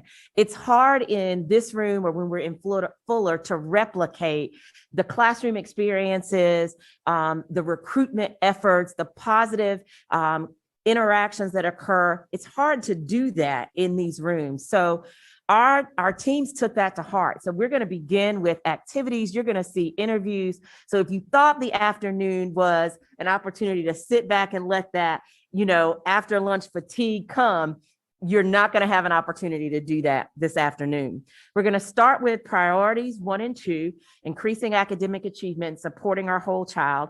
We have a whole team that is here. I'm going to introduce them before I turn it over to Ms. Sidbury. Dr. Laverne Maddox-Perry, Senior Executive Director for Student Support Services, Dr. Al Royster and Mr. James Futrell, Director for Student Services, Dr. Chris Soto, Coordinator for Social and Emotional Learning, Mr. Matt Hickson, Principal of Ignite, former Director of Online Learning, Dr. Julie Pack, Executive Director of CTE and Magnet Programming. At this time, I'm going to turn it over to Ms. Sidbury. We are going to allot about 25 to 30 minutes for this section. And that we've got a circle and some activities. So you are going to need to get up and move. I'm going to turn it over to Ms. Sidbury to get us started with this section. And then after this section, we'll take a break and then we will transition to priority 3 led by Dr. Lassane. Thank you, Dr. Hardy. Good afternoon, board. It's a pleasure to be before you. As Dr. Hardy mentioned, we are the academic services team, so we're going to be doing some instructional activities. So ask you to keep an open mind. Know that you are going to need your device with you, so please make sure your device has a good charge. You will only need it for about 15 minutes, but you are going to be picking up and moving to another section in this room. So I want to make sure that you're mentally prepared to engage in our activities day. So I'm going to ask you to just stand up to your feet, just really quickly. Mobile device is fine. Stand up to your feet and go ahead and close your eyes for me. Please take a deep breath on a count of 3. Inhale 1, 2, 3, hold, exhale, 1, 2, 3, hold, one more, inhale, 1, 2, 3, 4, exhale, 1, 2, 3, 4. Thank you. You can have a seat. So as we're engaging in our activities today, you have choice. So there's 3 stations, and I'm going to describe to you those stations. You will have choice in which one you engage in today, but know that you have access to all the instructional materials and the activities that are for each station. As we are going to be engaged in various stations today, they'll all be recorded simultaneously while we're live today. So to our public, you will have access to these resources and activities posted on the live posting on the dpsnc.net website as well. As I think about getting into groups, I know that we all have various experiences with group work. So I'm going to ask you to think about how you feel about engaging in some group work and moving across this room. You're going to describe how you feel in one word, and we're just going to go around in order and describe in one word how you feel about engaging in this group work today. So I start with you, Mr. Sears. Intrigued. Energized. Energized. Great. Great. Curious. Curious. Enthusiastic. Invigorated. Invigorated. Wonderful. These are all terms that are exciting to us. There is one slide, if we can pull it up so that you can see the description of the 3 choices that you have today. And I'm going to go ahead and describe those to you. So the first station that you can choose from is a station that is on Goal 1C. Goal 1C focuses on our graduation and 4-year plans. So you will begin to have an opportunity to explore what students see as they're building their 4-year plans. And you can see the kind of skill assessment that they go through as they're selecting and building their 4-year plan. The next opportunity that you would have that is a choice of yours is a station on Goal 1D. Our Goal 1D priority focuses on digital teaching and learning, and it will provide you an opportunity to look at the resources that teachers have been equipped with, the modern classroom, TPAC, and all the other instructional tools that they use to support Goal 1D. And then lastly, your second choice is an opportunity to have a choice on station 2A and 2B. That station is around our SEL and our panorama data. So in that station, you would have an opportunity to look at the panorama assessment, what type of data, how our students feel about themselves academically, and explore some of the activities and the resources that we have that support SEL. So I'll review those choices again. You have a station on 1C, which is graduation. That station is going to be located right here where Mr. Sears is. You can choose 1D, which is on technology. That is going to be where Mr. Hickson is seated. And you can also choose 2A and 2B, which is around our SEL panorama in the whole child. That will be where Mrs. Lewis is seated. So you have a choice. I'm going to pause for 30 seconds. I want you to physically take your device, and we're going to make sure that you have a place to sit. And remember that one more time, 1C is going to be here, which is on the graduation and 4-year plans. 1D is going to be there where Mr. Hickson, that's on technological advances with 1D. And then finally, where Ms. Javonia Lewis is our 2A and 2B around SEL, panorama, and the whole child. So we ask that you take your device with you to the station of choice, and we're going to get started. Thank you. Thank you so much. We're going to transition a little briskly. As you transition, you experienced a brief restorative circle to get us prepared, thinking through the activities that our youngsters participate in when they are in their schools.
This is our 5-minute warning, 5-minute warning.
And get ready to close it up. And then summarize.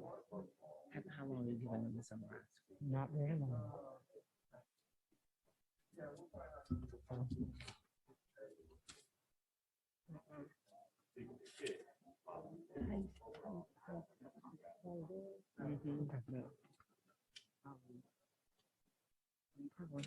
her to speak.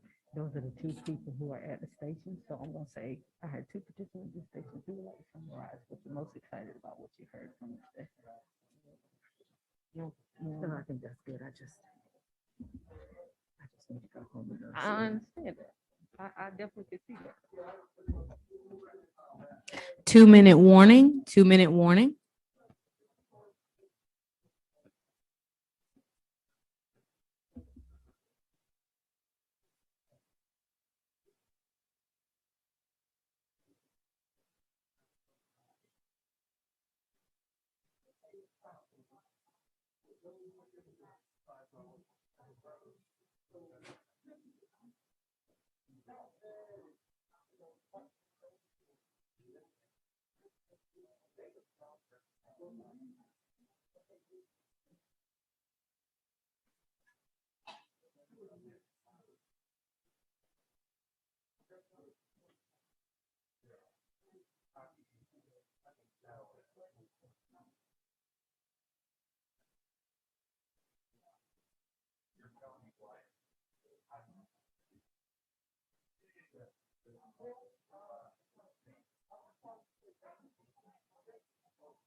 All right, I ask that you finalize, wrap up your final thoughts and come back to your original seats so that we can debrief.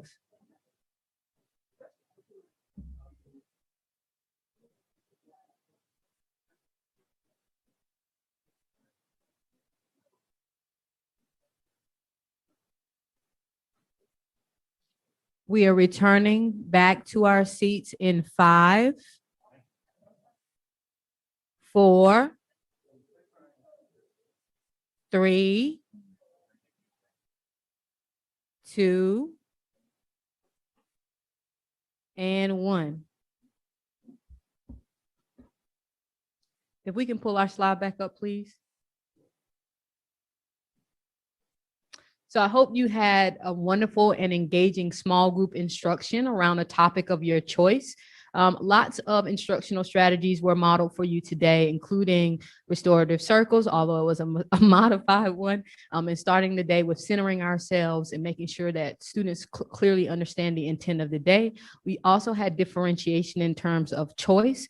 We modeled the use of digital technology to bring forth activities. You also had the opportunity to collaborate. So there are lots of high impact teaching strategies that you saw modeled before you today.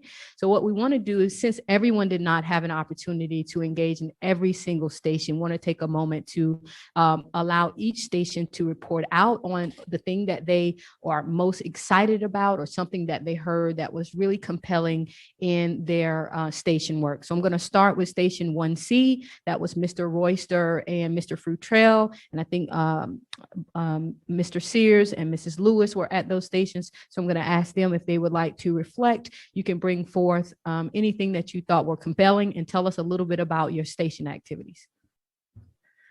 Thank you. So I want to first appreciate our leads, Mr. Royster, Dr. Royster, and Mr. Petrell. It was a great job of illustrating Zello It's a tool that's used for middle school and high school students to be really specific about what their career interests may be. And we're just doing a quick survey.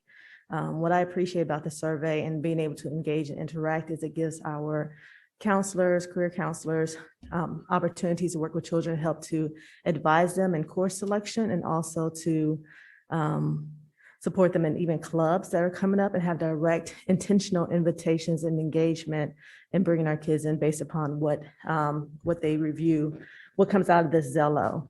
We did learn that maybe about 50% of our students are using this program right now.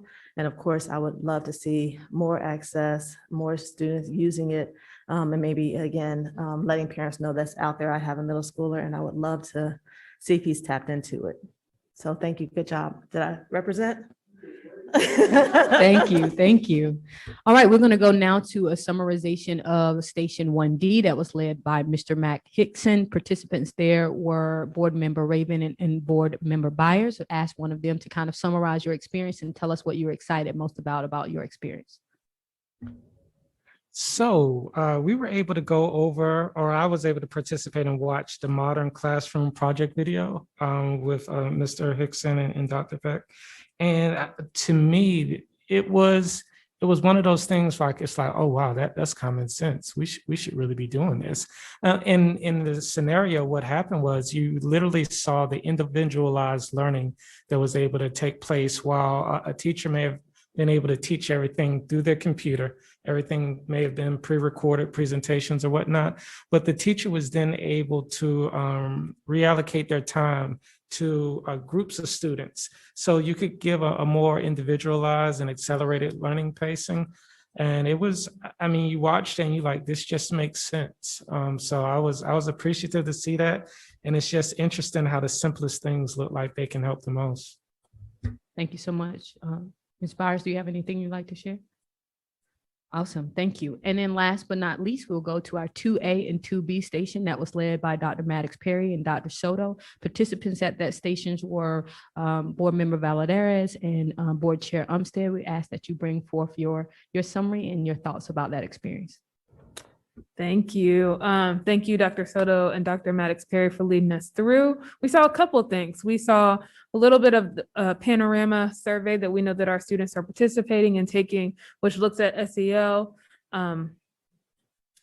concepts, I guess, and then I was really impressed by how we are looking at that survey holistically. So by schools, by classrooms, by district, but also by race as well as we're breaking down that data. Then they showed us videos that match those different SEL concepts. So we have materials that students and teachers are using in their classrooms to be able to address those SEL concepts that we were working towards. So it was really great to see that matched and how deeply we're looking at that data. Thank you. Yeah, and I think along the lines, I really appreciated the activity that we were provided with, and that we got to participate in. And it was within the panorama was the smile word or word smile. Did I say word smile or smile word? Smile word. And I mean, anything that will increase joy. I mean, this is a learning environment, right? Our kids' faces are not supposed to be frowning and all the time. Like, we're supposed to increase joy, like joy in learning, excitement. I really appreciated, being guided through that activity, and something that was pretty much essentially, a little bit of somatic, a little bit of awareness, coming up with a word that makes you smile, and then also connecting, making that connection with how you're feeling, like even your body language, being able to do somatic and tap your heart, which is very sweet. The other thing that I really appreciated about that was the work that is being done to not only rely on our counselors and, our folks who are professionals in this area, but also building capacity within our educators so that, that there is conversation about how educators can also take part and they themselves, be able to participate. And I think that building capacity is something that we definitely want to work on as a district so that everybody knows that this is a district that prioritizes, wellness and, that we also, the conversation was also about sovereignty and about the fact that any activity that is done around SEL, everybody's different, everybody will react differently to different techniques, and that there are conversations in the professional development aspect of children who choose like that they're not ready for something, that they can also, use their sovereignty and say, this is an activity that I may not participate in right now.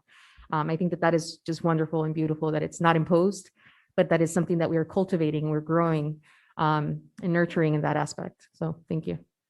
Thank you so much. I want to lift up one more time to say thank you to our leads of goal 1 and goal 2. We also want to make sure that we bring forth the appreciation to the board for funding our instructional materials. All of the strategies that you see would be forfeit if we did not have good data sources that led us in our decision-making processes. But know that in addition to that data, we are reacting to that data. We're empowering our staff and our leaders to use that data wisely, use our tools smartly, and so that we can continue to have academic success. I'm going to turn it back over to Dr. Hardy. Thank you so much. Thank you, Ms. Sidbury. I would also like to thank Dr. Stewart, our Assistant Superintendent for School Transformation, and Ms. Giovanni, our Chief of Staff, for leading alongside me with Priority 1 and Priority 2. As Ms. Sidbury said, we have some of our goal team leads here with us today, but not all of them, and want to thank them for their work. More importantly, to our public as well, we did not go through all of the slides. This was our opportunity for you to actually experience the updates. And so there is a slide where we talk about how Zello is being used with our middle school and high school students, but that's different than actually experiencing it and seeing it on that opportunity. And so for our public, please know that all of our resources for what our board members experienced today are part of the packet and are posted on our website so that you can also see our strategic plan updates. And again, to our board, we would like to thank you for your support. It takes all of us to implement the work of our strategic plan, and it is our document that we created as a community. So we hope you had the opportunity at our retreat to engage and enjoy and to see those activities come to light. We often are talking about our SEL work, but to have the opportunity to experience one of our activities through Move This World, that is something that you all can continue to share with our communities, and know that we have those experiences that are happening right now in our schools as we're engaged in summer learning. We are going to take any questions and discussion before we take a break. Priority 1 and 2, questions. I just want to add a discussion point. I don't want to make it seem like I just said that I enjoyed that workshop, because I really did.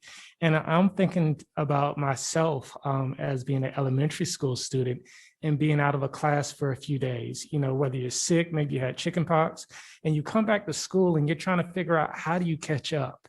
And it would be so amazing to be able to have a full lesson plan of maybe something that you could actually follow even while you're at home, because you're doing nothing but watching cartoons, right? So to be able to still be able to keep up with your class and what they're doing. And it really shows that these devices that were purchased during the pandemic weren't just for one-time usage. Like, this can be used for the continuation of learning, for years on out. And that's just why it's so important for us to be able to still be able to retain that funding and keep this going. So thank you.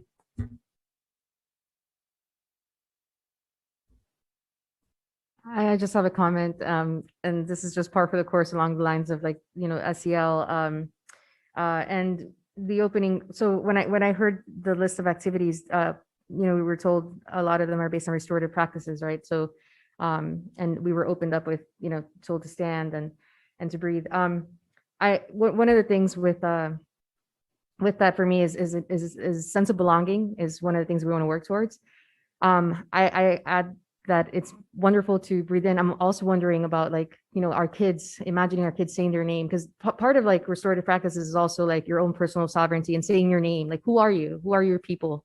Where are you from? Or where's your land from and lineage? And so, a lot of our families may maybe seeing how we're working towards sense of belonging. I do encourage children to say their names in whatever pronunciation they want to say it, in however ways they want to say it. And just acknowledgement of the person, their pronouns, important that every child feels that they can be who they are and they can introduce themselves in the way that they want to be introduced, and so I'm wondering if along the lines of restorative practices, the main tenet to that is your proper introduction, how to introduce yourself, and the sense of belonging, which is welcoming of who you are in your integrity, in your lineage, in your history, and in who you are. So that was just a little tidbit that I just wanted to add to that.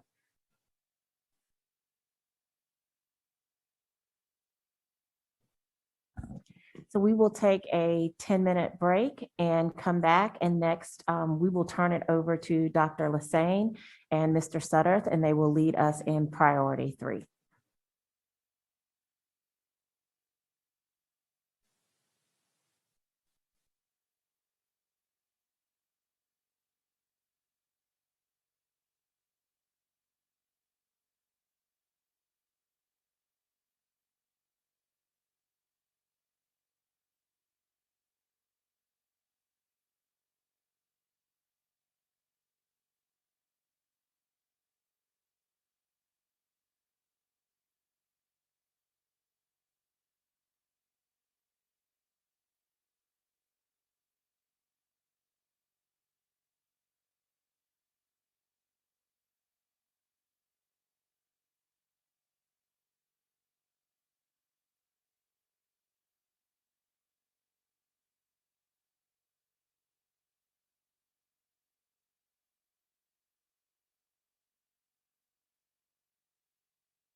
All right, to our public, we are now back from our break. We're going to turn it over to Dr. Hussein. Good afternoon, Dr. Mubinga, Chair Umstead, members of the board. It is indeed my pleasure to bring to you an overview of Priority 3. If we can go on to the next slide. I would like to start by acknowledging the great work of an outstanding team. We have a lot of individuals that represent a cross-section of our employees. Mr. Sutter and I are priority leads, as well as I want to particularly acknowledge Mary Jane Palmer and Dr. Dietrich Danner for being our team leads for Goal 3A, as well as Kimberly Hager and Dr. Kelvin Bullock for being our team leads for Goal 3B, and Mr. Jeffrey Kowick for leading Goal 3C. Next slide, please. The Priority 3 team is responsible for tracking and ensuring success with 3 overarching metrics that are impacted by a number of leading indicators that you will hear us reference in different ways. Our 3 goals center around ensuring we maintain a low turnover rate with our teachers, that we increase the percentage of Latinx employees, and that in a way that will better reflect our population. And we want the best employment satisfaction in the region, the state, and I would even argue the country. If we can go on to our next slide. The first goal that we're going to review is teacher turnover.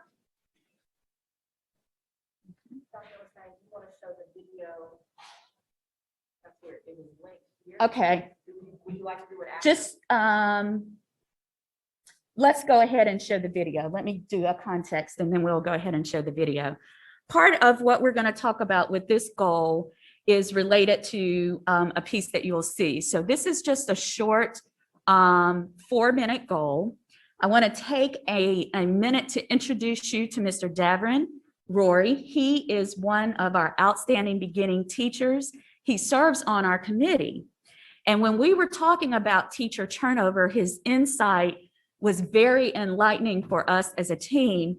And so we were trying to think of how to represent some of the complexities that we're going to discuss with this indicator. So let's just start by watching a 4-minute video, and then we will come back and connect it with this goal. And we do indeed want to say thank you to Mr. Rory, who is one of our Hope Valley teachers, for all of his outstanding work. And you're going to see an awesome example, and we're going to recruit this young man to be one of our teachers also. So, okay, still.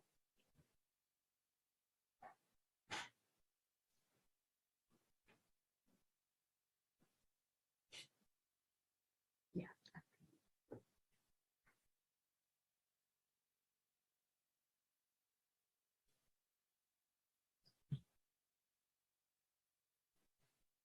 Okay.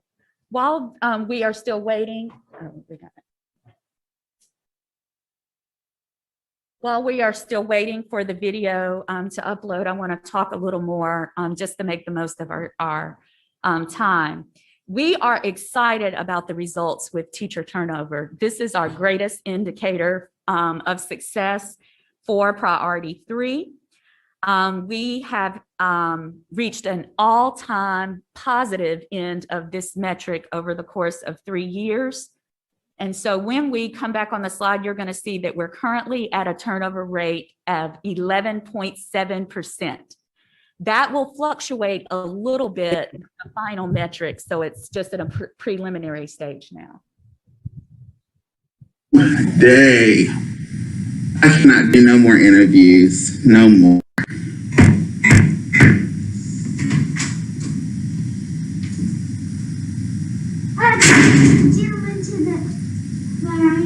Interview of the day. Another interview? I will do one last one for the awesome Durham Public Schools student. What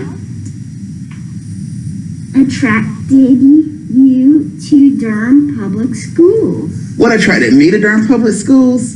Well, Durham Public Schools was, thank you. I went to school in Durham. at North Carolina Central University. And I know Durham Public Schools was filled with a diverse population, and that was really attracted me to Durham Public Schools. Thank you for that question. You heard him. What support do you have as a beginning teacher in DPS? Thank you for that question. In Durham Public Schools, as a beginning teacher, I have so much support from full release mentors for the first 3 years, a school-based mentor for the first 3 years, amazing administration staff for the first 3 years as well. So that's the support I have to keep going and keep my stamina going to teach the students in Durham Public Schools. Thank you for that one. You're welcome. What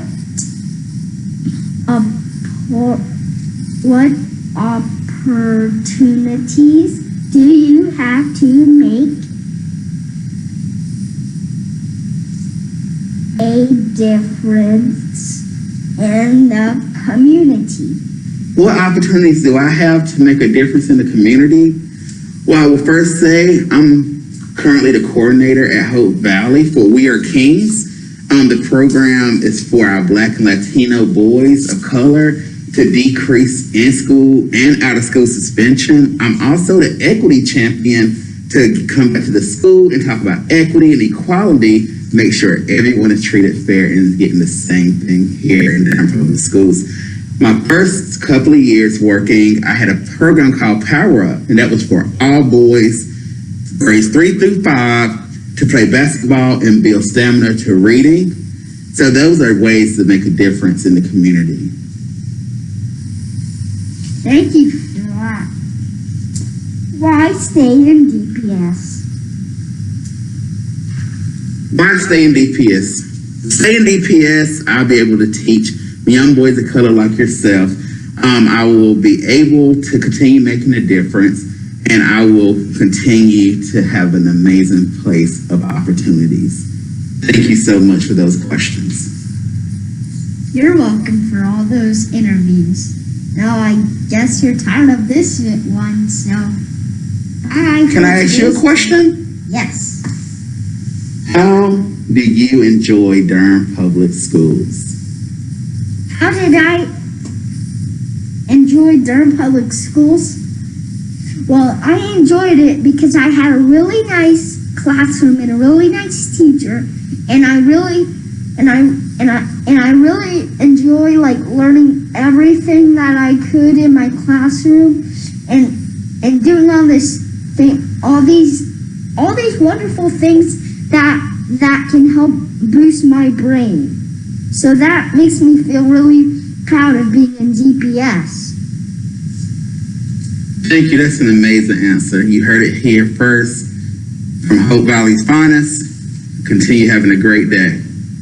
Bye for today's channel. Okay, outside of the absolute cuteness, what did you hear in that video? From out of the mouth of not only a student, but from a beginning teacher, just a couple of things that stood out from that video.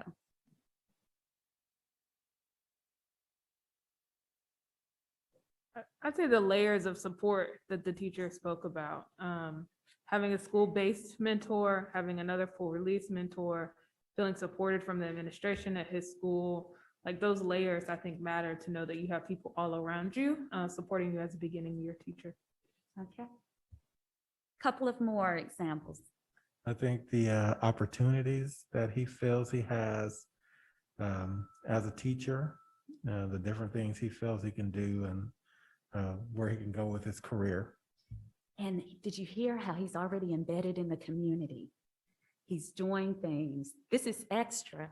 This is his vision, and really just creating family within the community. One more thing. I have to lift up that he's an eagle. So, Absolutely. and the fact that we have an HBCU, so that's one of the things I think about our pipelines, you know, ways that we are leveraging talent that is here, homegrown. We can definitely get our great teachers that are already in community, invested in community, and also, what a wonderful video. When I hear one of our students just share about the love of teachers and the love of classrooms and just the excitement that was there. So yeah, it's the whole mentioning the HBCU, right? NCCU right there, and then we have a student also hearing about what it takes to get here, for him to be there. I think that was just the most wonderful thing. Right. So our partnerships with universities are tremendously important.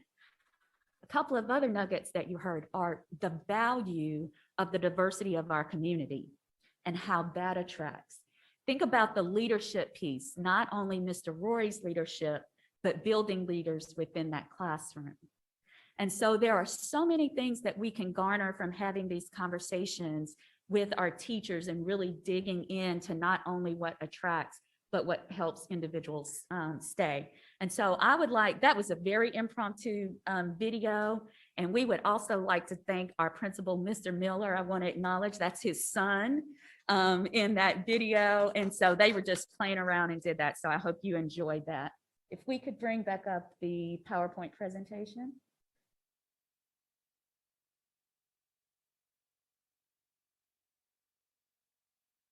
As we were stating before the video, our teacher turnover rate has gone from 14.8% in 2018-19. Okay, we could go forward from that slide. To 15.4% in 2019-20. And now, as you can see, actually, you're too far. We could go back.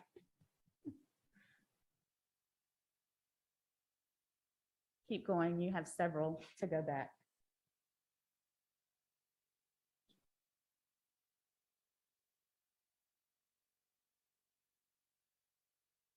No, previous.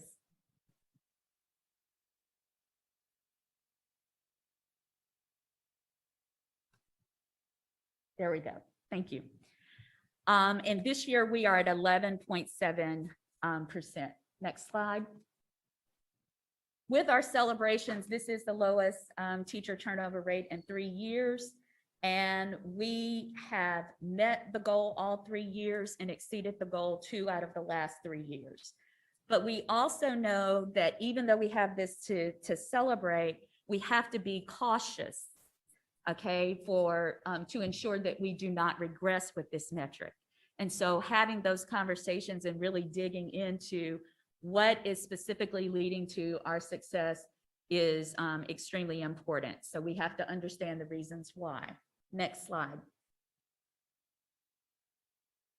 With that, we understand that particularly in this non-traditional year, there are reasons that are beyond our control, and there are reasons that are within our control. So we spent a lot of time with this goal examining just those reasons. Some of the possible reasons that were beyond our control is, in some ways, this metric benefited from the effects of a pandemic. We had graces such as licensure extensions. In some cases, for our teachers who had to complete testing, they could even do that testing from home. So we benefited from them being able to do that within the environment. There were restrictions on travel, and our teachers have even noted their appreciation for the advocacy and the support of this board for remote work. And I really think that shows up within this metric. However, while we acknowledge that these factors may be beyond our control in many ways, it does not negate all of the amazing work that has contributed. And you heard that straight from the video. Our beginning teacher support program, our school leadership support, and how they work they know their teachers, they're working with their teachers, they're trying to assist with things that may be related to directly to instruction, as well as those things that may not. Professional learning and growth, the amazing professional development and professional learning opportunities that our teachers have, as well as the support that they receive through HR and licensure. We have lots of processes that help individuals overcome a lot of licensure hurdles. It is difficult to navigate and it's individual for each employee. So that customized support is important. Next slide. Okay, I'm gonna go over this one quickly in the interest of time. We have a number of things in place that we're just checking to make sure that our assessment of those are right. We have also expanded some things in this year that are in progress, such as looking at our wellness options, and that can be anything from EAP to even things like the mindfulness exercise that you even did here today. We want to continue to work with our beginning teacher support team to make sure that there are no gaps in support for our new teachers in particular. We also want to expand our reach for identifying mentors and coaches and bring them into the fold to support pre-service teachers. The next one is a huge one. We are looking at new ways to honor, recognize, and celebrate what teachers do. And I have to say this as I'm saying that, we're not only looking for that for teachers, we're looking for that for all employees, whether it's a bus driver, custodian, a substitute teacher. But some of you may be familiar even with efforts that honor teachers weekly, quarterly that you see on the news. Well, DPS teachers are just as deserving of that.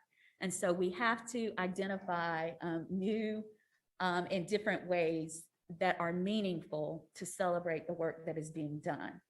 We also have advanced the number of slots from partnerships such as CCTI that assist us in helping teachers cross those licensure hurdles. And so we are increasing slots and making sure that we can get more individuals in there. And as far as our next steps, we're looking for ways to market. You know, it's one thing to have an 11.7%, to have that reduction in a turnover rate, but if we don't know how to tell our story to show that DPS is the best place, then we're losing an opportunity to recruit additional candidates. We want to work with administrators to dig into their individual data, as well as to strengthen those relationships with the schools of ed and to talk to our teachers, just like that interview, and find out their reasons. Next slide. Our second goal is our Latinx recruitment.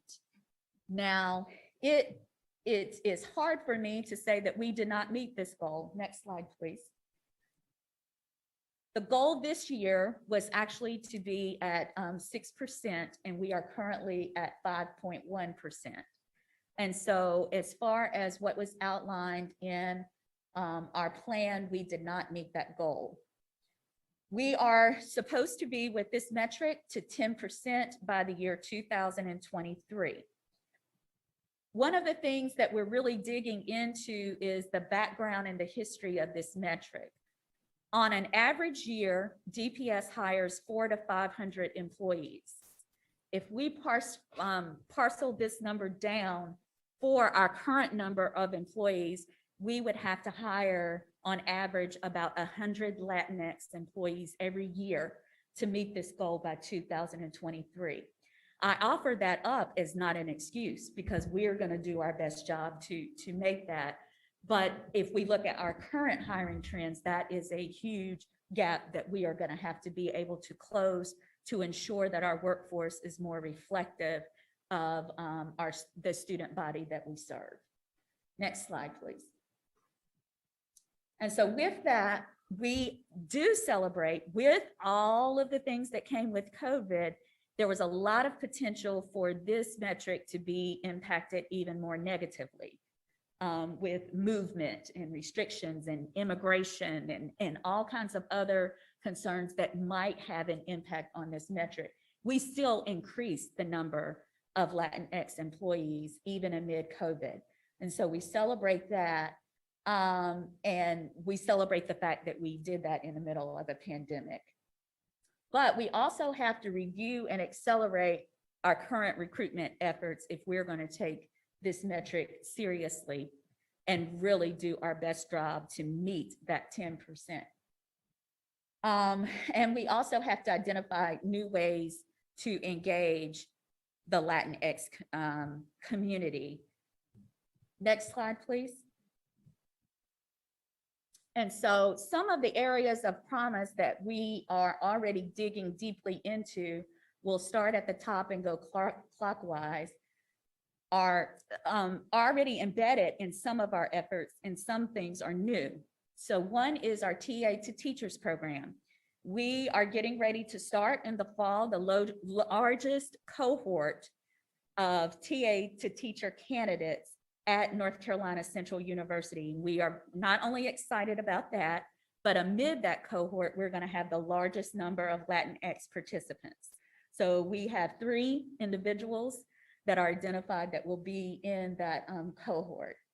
The second thing that we would focus on is, if we're going to meet this goal, we are going to have to look at the balance of our recruitment efforts from certified to classified ranks. Okay, it's the majority of our Latinx employees are currently among our classified ranks, and we need to reflect more of a balance among teachers as well as administrators. We want to formalize a process to converse with our existing Latinx employees to be able to find out what attracted them to Durham, and as well as why are they staying, and what would they tell us that we should do with recruitment efforts. We think that is very important. We also want to work with our partner universities, and we use this as an example. We are currently in dialogue with UNC Chapel Hill to look at how we may adjust even the vision for DREAM to include both an administrative arm with a focus on Latinx recruitment among the administrative ranks. So we think that that has tremendous opportunity. Another area of promise is how we are using our ESSER funds. In our proposal for ESSER funds, we have a huge focus on Latinx recruitment that includes long-term support. It's not only getting here, but it's having some professional learning opportunities that will assist with the building of community and therefore building retention. Next slide, please. Okay. One of the other things, when we started discussing this metric, one of the questions I had is, well, what school district currently has the largest percentage of Latinx employees? And that's not easy to find. So one of the things that we want to know are what are area comparisons. For example, Durham could actually have the largest percentage of Latinx employees and we wouldn't know it if we don't dig into this metric. And that is a story that we should share, or as we increase our numbers, how are we sharing that? And so we think that looking at comparisons beyond Durham is extremely important. We want to continue to nurture and identify new partnerships, as well as set a template for working with schools to look school by school, department by department at hiring practices to see if there are considerations. Are you getting Latinx candidates? What are you doing to appeal, and to get Latinx candidates? And so those are some additional steps. Next slide. Our final goal is employment satisfaction. We can keep moving forward. With this goal, we also have great success. Particularly, you've already heard about employment satisfaction, so I'm not going to go back over those pieces, but you can see our successful increase even in the middle of a pandemic. Next slide. We celebrate the fact that the rates increased in every category. So it's not just it's every category. And one thing that you don't always see in satisfaction surveys is a lot of times people will love their school, but they're not as favorable about the district. If you really dig into the survey results, you will see alignment between how our employees feel about their school and how they feel about the district based on how they've answered the identified questions. Our opportunities lie, as you heard earlier, in our participation rate. It was the lowest in 3 years. And we want to make sure that we're capturing balanced voices across our organization and who is actually completing the survey. We also want to provide targeted support to identified sites. Next slide. We will continue to review with the priority team and how we can ramp up participation in the survey and make sure that we are particularly capturing classified voices. We want to analyze data to create a plan for engagement. Okay, and looking, a lot of what we hear is about internal advancement. How can people see themselves growing within Durham Public Schools? And we also want to assess the process to increase that participation. And so with that, next slide. We are glad to answer any questions that you have around priority 3.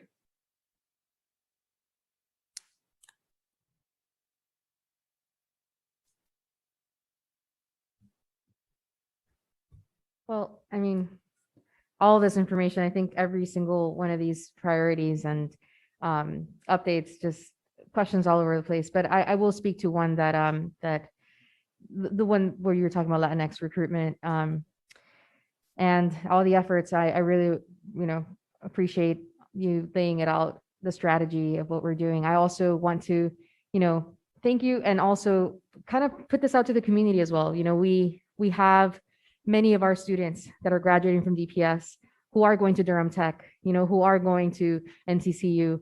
And, and so we have definitely, our district is 1/3 Latinx. So one of the things I would love to see is how we are tracking or how we are even putting the message out to our own students even now, don't forget about us, you come back, what ways we can incentivize, all our students who are graduating from our schools. We just went through graduations and every single one of these students that came up, I'm like, where are you going? Are you staying here? And providing ways whether it's scholarships, as they go into programs. I know that there's ways that we can continue to guide that process so that they do go through to our HBCUs, whatever incentive packages, whatever scholarships they can get. And then, come to us, help us, so that's something that's going to take time. Now, I will say, I have been very, very grateful for, even the staff that we do have in DPS. And I love what you talked about, moving from TA to teachers, right? And we have, ways that we can grow our own and cultivate our own. I was talking to parents who were telling me about, even our custodial services, our classified employees. Some of them are teachers back, they studied back in their countries. They got all the certifications. Some of them are pretty well educated who have come here. And there's a lady that I know in particular, I think it's at the Whitted School. She's doing she's cleaning the classrooms and all that, but then she's also educating. So she had chess game pieces on her door and had been doing some things to educate because that's her love, that's her passion. She's an educator, but she's doing custodial services. How can we help somebody like that? Go through maybe whatever processes, become a TA, move, help these people along, provide the ways for them to get their certification. If it is about English, right? Can we as a district provide English classes for, specifically these people who are very versed and in their own countries already did, a lot of things. So there's things about us growing our own, our own students who are from Durham, who have gone through our school system. There's ways that we can even, leverage some of the folks that are coming in through operations and, might have some background in teaching, might have their credentialing. How can we help with that? But the other thing is the community. I'd love to see more support for DACA students, and that's not us. DPS, has a lot of students who qualify for DACA, who can work. And how can, even out in the community, we need people who are helping and supporting our students who have DACA, who can work and definitely help us along the lines of with these things. We have so many, a need to go to the state as well, and there are definitely coalitions that are forming and conversations that are happening about how to best support, because it's not that we don't have people. We have them, but there are so many barriers, and retention is also very hard. Something somebody else said is, despite our best efforts in DPS, we have yet to have one Latinx principal. So the vision is not there about like how you can have upward mobility to that. And I know we're working on it, but it kind of does something when you're like, well, it's in a district, it's never had a Latinx principal. You know what I mean? And it's like, what can you aspire to? And what is the ceiling that has to be broken? And so, that's something else that I know we're working on. I really appreciate the efforts on that. I think it sends a message when it's like if you come in DPS as a TA, you can become a teacher, you can become an administrator, you can get this. This is a story, a success story we have. It builds hope and also like more of that sense of, this is doable, this is attainable, and I know that we can do it. So really proud and grateful for all the efforts that you're doing. So I feel like you just pitched me a ball for me to hit on a part of my presentation I forgot. So I thank you for that. But as a matter of fact, we have currently been working as a team, both with Ms. Hager as being a team lead. But when we shared our plan for ESSER funds, I want to lift up this teacher by name. Ms. Castine, who is a teacher at Northern High School, came after one of our meetings about our ESSER proposal and said, hey, I have an idea and I'd like to talk to you about it. And so we set up a meeting, and we are currently working on a plan that would be similar to almost creating an internal teaching fellows, if you want to think about it like that. But when our students enter 9th grade, we're working with other departments trying to come up with a plan for a program that would help them have a focus beginning in 9th grade. And these, let me say this also, this would not be the traditional honor student that is chosen often for programs. We would carry them through, help provide a scholarship through one of our partnership universities, and have them make a commitment to come back to Durham to teach for 3 years. Embedded in that program, there needs to be a strong focus on Durham culture. Okay, you're creating that connection from the beginning, as well as we want targeted focus on the Latinx recruitment, but also making sure that a significant number of those participants would even have ESL certification. So there are a number, that's just a quick snippet, but the ideas are there and we have a mechanism to get it done. We can do it here if we can do it anywhere. And so I want to, when you put those brains together, that's a teacher in the field. We were having conversations in the background already, and we were trying to write a proposal to fit into ESSER, and we have to do it a different way. And then here we have this gem who's sitting in one of our schools who has this wonderful idea, and it just meshes perfectly. So we are actually looking at this upcoming school year being a planning year and having that program for execution in 2022-23.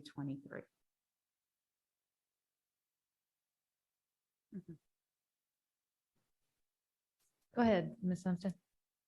I'm just going to jump in because I want to talk about that. I think that's for educators and teachers and so many of the other roles that we have within DPS. I think, sometimes students are like, teaching, oh no, that looks hard, right? Like, I'm not sure I want to do that, but there's so many roles within our district. There's counselors, there's principals, there's our central office staff, there's the operations and finance. So how do we also show folks and our students early that there are those many options that can be within our district? But I'm excited about the work that y'all are doing around this recruitment. And I think the intentional work to listen to staff members and listen to community is going to be where you find some of these answers around how recruitment can work for Durham. And the video should be on our recruitment site because I want to come. I think that's what attracted me to Durham when I was in college, of like, oh, this is a district that looks like me, that has the values that are reflected of me. And that's why I would want to be working here. So. Well, I would say to your point, we are having those same conversations. One of the hardest areas right now is technology. And so when we're looking at those, our planning is behind us with that. So we still have a lot of work to do there, but we're going to have to look at recruitment across the board because we have some very, very hard to fill areas, technology being one of them. So I'm so appreciative of the many things we can celebrate in these goals. The teacher retention has been here for years at this board's request. And it's because we know that investing in our people and actually keeping our people that we've trained and are the right people for Durham is so, so important to student success. And I appreciate how much you're being frank about the difficulty of the Latinx recruitment and the aggressive goal that we set. I mean, we set really aggressive targets because it matters that much. And efforts to grow our own are going to be one of the biggest strategies, I think, to lead our way out of that deficit. I will say that I hope that there's consensus on this board that my concern is that we're starting to fall behind in teacher supplement, and that we need to start reviewing that over the course of this year, so that we're going into budget season strong on that. And I'm not going to say which two adjoining districts we're below, but there are a couple. I don't want our people to leave us, but as housing continues to get more and more difficult in this area, I think looking at affordable teacher housing and even looking at the $15 an hour this year and seeing if there's need for adjustment of that with our budget ask to the commissioners going forward. I just think we're going to have to continue to be aggressive in our pay. You know, I've seen the city and Go Triangle trying to recruit bus drivers, and they're starting them at 22 an hour. I mean, we're going to have to get really, really competitive. And if that takes working with the locals in a stronger way, let's do that and go into budget season next year strong. But I appreciate so much the work that y'all have done. I don't want us to fall backwards on any of these metrics, but thank you so much. And among those other things that you mentioned, I think we are also trying to keep a keen eye on our other competitors. We're traditionally looking at area districts. We're in a unique setting here that we have to look beyond education at our competitors. We're on track. Let me make a couple of comments, and I'd like for Paul also to jump in. So kudos to our Board of Education for really being proactive, addressing our teacher supplement. I think the only year that we did not address it was last year due to pandemic. So I just got a report from our finance folks. I think prior to my arrival, we were ranked number 5 in the state. Now with the 250 left, we ranked number 3 in the state. I remember one of the neighboring districts, which I'm not gonna mention. I think the pay difference was somewhere around $2,000. Now the only difference is about $750, which means we can close it in a year for us to be at number 1. So that will be probably my work. I'll be working with finance and try to bring it for next year. So we are only short about $750 to number 1. The number 2 is only about $250. Not much of a difference. So we make really a lot of progress in that area, and we're not done yet. So we're gonna get there to be number 1. I would like also to mention one thing that Dr. Lesson did not mention about our middle college. We just graduated about 40 students with associate degree. So if we can reach out to that group, even 5 or 10 every year, they already had their associate degree. We can pay for the other 2 years so they can give us 3 or 4 years.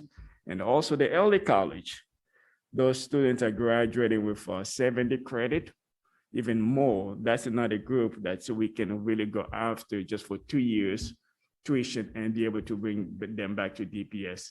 Those are conversations that we have to work with middle college as well as early college. We really need to be in the presence of those kids or those students and show them the benefit of remaining at DPS and be able to impact our future generation. So I just wanted to add that. Thank you. So even hearing that part right there is just so exciting. DPS is a great place to work, right? Thank you so much, Dr. Lassane, for this report. I think about you really being new to the team. I think you came on at the top of this year. Yeah, and the way you have just come in and embraced strategy 3, I think is a credit to this administration, this board, having these goals in place so that whenever even leadership changes, we can keep pace and keep up. And you've shown that you were able to dig in and look at the data and have guidance right away. So I just want to definitely appreciate that. And then in the first area you talked about teacher turnover, happy to see that the goal for retention has been met. There were so many unknown variables in this unprecedented school year. So to see that that's been met and the worker satisfaction is it's exciting to hear and know. I remember earlier today, we saw a slide that talked about the beginning teacher support training. The numbers around the district, I think, had decreased a little bit. So I think someone had mentioned that, but continuing to support those needs, of course, is really important. Excellent looking at the maximizing our teacher satisfaction and low turnover rate as a part of a recruitment tool. Again, I think you're just using all those points and leverages that's going to help make us even stronger, and with the supplemental add-ons as well. And then also when you talked about the 10% desire for our Latinx teachers in 2023 and what that would look like and not being afraid of that challenge. I appreciate getting that feedback and also digging deeper, because it would be good to know what other counties may be doing well and if we are ahead of the pack in that effort. And then lastly, I look forward to the usage of the ESSER funds for recruitment and the way you're being creative and innovative to think about that. So I just wanted to sing praise, and just like what really sticks out to me is you've only been a part of this team since the beginning of this year and just picked up on these goals and continue to move them forward. And that's what's going to make our district a continued success. So thank you. Kudos. I appreciate that, but I have to extend that to the priority team. The work of the team is absolutely outstanding. And I think I forgot to mention one metric, and that's beginning teacher support satisfaction. We celebrate overall employee satisfaction, but beginning teacher support satisfaction is at 94%. And so I think that that is something else to be celebrated. And that's the work of not only the priority team, but professional learning in Durham Public Schools. And so I think that even moving that metric even harder, I think that that says a lot about the work that's being done and can transition despite, you know, who's coming in. That work is well-grounded. Thank you. I just have one last comment on that piece, and along the lines of growing your own, right? I understand that each department has employees, and this is just a very specific question in terms of like somebody transferring from one department to another, right? Like that's not a negative to the department. I mean, if they're still in DPS, they're still in DPS. So any department that allows their employees to grow, to take professional development, if they started as an interpreter and they realize, like, my goodness, like my gift is actually to, educate. I want to be able to go to, through a night school, go through a community college and get an associate's degree, and they decide to leave, the Multilingual Resource Center and become a TA and do other things along that lines. How do we incentivize that? I'm thinking that they're still in DPS. That department can definitely grow people, and there could be like more of a professional development component to that. I'm just wondering if that's also an avenue or resource. So that's part of the work of Goal 3C, and that's one of the things that we noted. There is work to do about how do people see themselves growing within the organization. So that's one of our challenges of how we clearly articulate that to our field and make sure that everyone is aware of the opportunities that exist for them.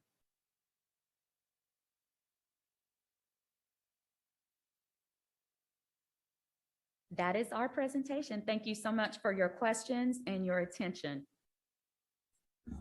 Thank you so much, Dr. Lassane and Mr. Sutterth. We just want us to be mindful of our engagement time. We're getting close to the end of the afternoon. We will be concluding at 4:15, and we have 2 more priority updates. And so our next one is priority 4. Going to turn it over to Mr. Sutterth.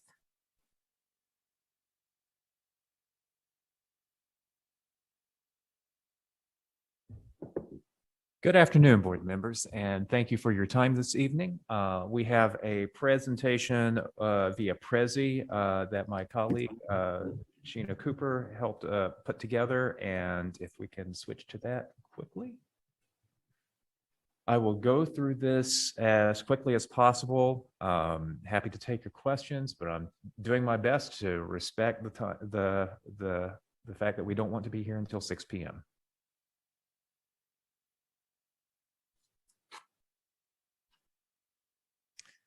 Priority 4 is to strengthen school and family and community engagement. It is wide. It is wide ranging. It has some specific benchmarks along the way.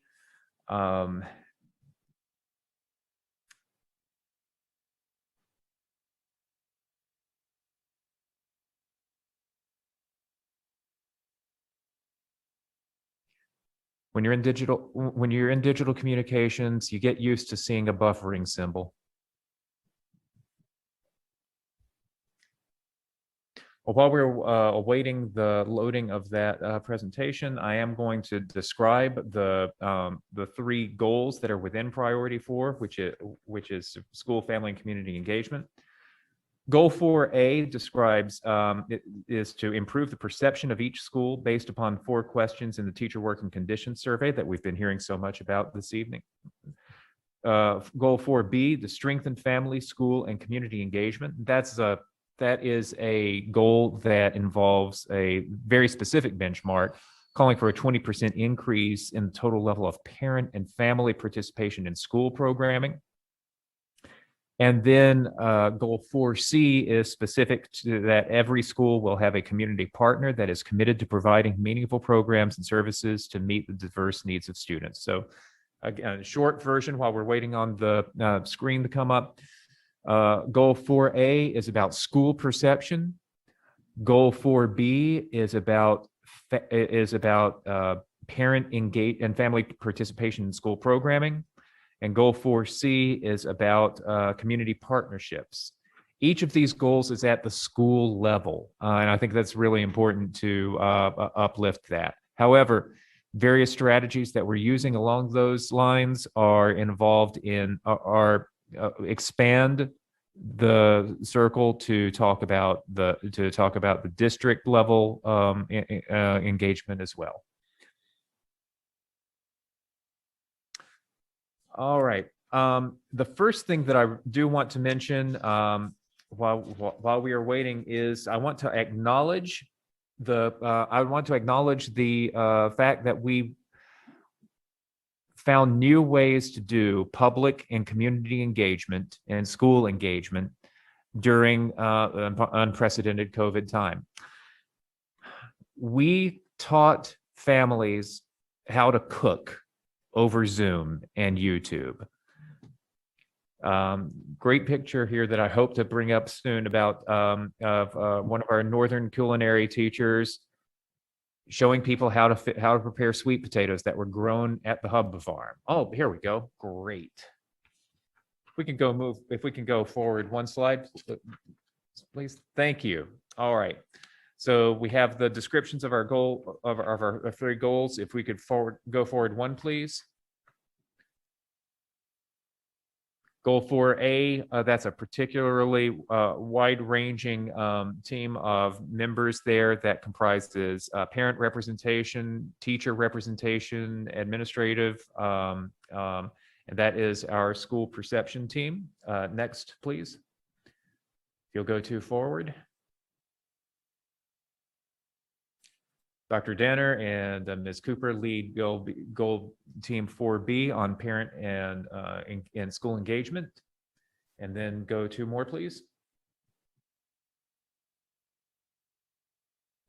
The goal 4C team, school partnerships, Ms. Cooper again and Gregory Jones, and a host of folks who are involved in various aspects of connecting our community to our schools. Next, please. Let's go forward to the graphic. One more. There we go. Truth in advertising. We really did have people teaching how to cook in Zoom. We also held meetings with families over Zoom. We had socially distanced and carefully masked opportunities for gathering as we came further and further towards the end of the pandemic or well, not the end of the pandemic, but closer to the point when we were able to gather in schools. And I want to lift up all of the incredible hard work that our teachers and our community members and our staff did working together to connect students to schools and to connect families to schools in the most difficult circumstances possible. We have used digital tools in a completely new way, and digital tools are no substitute for people being together, but digital tools also give people with mobility difficulties, with limits on access to transportation, opportunities to participate in different ways. So we've learned a lot, and we're going to carry what we have learned from digital community engagement forward into our next year while we resume and expand our efforts to engage in person. Go forward, please.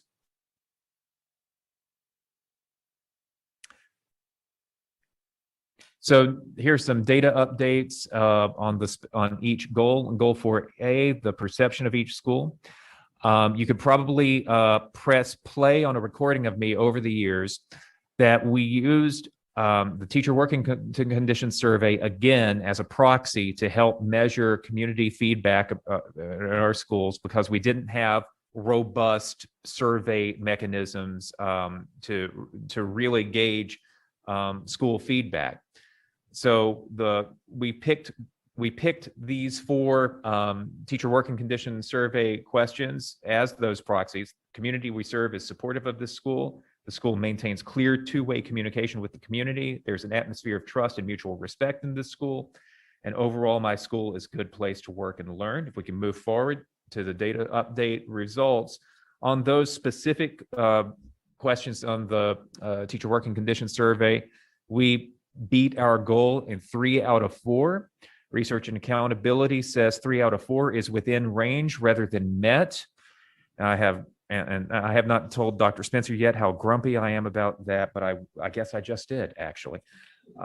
If you average it, I think we made it. But it is still notable that as represented by teacher feedback, their perception of community perception of our schools, it did increase and did beat our goals in a COVID year. Next slide, please. Strategies in place include our new digital efforts such as engage.dpsnc.net, Spark Connection newsletter, Peach Jar, etc. And these strategies are going to help us immensely. One more slide, please. I'm sorry.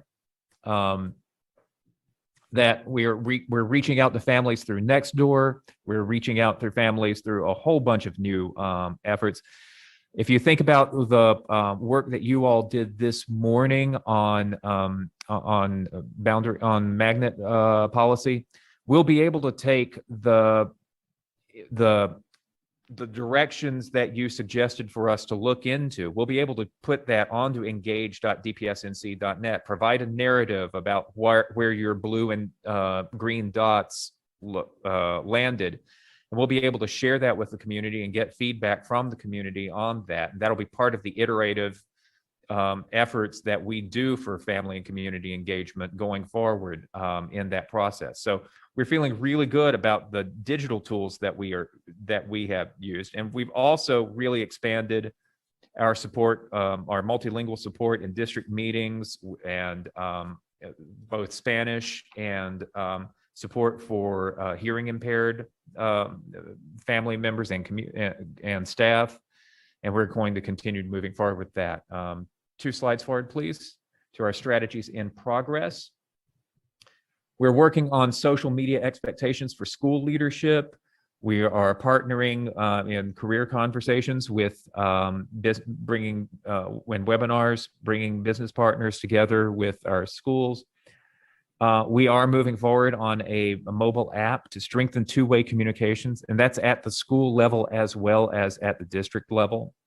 And putting together both best practices documents and marketing communication toolkits for school leaders so that our school leaders are better equipped to compete with the charters and the private schools that are out there. 2 slides forward, please, for our next steps. I'm really excited with what Ms. Cooper is doing on this parent ambassador program. We know that there is a mixture of what motivates people to come to our schools between people wanting to know the data and the test scores and all of those other measures that we may have disagreements about the validity of them, but if a person sees a number, a person tends to respond to that number. But also with the culture of the organization, the culture of the community, and the word of mouth and the reputation of our schools. Our parent ambassador program will try to handle both. We're going to equip parent ambassadors at each school to lead the charge to talk about their schools and talk about their school's strengths. We're going to support that also with family success stories. We've got a family engagement survey for next year to roll out. And we're going to expand language access for school-based town hall events as well. And another thing that we did really well in the last year, getting close to 100% participation in finding out parents' intentions and needs for in-person versus remote learning at various points last year. That was a huge effort. All of our schools worked together with the central office to communicate on that. We did it. If we were able to do that during COVID, imagine what we can do when we're back in person. Goal 4B, please, if you'll go forward. And again, that this is about family, school, and community engagement by demonstrating a 20% increase in the total level of parent and family participation in school programming. If you'll go forward to the data update, last year, this was COVID with an asterisk.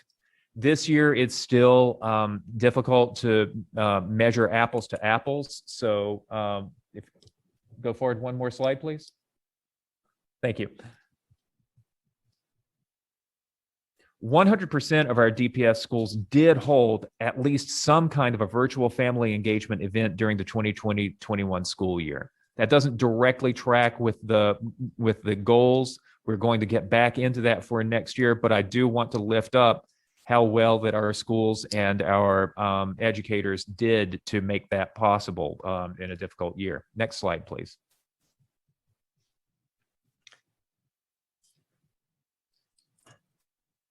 Family engagement, one more slide, please. Family engagement centers around our Family Academy program. That's one of the reasons why Dr. Danner is so important in his leadership of this, co-leadership of this goal team.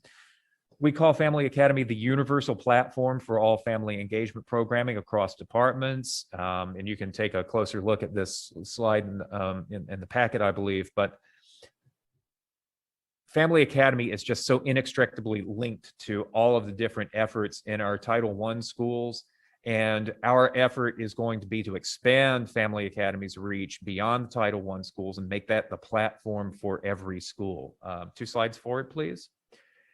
In addition to that, we're proud of the Multilingual Resource Center's support for families in family engagement and events and activities.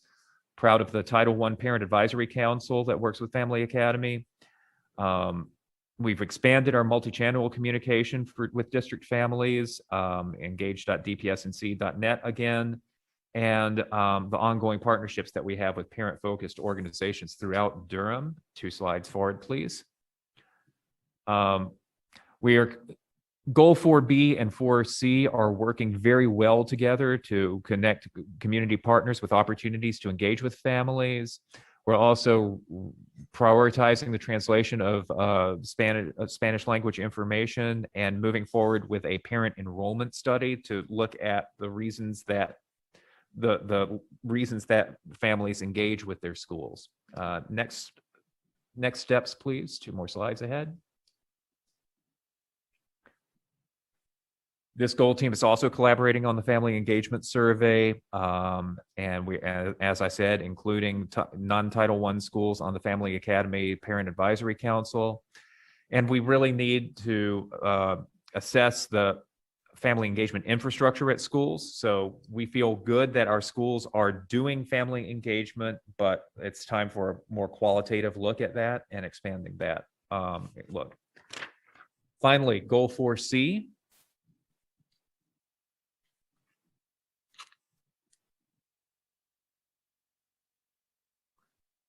And this is the community partner one. And we have been doing so well on this baseline benchmark that we almost want to find a new benchmark. By 2023, every school will have a community partner. Last year, we were really close. We are still gathering data on this year. If you'll go one slide forward, please. So there's an asterisk here that we've went from 98% of DPS schools having a community partner to thus far 86.8% of DPS schools indicating that they had an active community partnership last year. That number is going to go up. We are still getting feedback from a few principals who have yet to respond. If we'll go to strategies in place, 2 slides ahead. We have a large number of school-based and district partnerships, and we're analyzing that data to identify schools in need of additional partners, and we are actively connecting schools to community partners. But if we'll go forward 2 more slides, strategies in progress. It's time for that qualitative enhancement, creating a strategy for supporting schools with the highest need. We need to get that updated information about the nature of those partnerships post-COVID, which relationships are foundering a little bit due to the separation, and how can we help enhance them. Really connecting CTE support for schools in need of partnerships for the business partnerships that we have, and developing guidelines to support those community partnerships. So standardizing policies and procedures and best practices. And finally, next steps. The next steps, in my mind, they sort of reflect the fact that historically, back before I became Chief Communications Officer in 2016, Durham Public Schools had more robust staffing to support partnerships. There was a director responsible for partnerships and volunteers and support staff.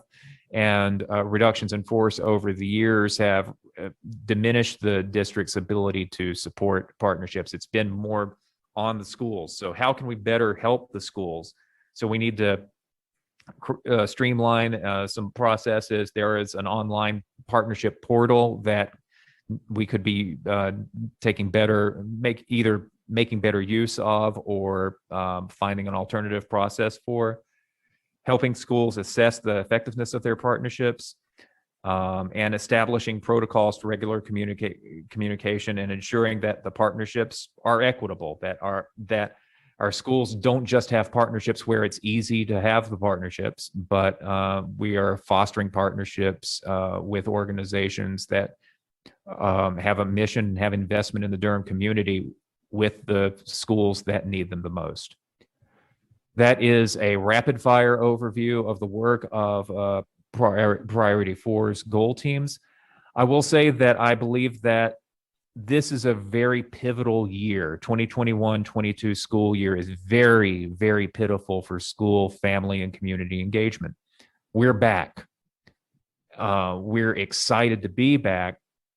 We have to take the tools that we developed in the pandemic year and bring back the tools that are available to us, and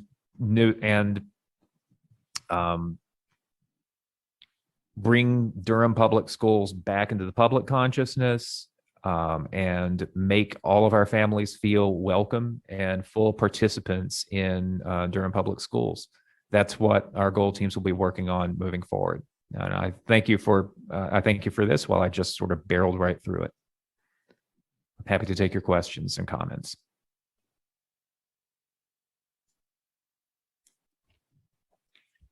Thank you so much for that update. I'm excited about the app. I know that a lot of parents have talked about robocalls going out, and sometimes it's like they'll say something and it'll start again. It's like they have to wait till the whole message plays. So the app is definitely something exciting. And also, the Engage DPS website. I am wondering, because Engage is also Engage Durham, and there's so many things that the city is also doing. I'm wondering, I know the Office on Youth has pushed some of our information sometimes, like, in terms of like opportunities or things like that. I have seen some ways that they are promoting our information and putting it out to the youth, and vice versa. I think they're doing some work with the youth, giving feedback about what they want to see, and partnerships with Durham Parks and Recreation is one of those things that they have highlighted that they'd like to see opportunities for that kind of played out. So I'm wondering, like, and I know we've had, besides this trip, you have been really receptive to like meeting with city folks, and I believe you made contact with Aaron Parrish and those folks who do the city engagement. I'm wondering, like, are we going to continue to, I guess, ask city? I'm thinking the city officials, a lot of them are DPS parents, and I know that they are definitely checking out our board meetings and pretty active. I would just love to see how we can do both. Like, we can promote information about Durham Parks and Rec and whatever other programs the city has, but also how to streamline that and ask them to, make sure that they promote like our surveys, our whatever engagement things we have, that we can also partner formally so that they can promote our material as well. We can absolutely do that. We've definitely been actively talking about sharing information on social media, boosting each other's signals and things like that. There are a lot of organizations, and I'm not singling out the city or anybody else like that. There are a lot of organizations that want access to our robocalls, and there are a lot of parents who have said, "Thank you, we're getting enough robocalls." Finding ways to partner with the city and the county on those issues that are of mutual interest and are related to the district's mission, absolutely.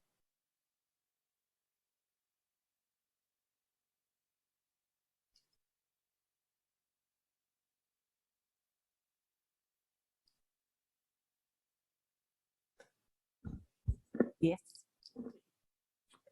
I think we are ready to go to our final priority, which is priority 5, led by Dr. Julius Monk and Dr. Julie Spencer. All right, thank you, Dr. Hardy. I'll start by asking, while they're pulling up the presentation, what the board's pleasure is. If you want to start with a breathing exercise, or we can jump right into a video. I also have some other exercises. No, I'm just playing. It was like, oh, God. It was like,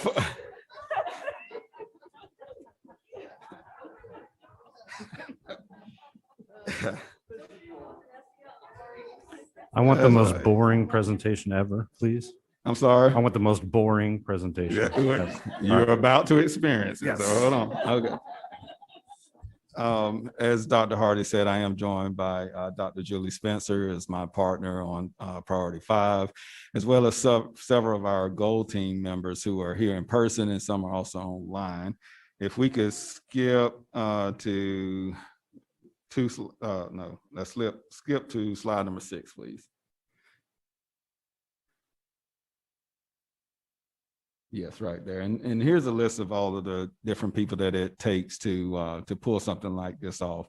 All the different things that you've experienced this afternoon related to student achievement, all get supported by these individuals that are here and the people that they supervise. And we are so excited to be a part of all that's going on the academic side of the house. Next slide, please. And one more, please.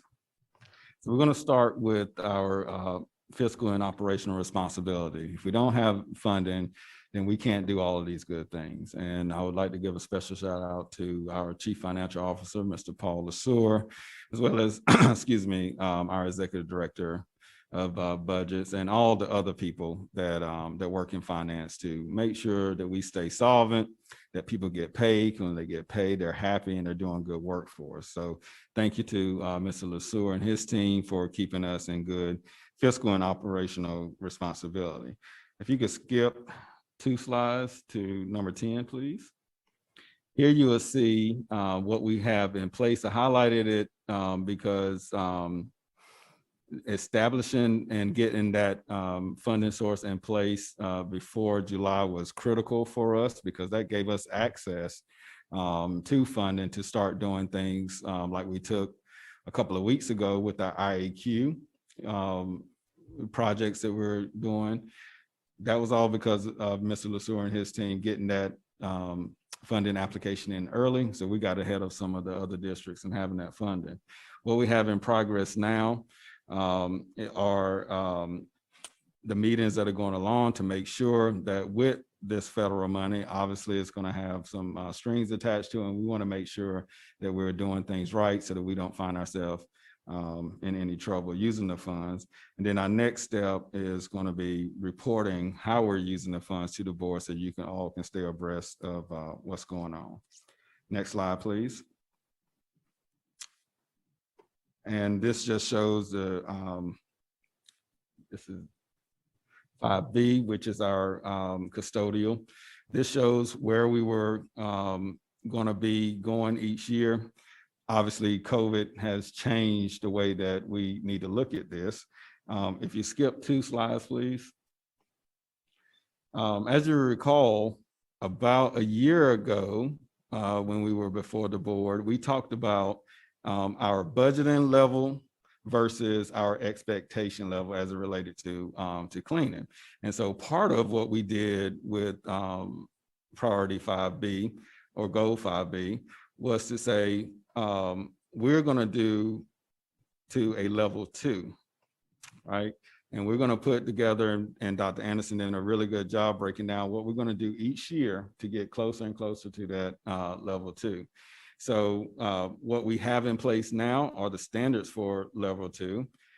What he's doing with his team is assessing the equipment, making sure that we have the best equipment for our custodial staff to use, and then looking at putting together a capital replacement plan for our equipment. So just like we have to do capital replacement of our facilities, we also have the same thing as it relates to our custodial equipment. And then after that assessment is done, some of our next step is to redevelop a comprehensive training program to make sure that everyone knows how to use that equipment and make sure that they're doing it in a safe manner so that we can reduce our work comp claims and things like that. If you go one more slide, please. 5C, we spent a lot of time on that actually this morning.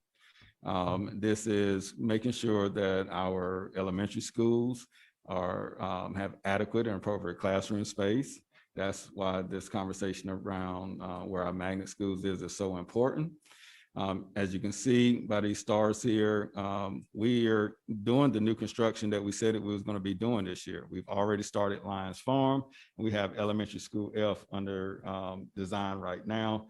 And we are doing exploratory work for and planning work for 6 elementary schools that are receiving major additions and renovations. So as we come in August, all of those discussions that we had this morning around adding those EC and pre-K classrooms, even though they're not adding additional K-5 seats, the board expressed how important it was to have EC and pre-K at our elementary schools. And so remembering when we talked about the 2019 facility condition assessment, it was only about the existing conditions of our schools, what we had already. Now we're layering on the pre-K and the EC classrooms. And so in August, we're going to bring back to the board what that looks like financially for our capital improvement program. If you go down to slide 17, please.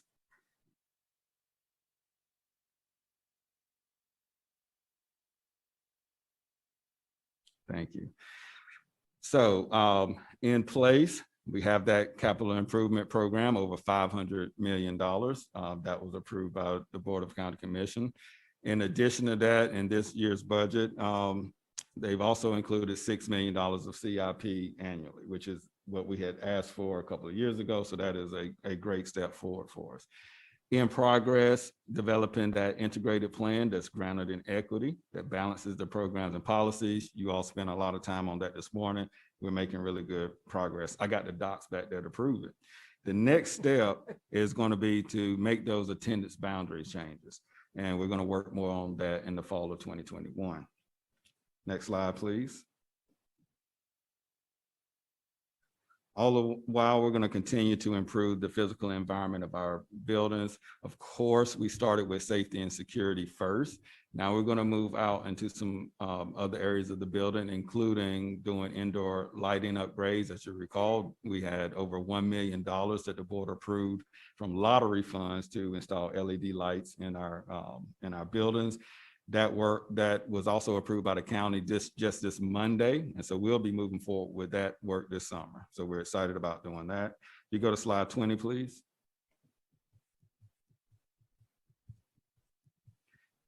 And here you will see in place school physical environment standards and doing an audit to make sure that we're going to be building facilities that have basic baseline standards. We've told you about the baseline standards. We have high performance standards as it relates to how our buildings operate. And we also discussed our outdoor learning environment standards at a previous board meeting. In progress, we have planning and installation of outdoor classrooms that are also being funded by those ESSER funds.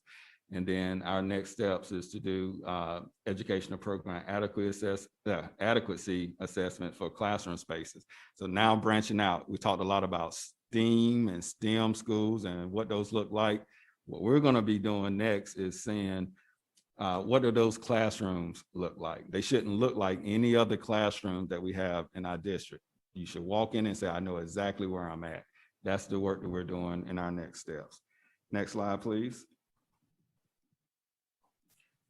Transportation efficiency. You can see we're doing pretty good coming into COVID, but we didn't have to run many buses the past year. And so, but we'll pick back up with that as we move forward. If you go to slide 23, please. All right, so in place, we have a route audit process so that we can increase our efficiency as well as accuracy of our pickups. In progress, implementing new features for the Here Comes the Bus app. And then some of our next steps is to restructure our routes as we restructure what our boundaries are going to be looking like as well. And so with that, I will open up for questions.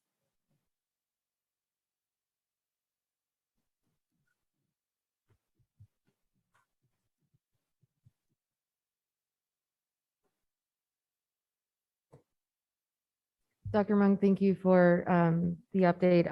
With the buses, I mean, we do hear from families, some of them who are not as versed with the app, but Here Comes the Buses has been working pretty well.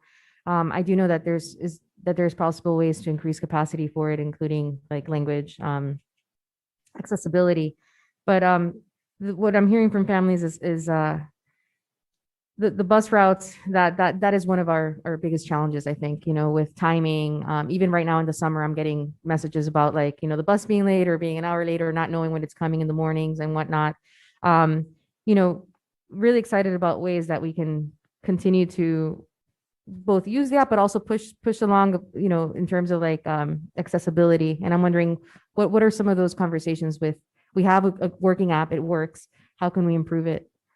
Yeah, so to the first part of it, I think that transportation is challenging, and which, we spoke to that a little bit this morning, especially with the different programs that we have and our willingness to transport like all over the county.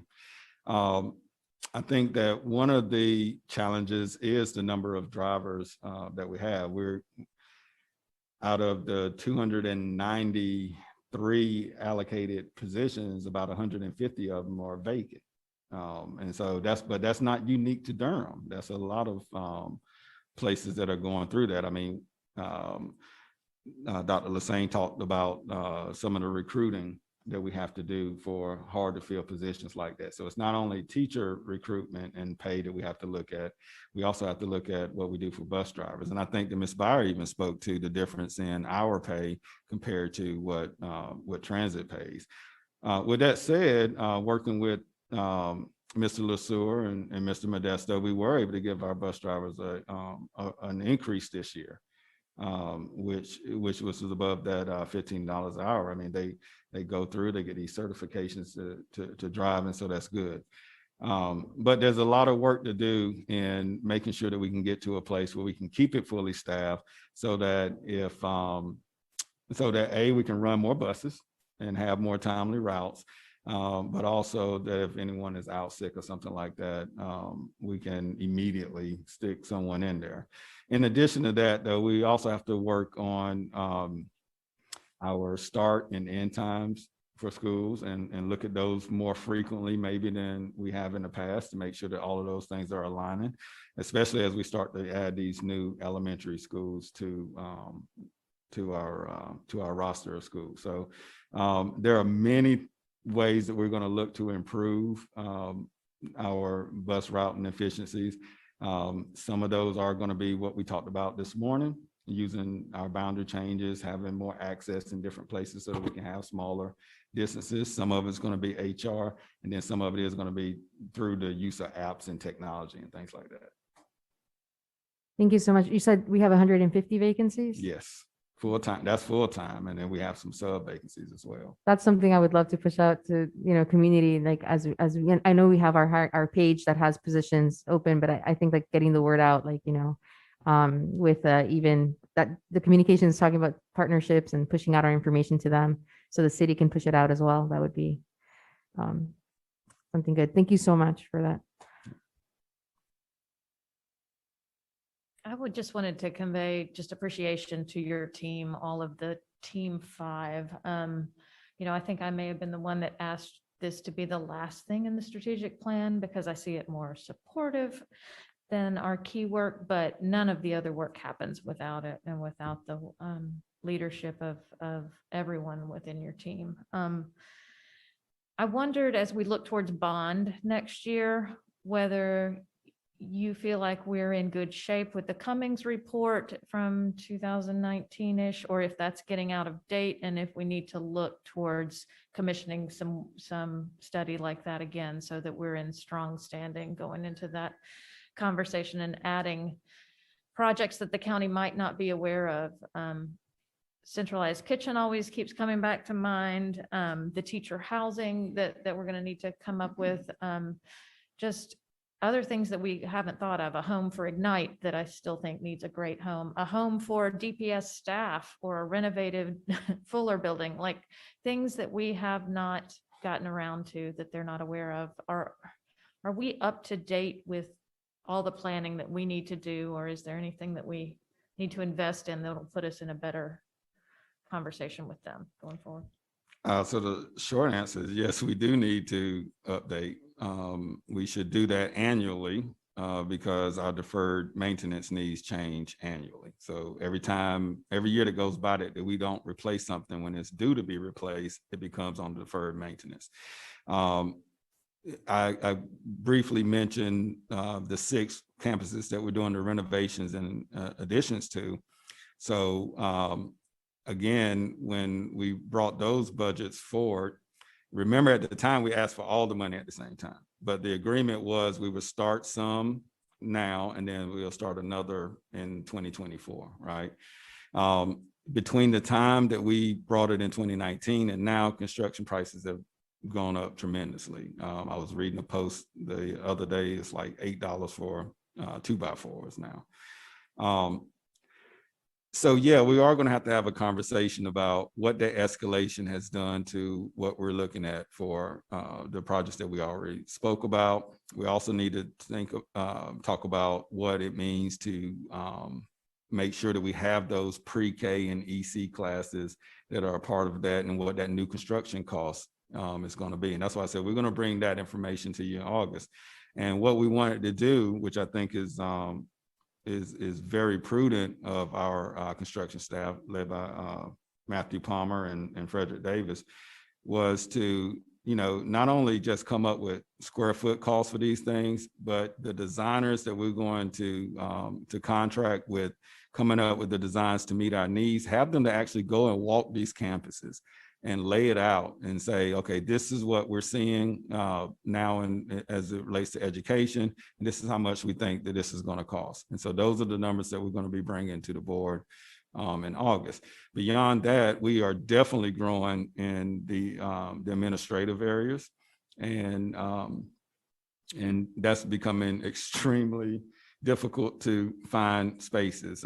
Part of this building is going to be turned into additional administrative spaces. And those are some of the things that get overlooked from time to time because, and rightly so, we want to focus on making sure that our schools are in a good space first, but we also want to show our employees that come to work to support those schools that they are important and valued, and that we're going to provide them with a safe working condition as well.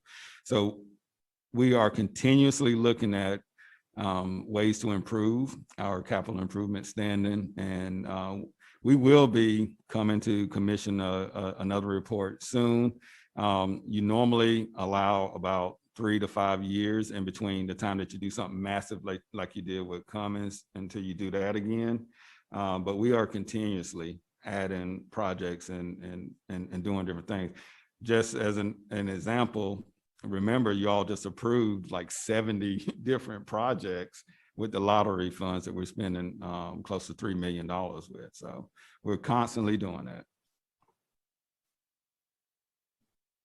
No, I appreciate it. Just keep us in mind if there's anything that you need. And can you remind me also on the K-3 class size, did we get to stall because of COVID? Are these the smallest years going into effect coming now? Yeah, I feel like I saw a summary, and Matthew might have to help me out, that said only kindergarten is stalled. Is that correct, Matthew? Yes, that's correct. So kindergarten stalled, but yet we're expecting a big red shirted year. And so Yeah, I know and y'all which are is why they planning for stalled that. kindergarten. So they didn't shrink kindergarten, they left it big because they're assuming that a lot of them that set out this last year will be coming in. Yeah, thank you. Is first grade the year where it then shrinks again? Yeah, so it's an interesting statute, Matt, and I was just looking at that. So when it's in full effect, you'll start out at 18 for kindergarten, then it'll go down to 16 in first grade, then go back up to 17 or something like that. Yeah, 17 for second and third. Yep. Okay. So it's you will always need one more first grade classroom than you have in kindergarten. But I am encouraged by this board's wisdom because this morning you all spent a lot of time talking about your assignment policy so that we can be in a good position whenever that statute takes full effect to be able to maneuver through that.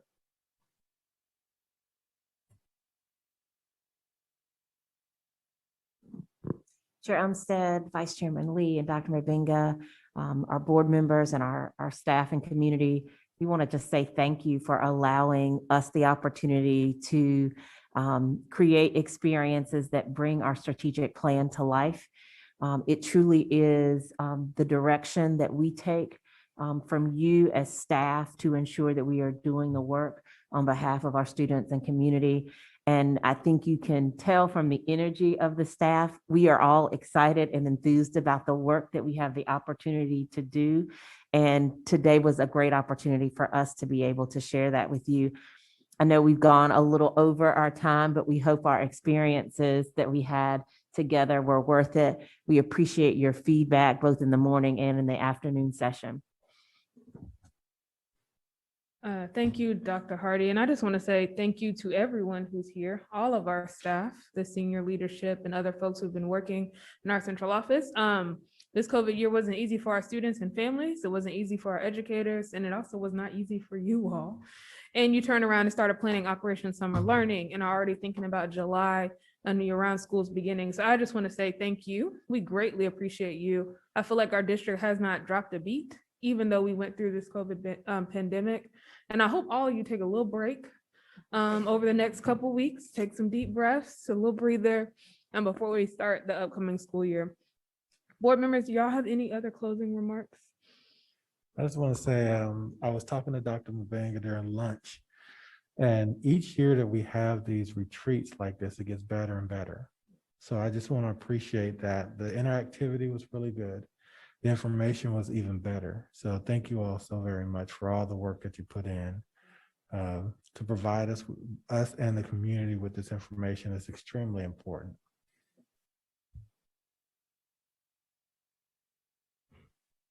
Yeah, I also just want to echo my appreciation for all the hard work and the equity, work that is happening across the district and the ways that, that we're having a conversation, that you set it up as, a conversation where you presented the work. You're the experts, right? And we are also here providing guidance. And so just really appreciate the partnership. Thank you.